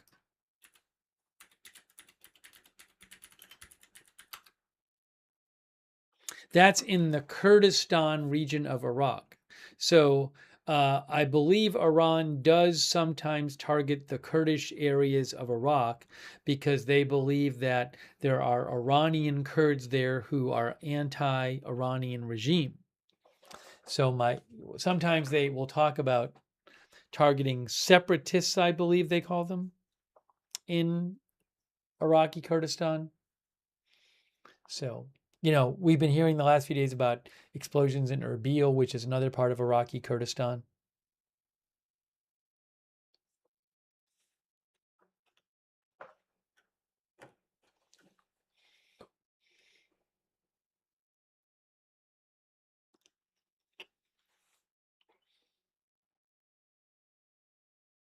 Now, Cashonomics says they're in Suleimania right now and says, yes, they attack us, but I've not heard anything for tonight. Now, I cannot confirm that Cashonomics is really in Suleimania, but that'd be neat if Cashonomics was watching from Suleimania.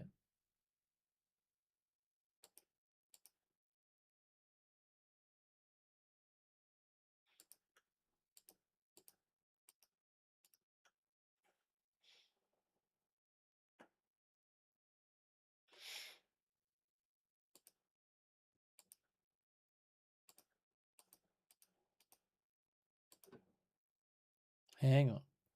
Hang on.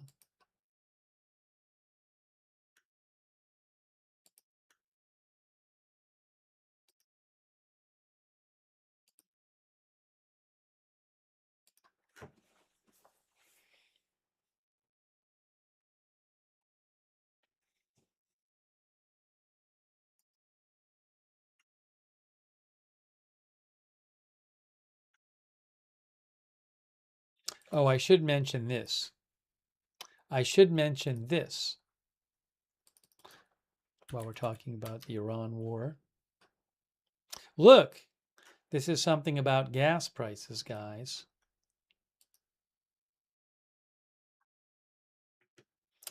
U.S. gas prices back up to an average of $4 a gallon. $4 a gallon as the U.S. and Iran launch attacks, says AP. U.S. gas prices jumped back to $4 a gallon average on Monday as Washington's latest fighting with Iran renews strain on the flow of fuel worldwide. According to Motor Club AAA, the national average for a gallon of gasoline is now just above the $4 mark. That's about 13 cents more expensive than it was a week ago, and far higher than where prices stood at the pump at this time last year, when Americans could fill up for about $3.14 a gallon on average. Energy prices cooled last month when Washington and Tehran reached an interim agreement aimed at permanently ending the fighting and reviving traffic in the Strait of Hormuz, but that peace deal has now crumbled, and oil flows are largely stalling again.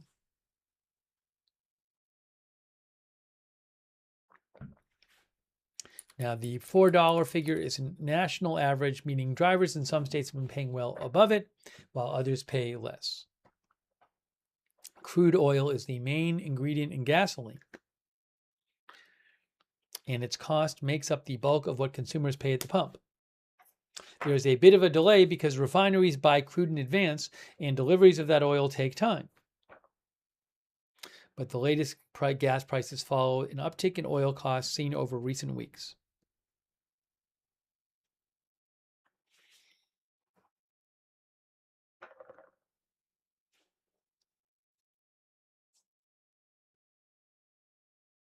Beyond gasoline, fuel like diesel, which powers many freight and long-haul trucks, is also back on the rise.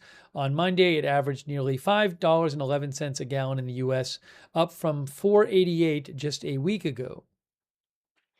American households have already collectively paid nearly $71.1 billion in extra costs for gas and diesel alone since the war began, according to an online tracker from Brown University's Watson School of International and Public Affairs.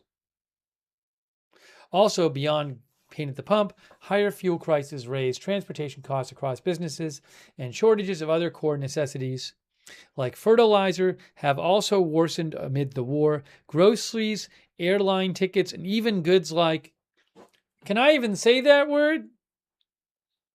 And blank, and shoes have gotten more expensive in recent months.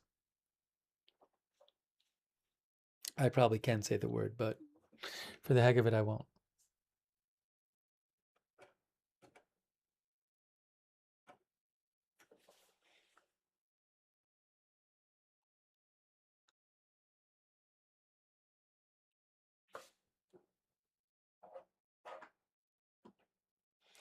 Steven Ransberger says $3.81 in Florida.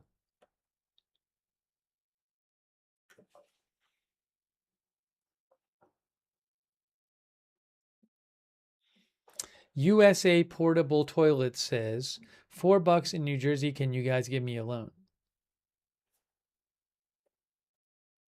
Cheese says it's $3.69 in Oklahoma. Reloader says not around here. The gas is $3.50, around in the $3.50 range. It went up about a nickel in the past weeks.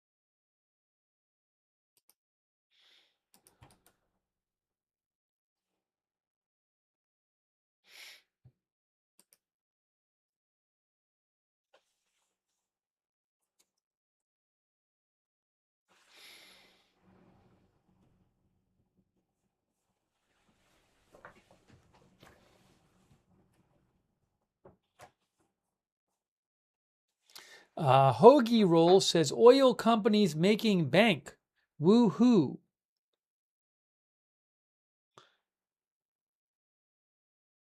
U.S. Good consumption. U.S. Keep that cash flowing into the coffers. Big Chinook says around $4.80 for gas here in Southwest Oregon, $6 for diesel.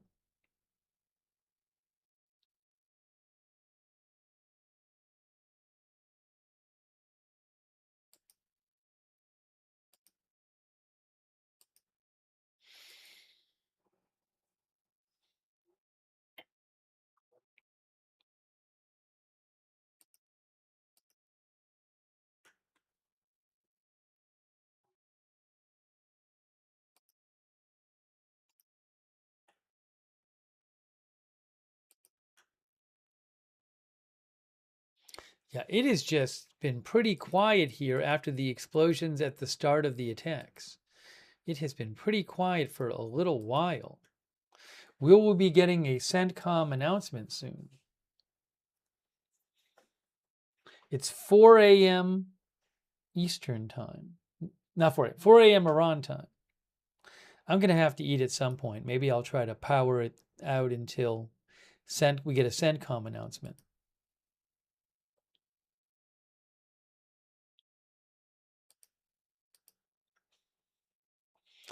Jimmy ZNJ says, nothing left to destroy?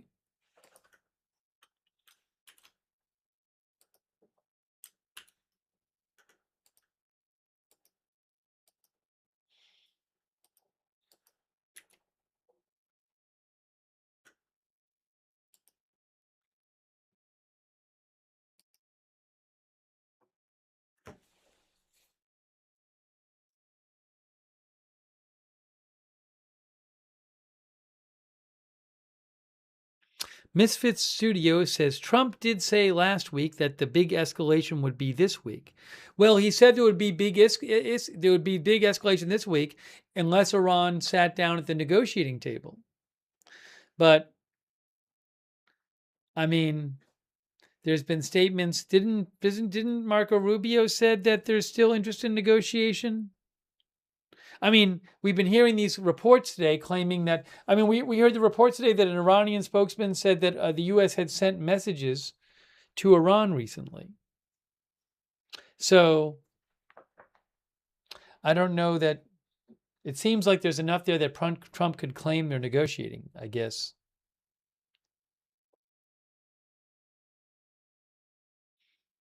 Yes, and we talked about reports in the last couple of days, as Misfit Studio mentions, of both more refueling tankers and more fighter jets being sent by the U.S. to the region.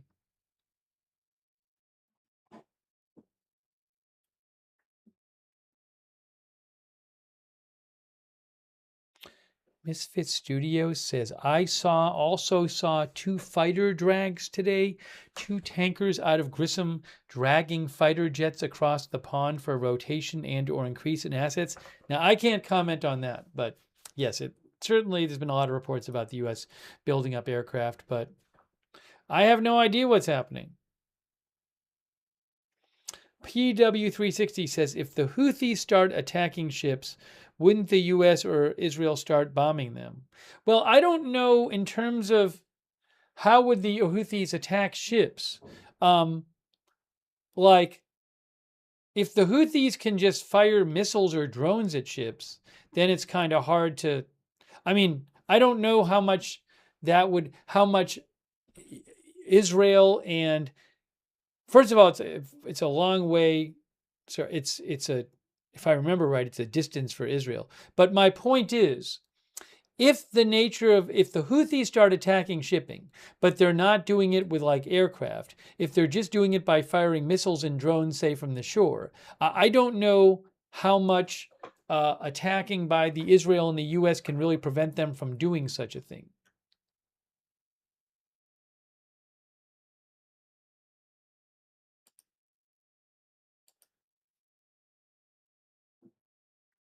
Yeah. Remember, by the way, Yemen's away for Israel. Israel has attacked the Houthis before, but it's a long distance. It's like 1,200 miles. But Sana'a is here. I would have to pull up a map here, but I know that part of Yemen, I believe the northern part, is where the Houthis are. But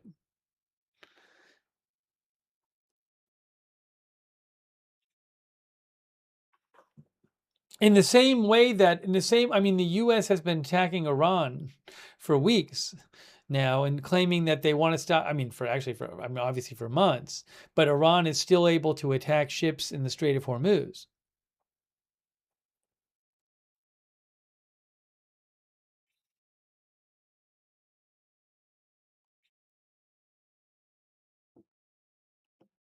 So I understand the question, but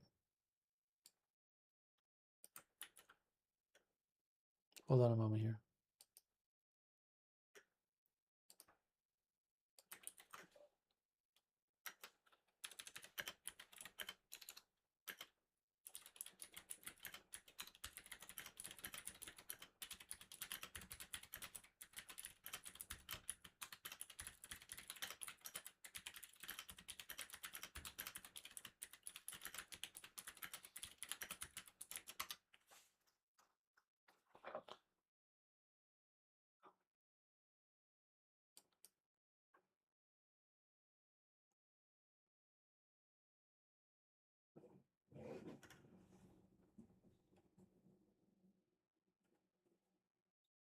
Give me a moment. Give me a quick moment here. I'm just looking something up.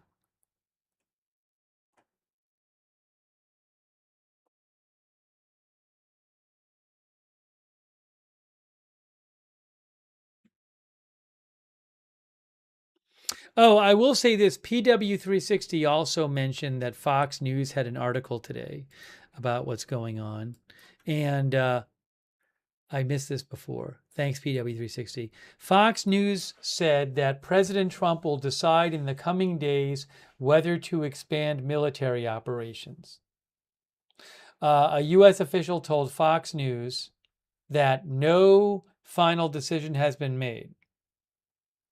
The official told Fox, if Trump orders a return to full-scale military operations, the campaign would be far more intense and extensive than the last 9 nights.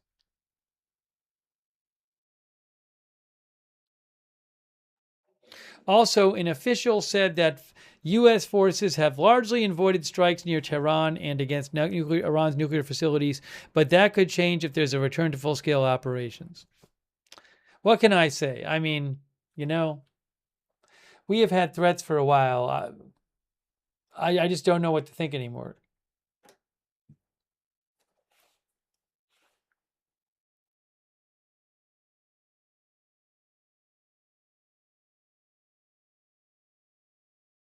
S-Max thinks that if he has competent advisors, they are probably urging him not to, but S-Max says, I can imagine he himself wants to, though.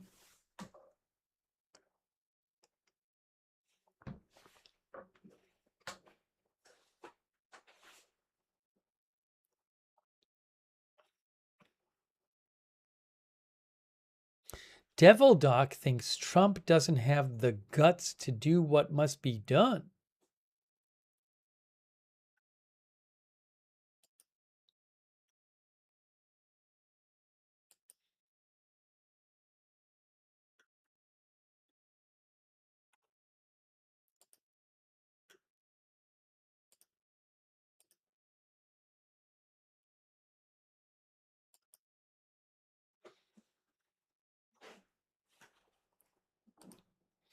It's again, it's been a long time tonight since we heard about any new attacks in Iran or any kind of Iranian attacks on other countries. For the first 6, 7 nights of these 10 straight nights, maybe the first 8 nights or so of the 10 straight nights, we would regularly, even when there were not Iranian strikes, I felt like we were hearing about Iran saying that they were attacking Kuwait or attacking Jordan or whatever, and we really haven't heard much of that.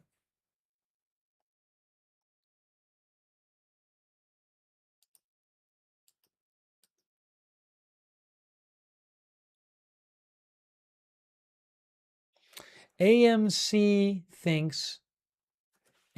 to the Moon thinks we don't have the missiles and interceptors. If we did, we would have finished them in June. GTG says, seems to me they're all dragging this thing out. Must be profit in it for someone.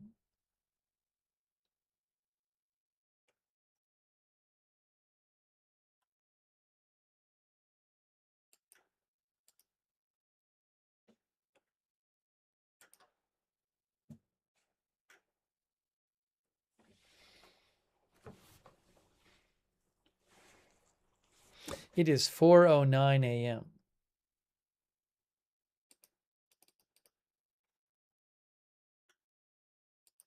Local time, that is. Local time.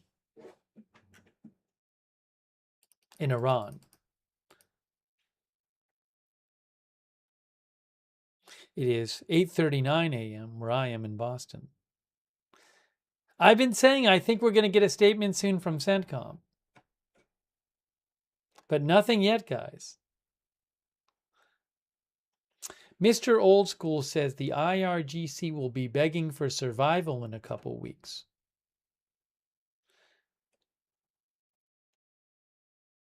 Stack says, get ready for the Big Mac attack. It's coming.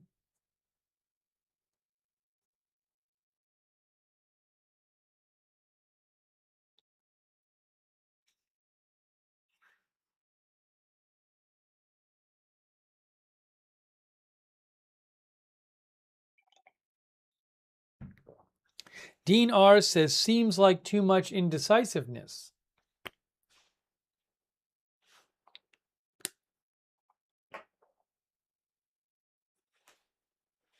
Mr. Wesker says, Iran just has to buy time, and with control of the strait and support from China and Russia, they're not worried.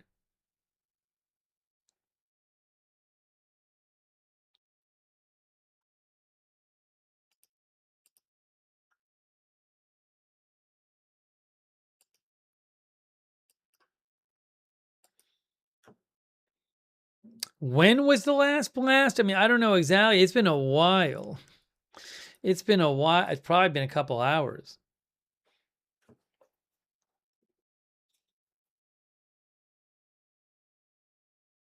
Michael says, are we still conducting strikes? I haven't heard much for a little while. It's also possible that what'll happen is we'll suddenly get one or two more, and then the U.S. will release the statement saying that was the last one.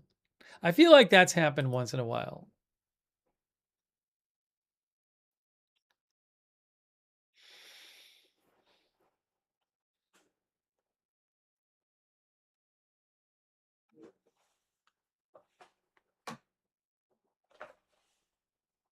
Jim Tucker says, where is Iran getting all the weapons?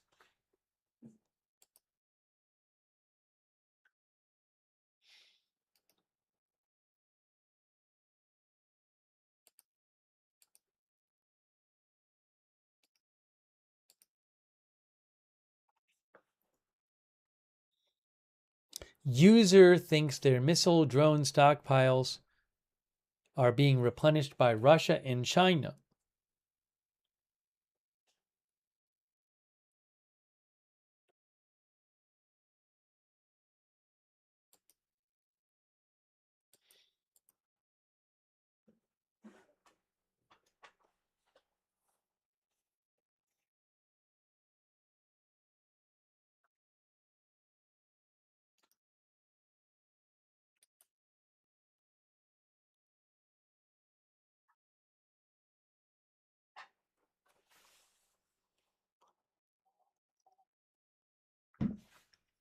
I have no updates about any kind of military action by the Houthis against Saudi Arabia. We talked about that a bunch today, but I have no updates about that.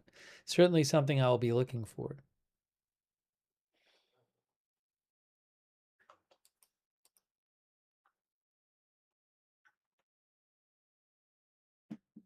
We haven't heard from Vahid with any updates in a while. He posts when he's hearing about reports of explosions and attacks. Nothing from him in a while.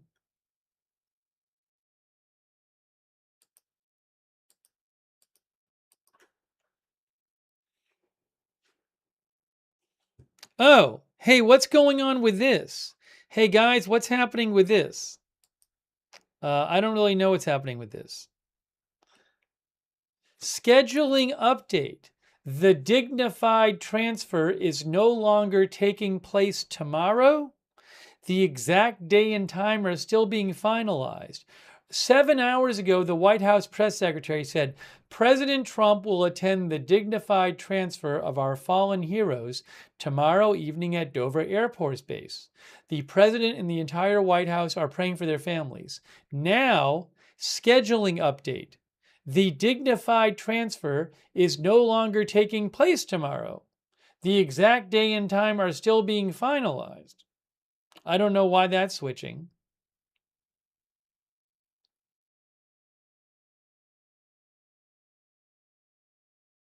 Because it was scheduled enough that she announced it 7 hours ago. So I don't know what to make of that. I mean, maybe it's nothing. It seems kind of odd.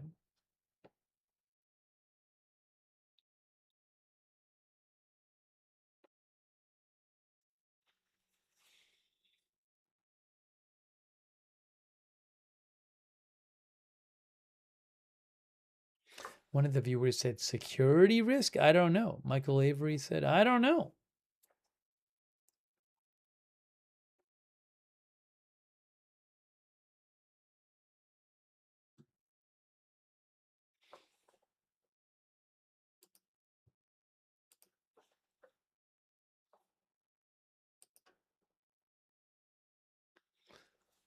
Why would that change?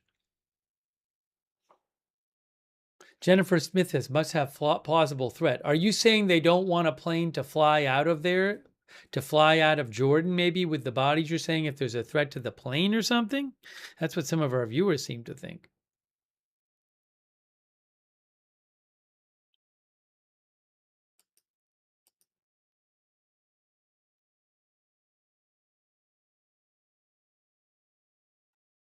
It just seems odd. I mean, I don't know. I don't know what the reason is, but it seems odd to me.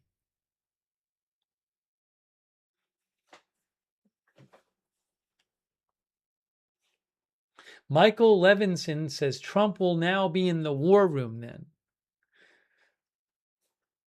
I was wondering if anybody would think that it's because there's some big military thing coming.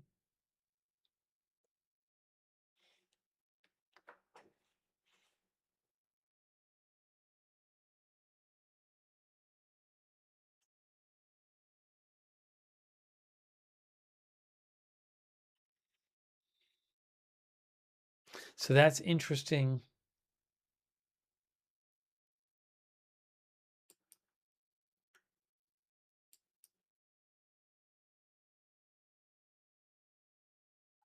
From Carolyn Levitt.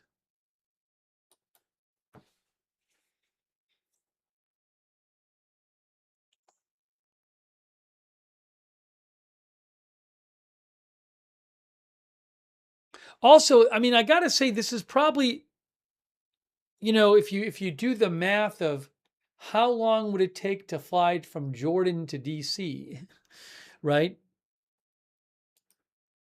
This is not that long before the plane would have to leave, I don't think.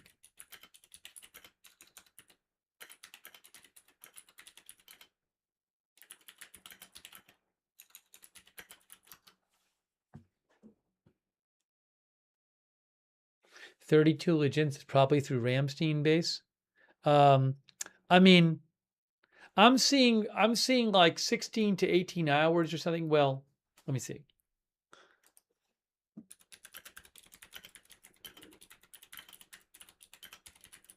But they can't just leave 3 hours before, obviously. It would take time. I'm seeing Gemini claims around 13 to 14 hours of pure flying, but they might have to refuel. So again, this is not that long before the plane would need to leave.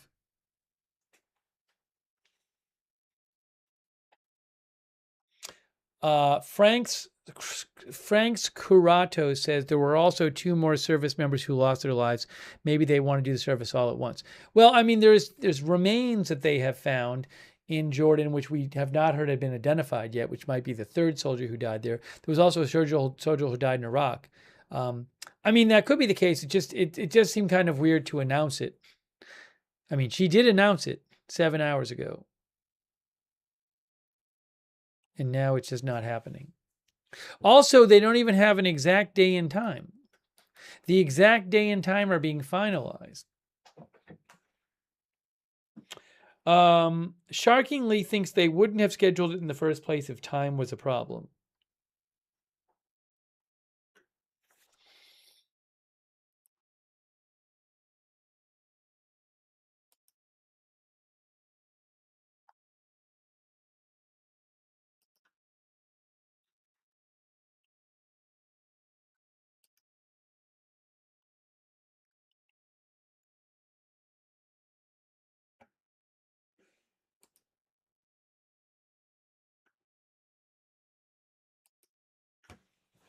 Hey, thanks, Drafty Panda, for being a member. Thank you, Drafty Panda. I appreciate you being a member. We are still bringing you live coverage here. It has been a while since there was a news strike.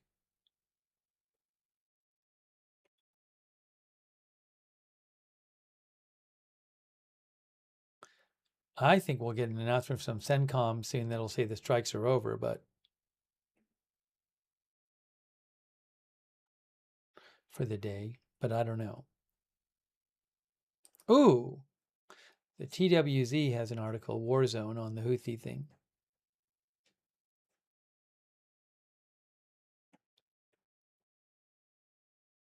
Hold on here.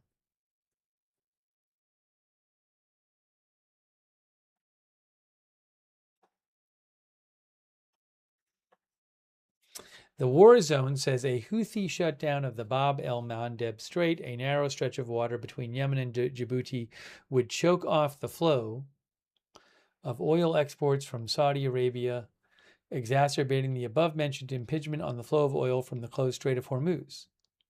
Having both straits closed at once is something of a sum of all fears scenario for the global energy marketplace. Reuters said the full closure of the Bab al-Mandeb Strait would cut global oil supply by 7%, as it would leave most Saudi oil exports unable to leave the region. This disruption would add to the massive cut in global oil flows from the war in the Gulf, which has already reduced shipments by 10% of global supply. I'll post a link to this article from the War Zone.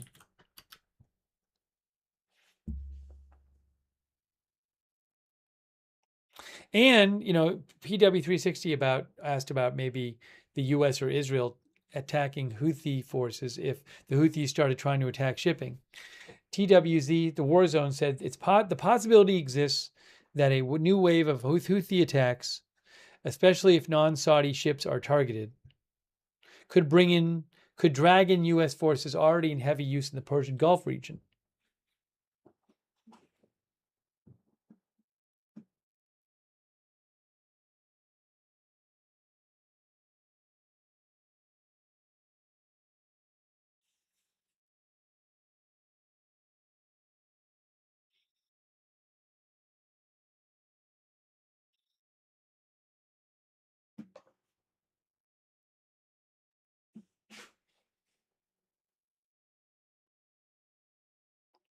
The War Zone in this article, it's a very good war news site, military news site.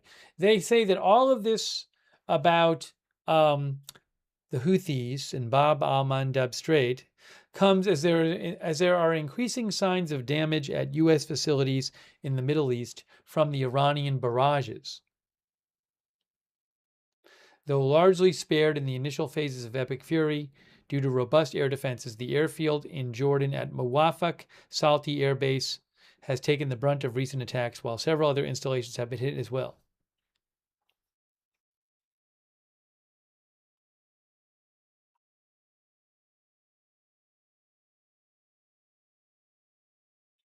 That's the air base that the soldiers were killed at, by the way. The War Zone says that this air base hosts the greatest concentration of U.S. tactical aircraft in the region and thus is an extremely important target,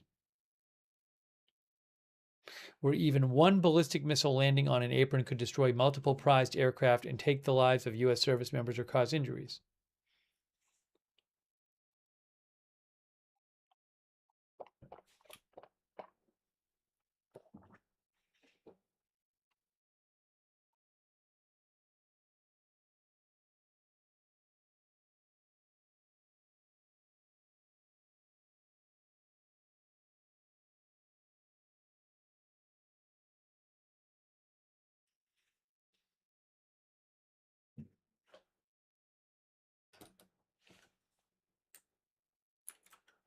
Oopsie, hold on.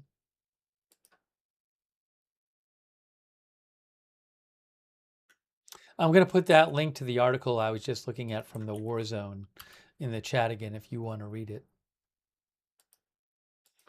4:24 a.m. Iran time. We have not had a new attack news for a while. We have not had Iranian retaliation news for a while.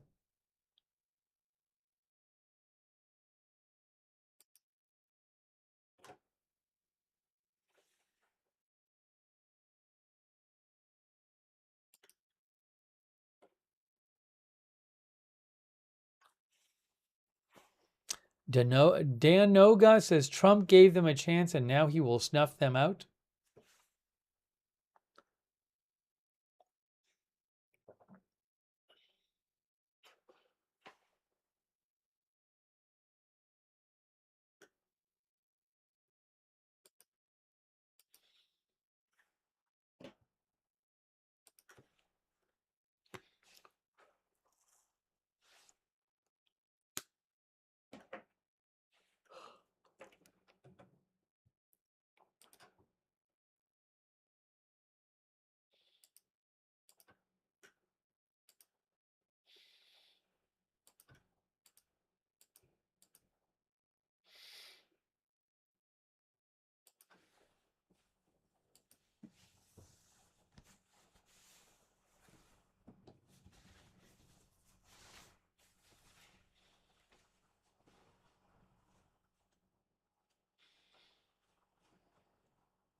What is this?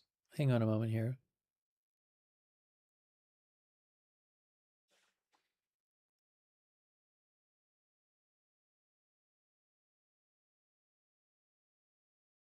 I just saw an update possibly about the Houthi thing.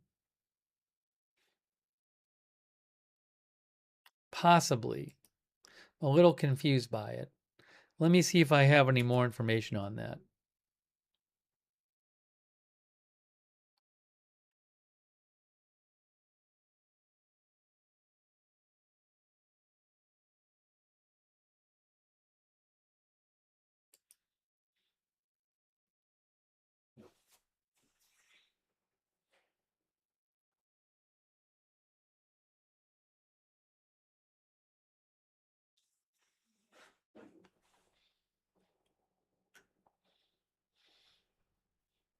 Martin Kelly, who's with EOS Risk Group, claims that he's claiming that the Houthis have announced a ban on ships going to calling at Saudi ports.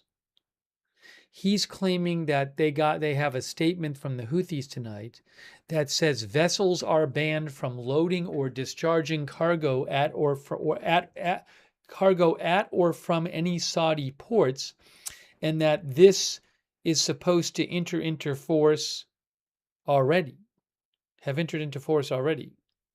Now, I haven't heard of the Houthis enforcing this.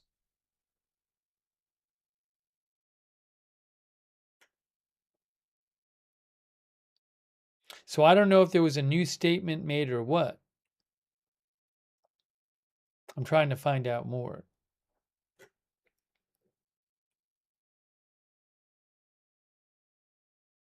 C. Cragen says, I haven't seen that statement announced anywhere else.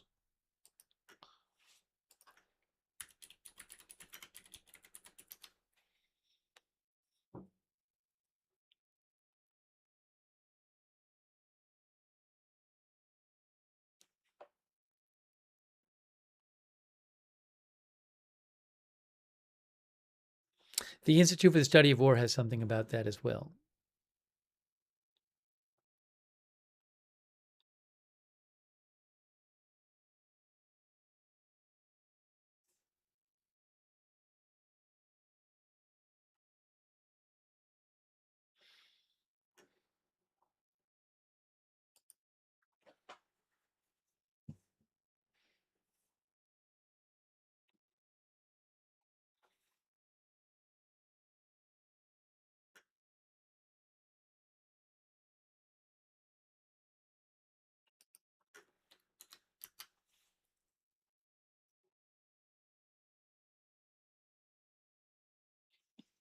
Again, I don't have. I'll be keeping an eye out for more Houthi news. I can't confirm that report right now. But I can show you this. You can see from the Institute for the Study of War, understandingwar.org, the Houthis announced naval blockade against Saudi Arabia could result in an expansion of the shipping crisis in the Middle East, as it will almost certainly increase the cost of shipping through the Red Sea by discouraging ships from transiting through the Red Sea. ISWCTP has not recorded any Houthi attacks on shipping since July 7, 2025, and at the time of this writing, but the Houthis ordered Saudi-bound vessels to turn back from Saudi Arabia over radio today. Iran is trying to expand the geographical scope of its conflict with the U.S. to the Red Sea to cause further disruption to the international markets and impose additional costs on the U.S. Also, the Houthis may have announced the blockade to deter Saudi Arabia from striking Houthi targets in Yemen, to discourage further Saudi attacks, separate from but partially satisfying Iranian efforts to impose costs on the United States.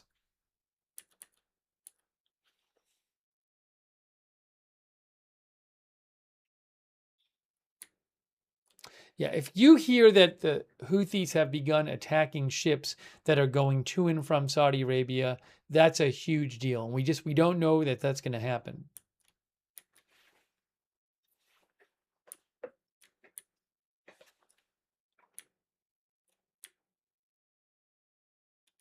I'm going to post a link to this in the chat.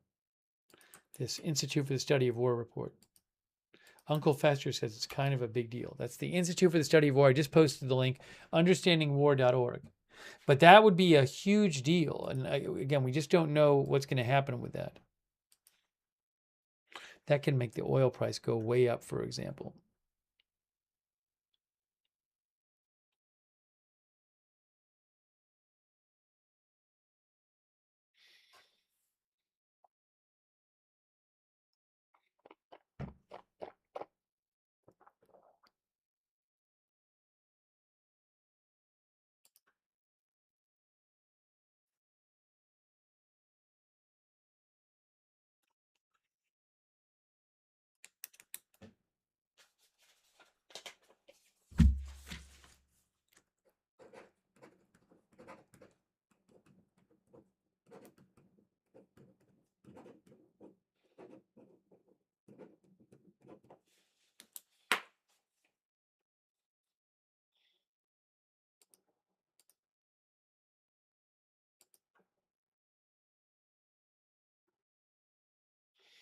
These days of war, it says, oil is steady, not responding to any new news on Houthis.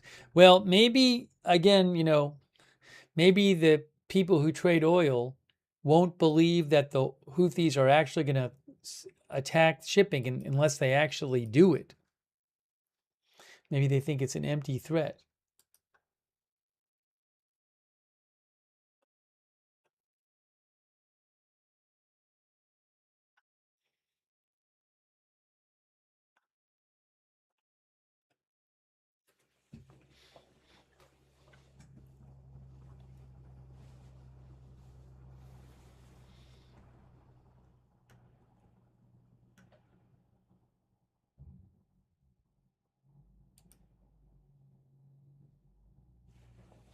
All right, it is now 4:33 a.m.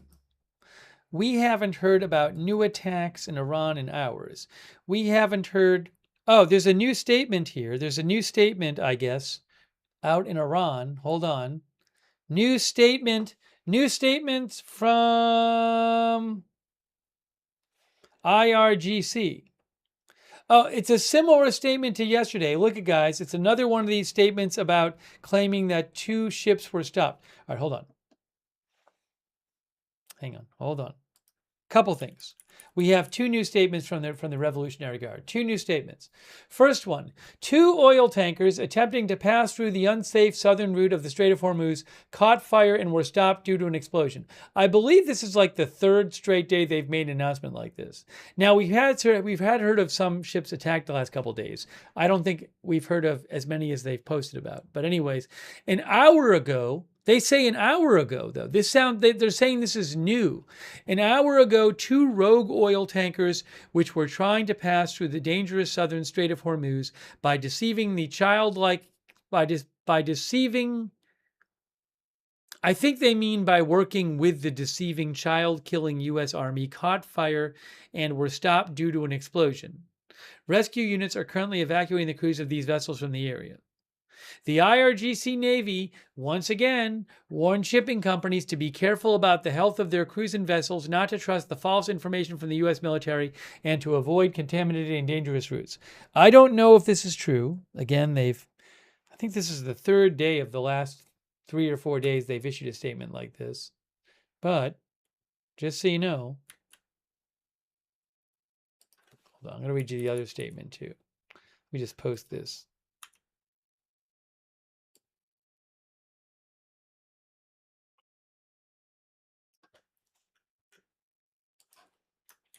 Iran's Revolutionary Guard.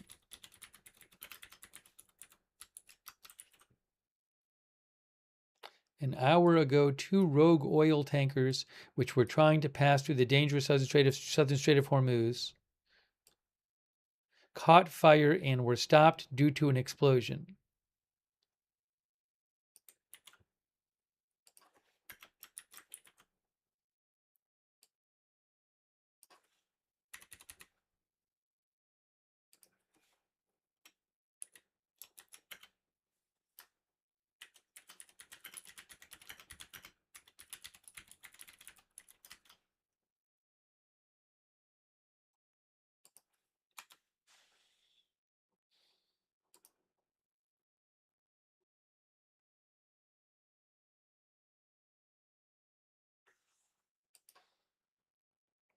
Just see some. That's a Fars News posted that, but again, it's a. Oh, hold on a second. Here's another statement. It's another version of that statement here. No, it's the same basic statement. Hold on a second.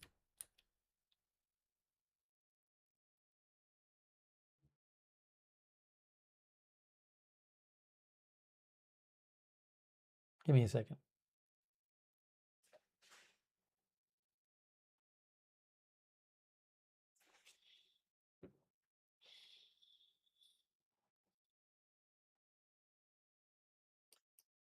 Yeah, I have a longer version of that statement that I just was reading you from the Iranian Revolutionary Guard. So they say here, you can see here from, before it was from Tasnim, this is from Mer News, State Media Iran, but they say,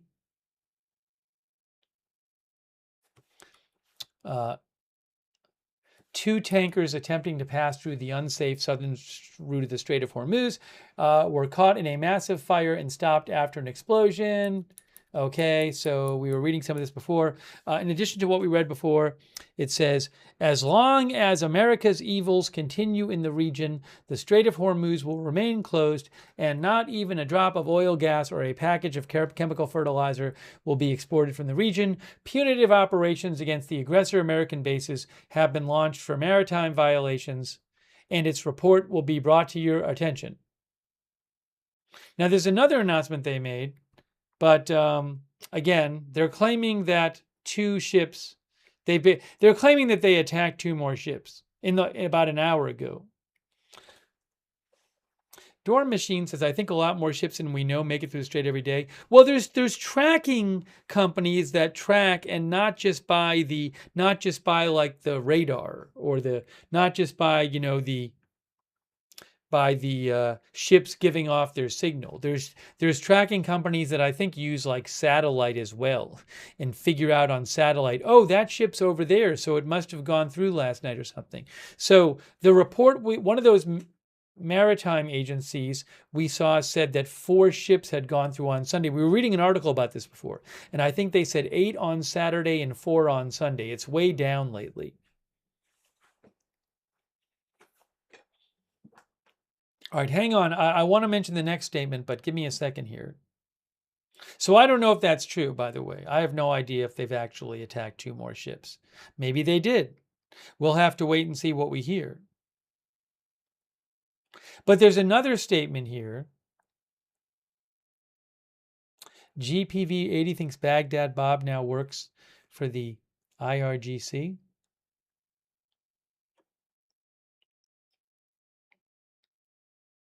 Okay, what is this announcement? This next one. The Black Knight of U.S. radars and air defense systems in the region. This is from Revolutionary Guard. The great and courageous nation of Islamic Iran, the epic presence in the field, and your unparalleled and unpassionate resistance for 140 days and nights has given such a spirit to the warriors of Islam and the devoted defenders of the homeland that, with the grace and help of God, they create a new epic every day. A few hours ago, the great operation of the warriors of Islam began to punish the child-killing American army for disrupting the security of the Strait of Hormuz and violating parts of our beloved homeland. Your sons in the IRGC Air Force created a dark night for American radars and air defense systems in the region in the 24th wave of Operation Nasser II, codenamed Mubarak or Ruqya, in order to pave the way for future extensive operations and remove obstacles to accurately hitting targets. An American defense system and radar in Bahrain were completely destroyed and removed from operational orbit. Also, an American Patriot air defense system in Bahrain, Al Rifa, Bahrain, was targeted by a simultaneous missile and drone attack and destroyed. I don't know if any of this is true. They say they destroyed an American defense system, American defense system and radar, and an American Patriot battery in Bahrain. I cannot verify that. The punishment of the aggressor continues, and its report will reach you, the dear and heroic nation.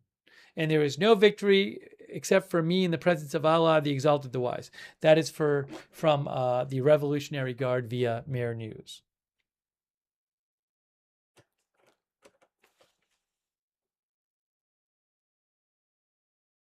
Normally, they issue some statements like this towards the morning. C. Cragen says propaganda. But it's interesting because I feel like usually they wait till the U.S. issues a statement that the attacks are done. And we haven't gotten that yet from the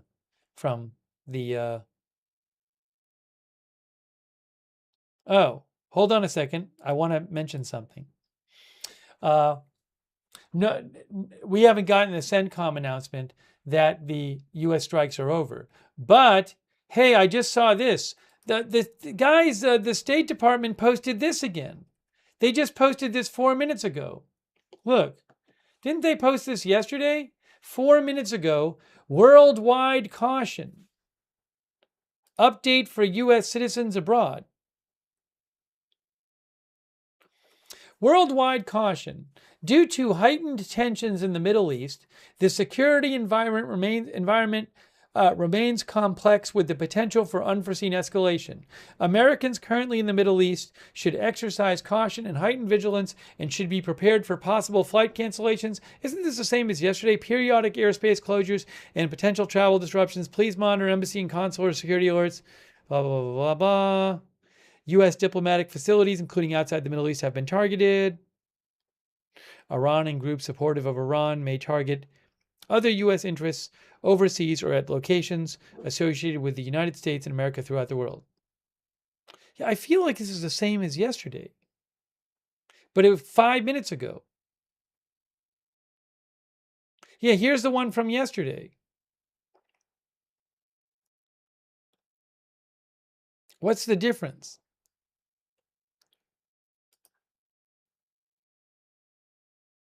Is it this thing at the bottom? The enroll? I think maybe the difference is the thing enroll at step.state.gov to receive the latest security alerts and follow the U.S. Department of State security updates for U.S. citizens channel on WhatsApp or travel.gov at X. Anyways, they did post this again. Generally the same.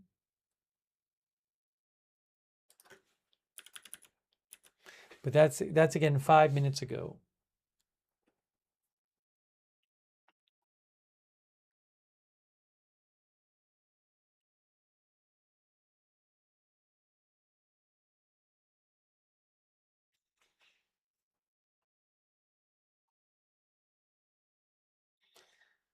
Rick Moss says, I'm just interested in the end game, and currently there isn't one. I don't believe they've been posting this kind of alert constantly. I mean, I looked yesterday. There was one yesterday, but then before that, I went back and I scrolled through, and July 17th, that's July 15th. I'm not seeing anything like that at all. July 7th, nope, that's not it. So you can keep going back. It's not like they've been posting this every day. I'm into June. That's one for Russia. So it's not something they've been posting every day. Now there's this one. That's for Iraq, though. And this one seems like it just started a couple days ago. Due to heightened tensions in the Middle East, the security environment remains complex with the potential for unforeseen escalation. Snarf Maru says, lay low, Joe. Anyways, I just wanted to mention that they had posted that again 7 minutes ago. Matthew Goodman says, it's just a reminder. GZ's Kitty says, something big is coming.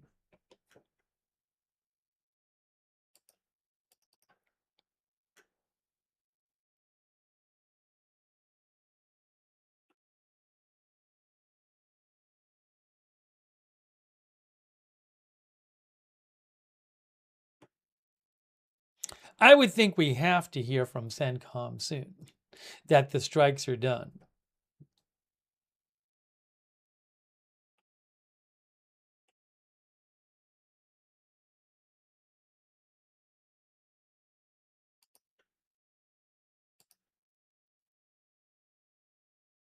Yeah, someone asked if the tankers that Iran posted about are the ones from yesterday. No, I mean, again, Iran, the Revolutionary Guard, claimed that an hour ago, they said in their statement, they claimed that they attacked 2 new tankers that were trying to go through the Strait of Hormuz in an unimproved, in a way they had not approved. So that would, they're claiming that there's 2 more they've attacked. I can't confirm that myself right now.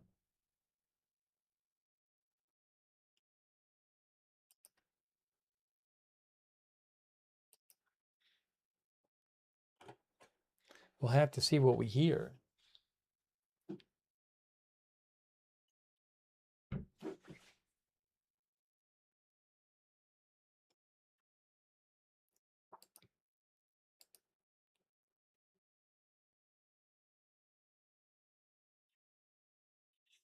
It is 4:47 a.m. Iran time.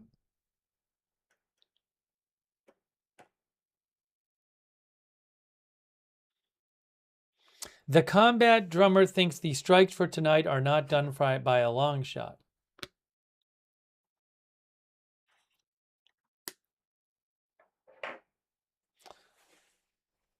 Bobby Newman says, don't they wait till all planes land? I think they have plane. I don't know how they do it. You mean like the fighter jets? I don't know.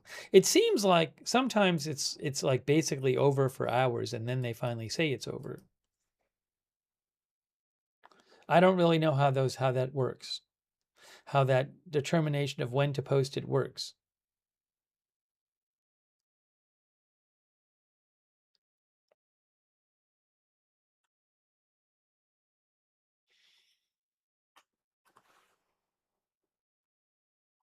Weber Part 2 says, no endgame yet. We're in an infinity war at the moment.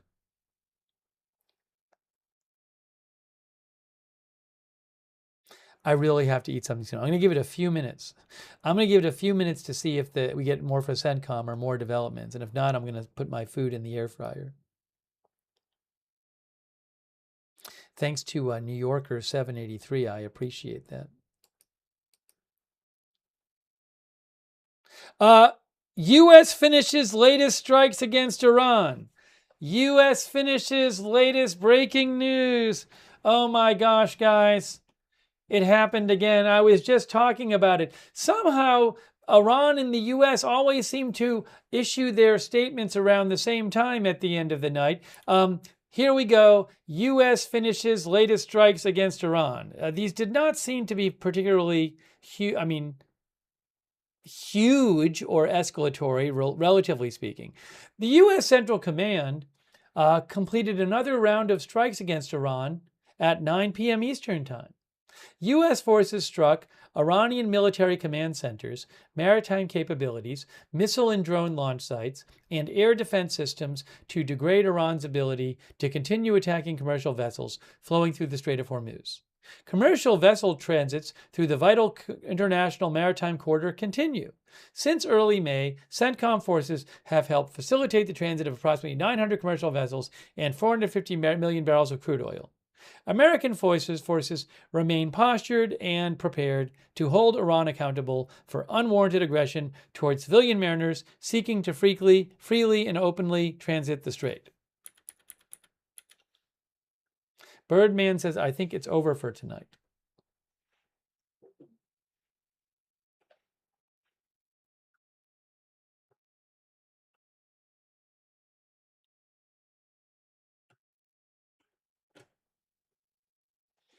Captain Jenks says, why are they on a 9 to 5 schedule?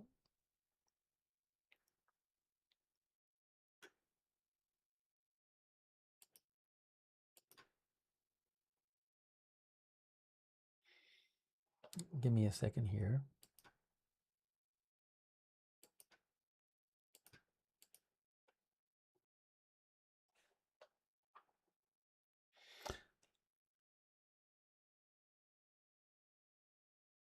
Justin Henn says, billions of dollars spent, depleted munitions, and we can't even get back to where we started. Darth Vader's Red Pill says, okay, pilot's lunch break. First Run Live says, turn-based war game. April Coco says, when is this war over? LCS Fox says, more useless strikes. Andrew D. Oliver says, U.S. needs to step up attacks. Dorm Machine says, well, that's a wrap, guys.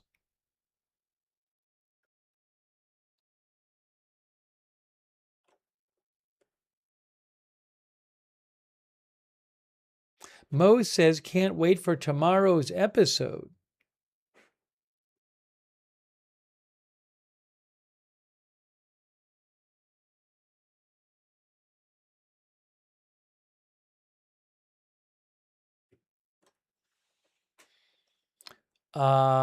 Jonathan Morris says, so this is still a back and forth war game. Hey, let's look at the video they posted. This is the video from the latest round of strikes. It's the nightly video. They've had one of these each of the last 10 nights that they post. Let's see here. This one's it's only 30 seconds long. Okay, there's something there. What's that one? They blew that thing up. That looks like is that missiles? I don't know what that is, guys. Is that some missiles or rockets? I don't know. It's like they blew it up. This may be some missiles? I don't know. Missile holders? Missile tubes, some people say.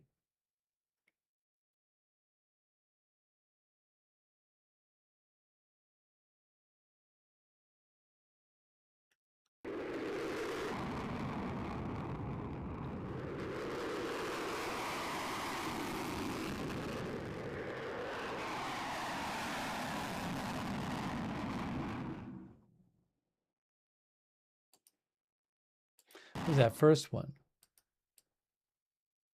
I don't know. I can't tell what all these things are. Anyways, I just reposted the video on my... I reposted the whole thing on my X. You can go to my X and see it at Lookner.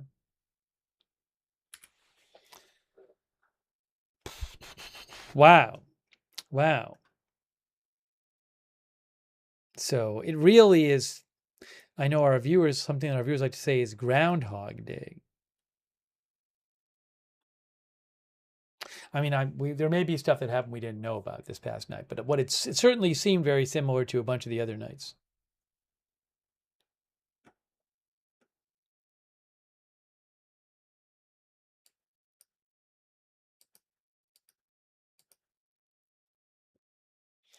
Kevster says, come back tomorrow for the 11th straight day of strikes.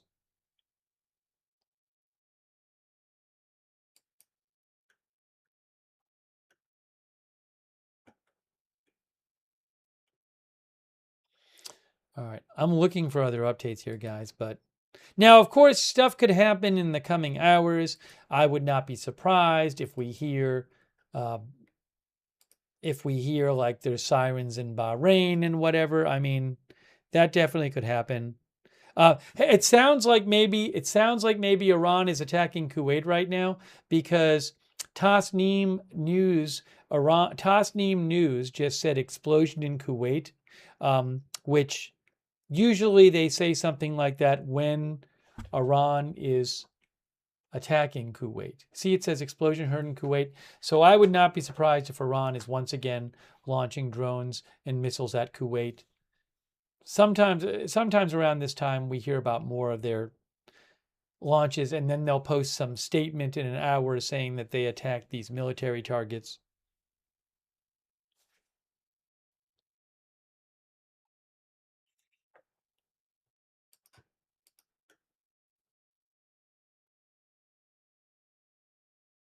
That's my guess. So we might hear about some of that stuff. But given that these strikes are done, I think what I'm going to do is I think I'm going to wrap up this stream and eat. And if there's some kind of huge development, I can always come back on the air. I just don't I don't know that there'll be anything, you know.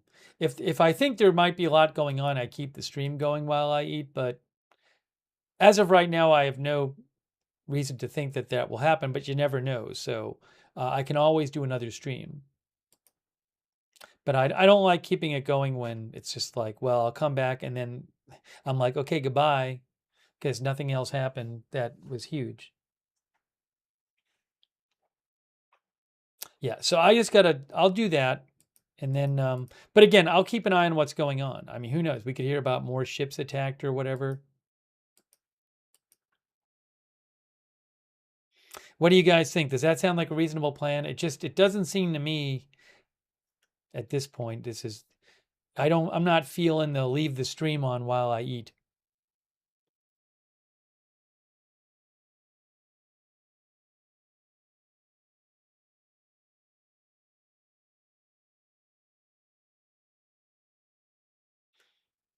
But again, I would not be surprised in the coming minutes to hear there's like sirens in Bahrain or sirens in Kuwait. Crystal Ball Gypsy Doll says makes sense to me. So let me do that. But again, I will keep an eye on things. If there's big news, I can just do another stream. I'm happy to come back and do another stream if there's some kind of big news. Anyways, I appreciate people being here for the live stream once again, and I will also post updates when I'm off the air. I'm sure there'll be some stuff going on, and I'll post updates on my X account, which is @Lookner on X. You can follow me there for breaking news coverage when I'm not on the air, @Lookner. But again, really appreciate you being here for the stream. Thanks so much to everybody who's been messaging me updates and letting me read your comments and questions. We got to read a bunch of comments tonight, which is great. Comments and questions in the chat. Thanks for participating in the chat and letting me read the comments on the air. And again, people messaging me with comments and questions and updates. Thank you so much. And we cover all kinds of live breaking news here. Yeah, again, the strikes are over. The strikes are over for the night. CENTCOM said, we already mentioned that. We cover all kinds of live breaking news without an agenda here, agenda-free TV. So if you want, subscribe, follow the channel. I would really suggest turning on our notifications. I never know when we're going to have big news and when I'm going to rush on the air to cover it. So we have our free notification system, which sends you a notification right before we go live every single time. It's really reliable. So if you don't want to miss breaking news coverage and you want to know when we're going live, sign up for our free notifications. The mods will post a link in the chat. And also you can find, the mods will post a link in the chat, and you can find that link to the free notifications also on Facebook and YouTube in the description of this video. But sign up to those. Ruth says, great notifications. Those work really well. Oh, hold on a second. Wait, is there an update or is this new?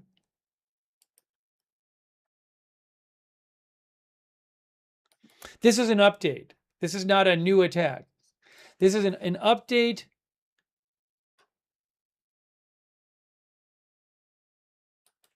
This was an update to the report. It's an update. What is the update? We heard about this attack before, hours ago. Oh, so this ship has been abandoned. This crew has abandoned too. Okay, so like the previous ship they reported on, I believe the update is that this ship that was hit in an attack, like the previous ship they reported on, has been abandoned by the crew, right? Because, yes,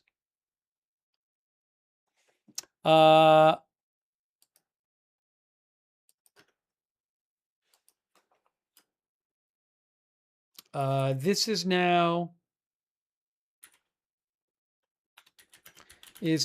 the second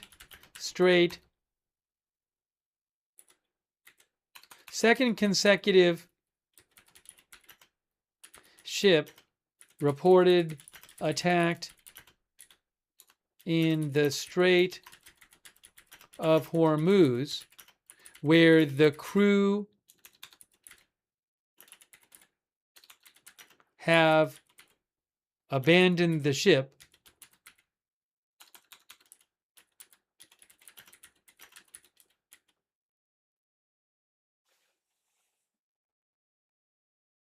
So, again, this is an update, but the last two ships that UKMTO has reported attacked in the Strait of Hormuz, the crew has had to abandon the ship and be in a lifeboat.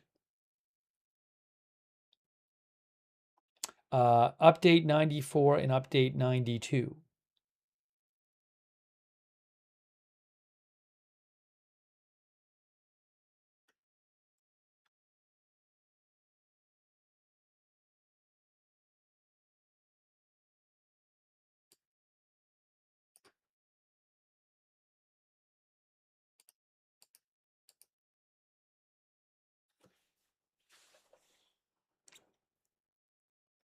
Okay.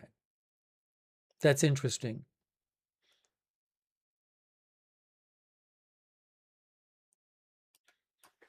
So what does that mean?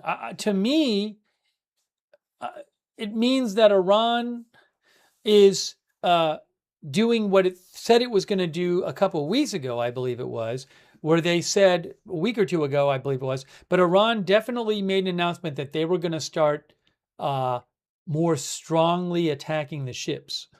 And what's happened is it looks like, for a while, Iran was attacking the bridge of the ship, and it would not disable the ship.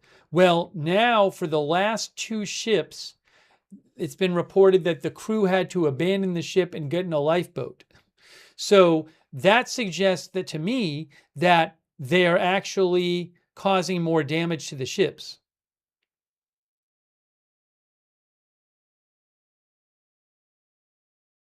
Because for a while we were just hearing about ships that got hit, but they were able to continue.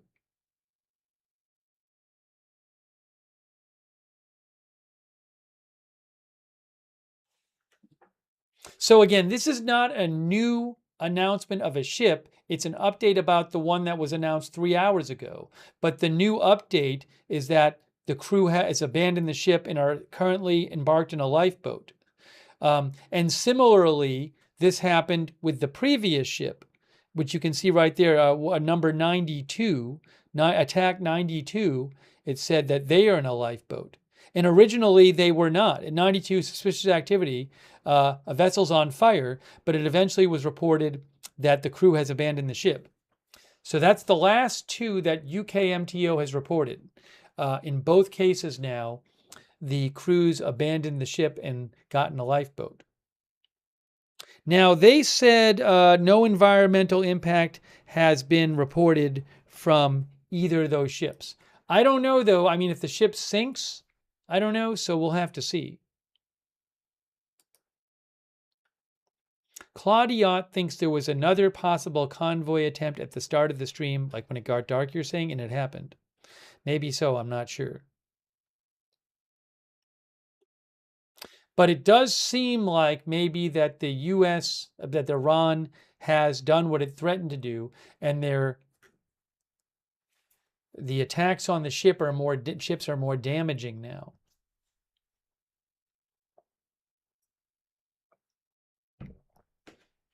And by the way, I mean, this is not going to encourage ships to go through the Strait of Hormuz, obviously. Anyways, I'm glad I was able to give you that update. But I'm in the process of getting off the air because I got to eat something.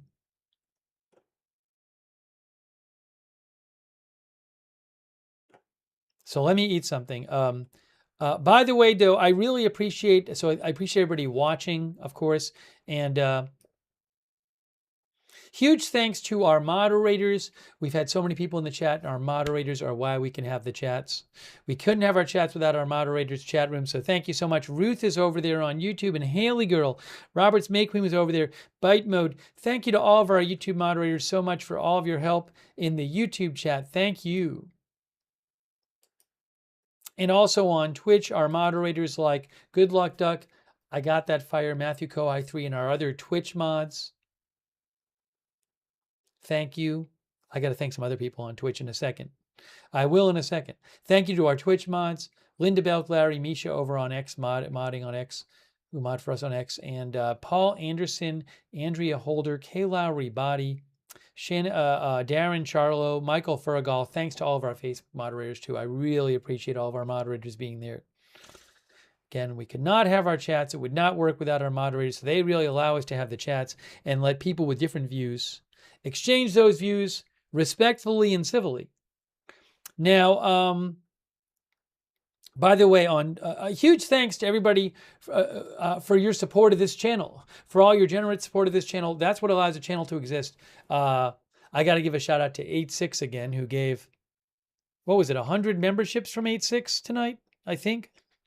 Also, a bunch of other people who I haven't thanked yet. Kendra Fox on Twitch, thank you for your support. Extra Crispy for subscribing on Twitch, thanks. And Etha Meta, I don't think I thanked. I missed a couple on Twitch somehow. That's not good. I dropped the ball. I'll blame being hungry. Etha Meta, thanks for subscribing on Twitch. Azizat, thanks for subscribing on Twitch. New Yorker 783, thanks for your support. Justin D. Winters and Walter Troggett, thanks for your support on Twitch. And also, yeah, I really do need to eat something. Gilbert Derilbert, thanks for being a member. Aztec Pyramid, thanks for your support. Drafty Panda, thanks for being a member. I appreciate that.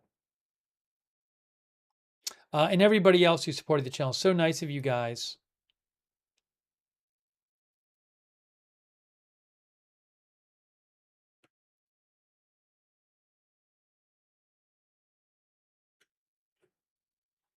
Make sure I don't have any other big updates here. But again, Iran, the last couple ships that we've heard about in the last day or so have both been damaged so much that the crews abandoned the ship.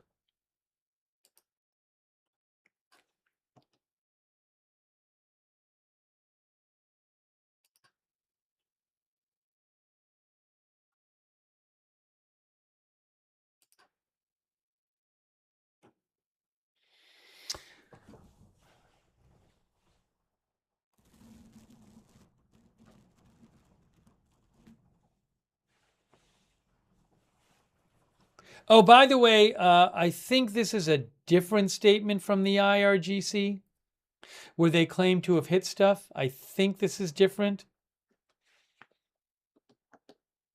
Is this a new one?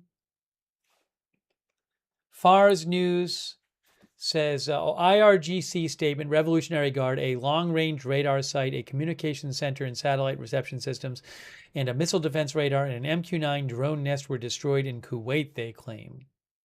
In continuation of the punitive operation of the IRGC's aerospace warriors and in others, and in order to smooth the path to remove obstacles. I don't know, this sort of sounds like something we read earlier, but I feel like it might be slightly different. I think it might be the same statement.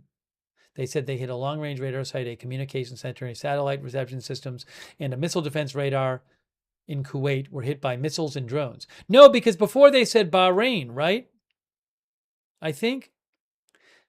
Yes. So we have not had a statement about Kuwait. Earlier, there was a statement about destroying stuff in Bahrain. This is a statement about that, saying that Iran destroyed a bunch of stuff in Kuwait.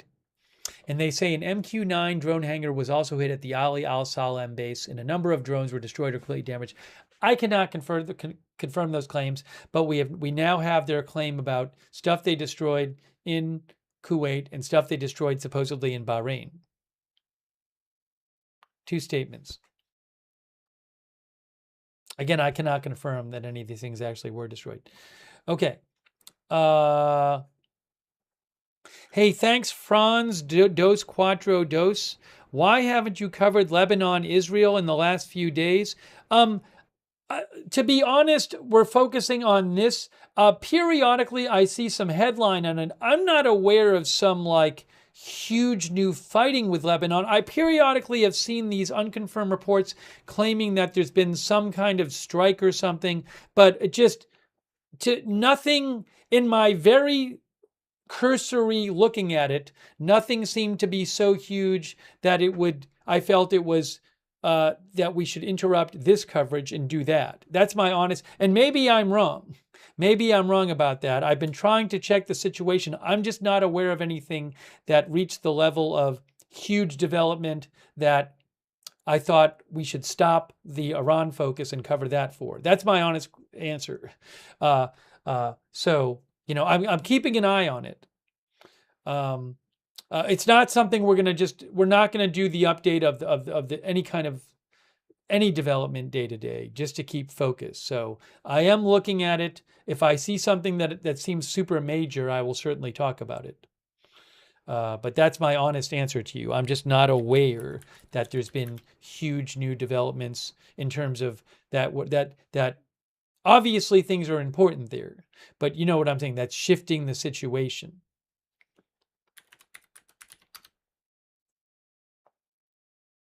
And I know there's been some developments there. So maybe we can talk about it next time. But again, I'm not aware of big fighting going on.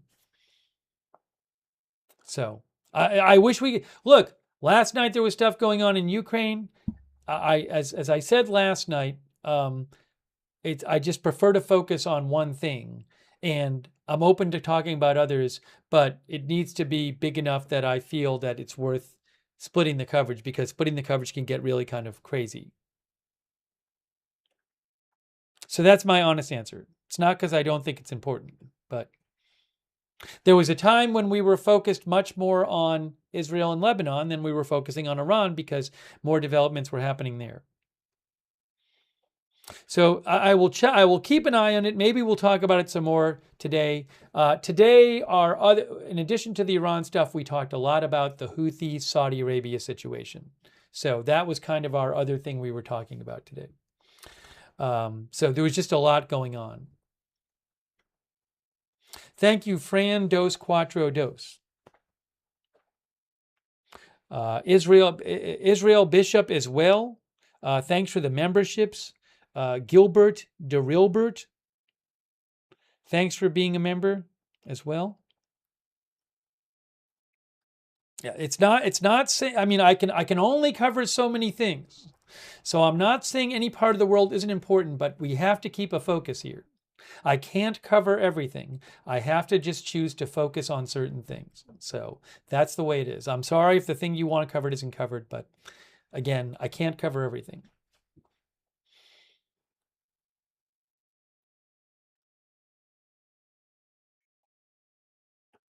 Now, give me a second here.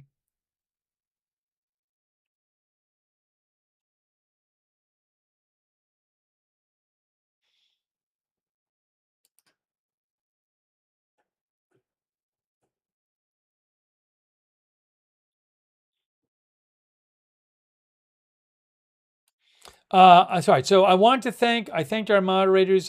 Thanks for supporting the channel. Oh, we do have a uh, a chat where you can chat with other viewers when we're not on the air. The Agenda Free TV Discord chat. A bunch of our viewers like doing that. It's a free chat on Discord. Check it out if you'd like. It's the same link as the free notifications link to check out the Discord chat. And huge thanks to our Discord mods who moderate the Discord chat. Thank you, Discord mods.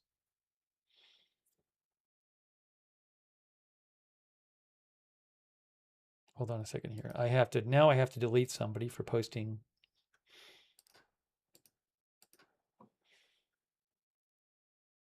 false things or things which are not claims which are in no way sourced and in no way being reported anywhere that I see in the chat.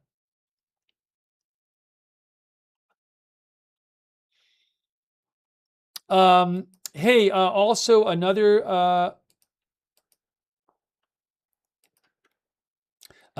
thing I wanted to mention is another good way to find out when we're live is at Agenda Free TV over there on X.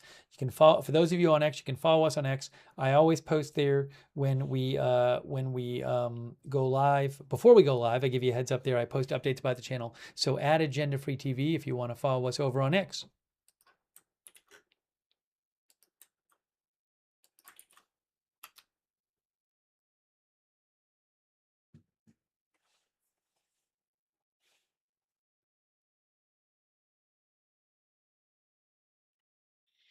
Our viewer, Wolf of the West, says, I hope Trump knows what he is doing. Thanks, Robert Powell, RN, for watching.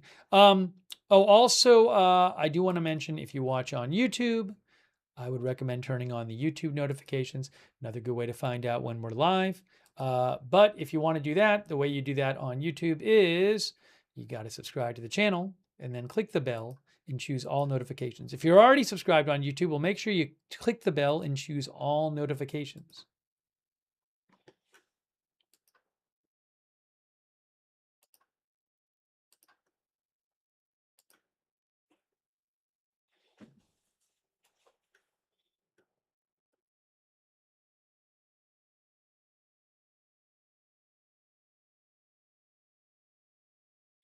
Let's see.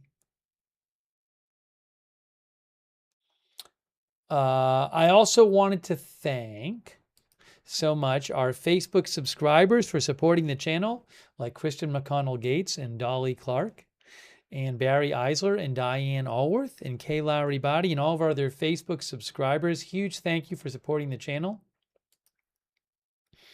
And also our Twitch subscribers like Kendra Fox and Digital Communist and Wall Street and Shaggy and Seed Music, Gord the Rogue, Devil Doc, Hugh J, Uncle Fester, Justin D. Winters, Fornax, I Got That Fire, Mouse Kayla, Midtown Mike, Simp Nasty Scrimp, Nico Wast, Uncle Fester. I'm probably repeating some of these, but thank you for all of our Twitch subscribers for supporting the channel. Did I say Simp Nasty Scrimp? Again, I really need to eat something. And also our YouTube members, people like all of our other Twitch subscribers as well. Thanks so much for supporting the channel. And our YouTube members, people like Southeastern, Mark, John Flick, Eric Johnson, GPV80, Roy 1822, Darcy Do That, CAC 813, Chevy Dad, Gregory Scherer, Marisol Del Valle, Eric Johnson, Trent 5888, Jesse James, Brando 1367, JK Sinar, DD Hubs.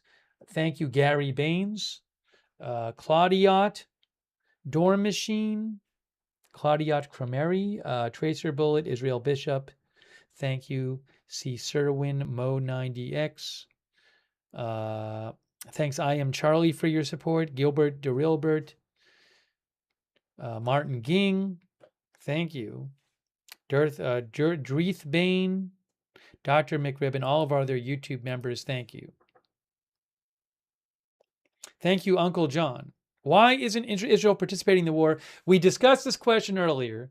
I don't have an exact answer, but my really quick response to you is that one possibility is that the U.S. doesn't want them involved right now because the U.S. is conducting limited strikes right now. I can't imagine Israel's participation at this point is going to really change what kind of the strikes are because the U.S. is not maxing out its intensity of strikes right now. So that I don't think they need the military help for that. And it would be quite provocative if the U.S. is trying to still negotiate, like we're hearing from the Trump administration, that they're still interested in some sort of negotiation. I can't imagine that Israel getting involved and starting to attack Iran would really help things get to a negotiation and help the prospects of a peaceful solution here. So that's just a thought I have. It may not be correct, but that's some guidance I will give you.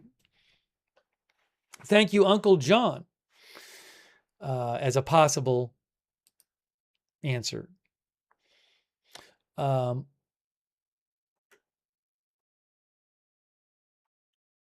And also, there could be all kinds of reasons on the Israeli side for not wanting to be involved. Politics reasons and all that, who knows?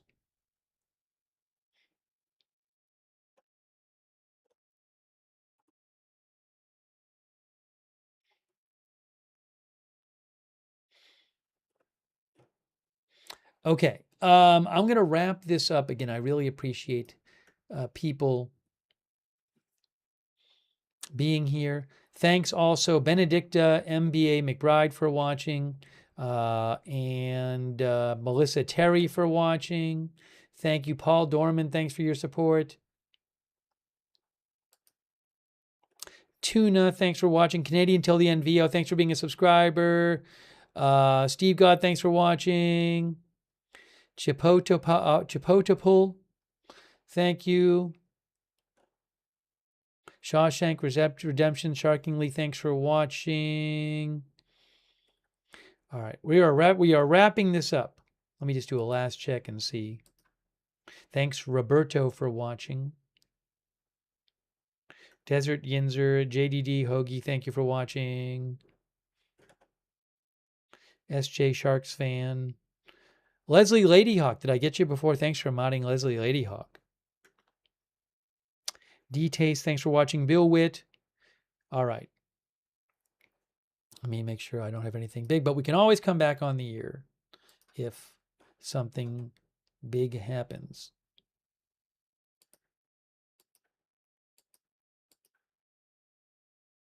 I'm not seeing it at the moment.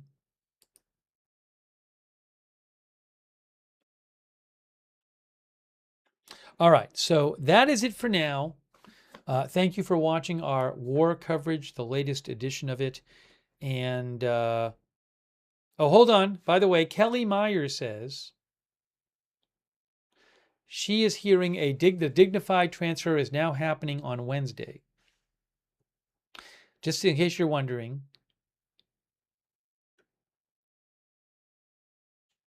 Kelly Meyer of News Nation said the dignified transfer of 4 soldiers, 3 killed in Jordan, including 1 unidentified, and 4 with unidentified remains, and 1 killed in action in Iraq.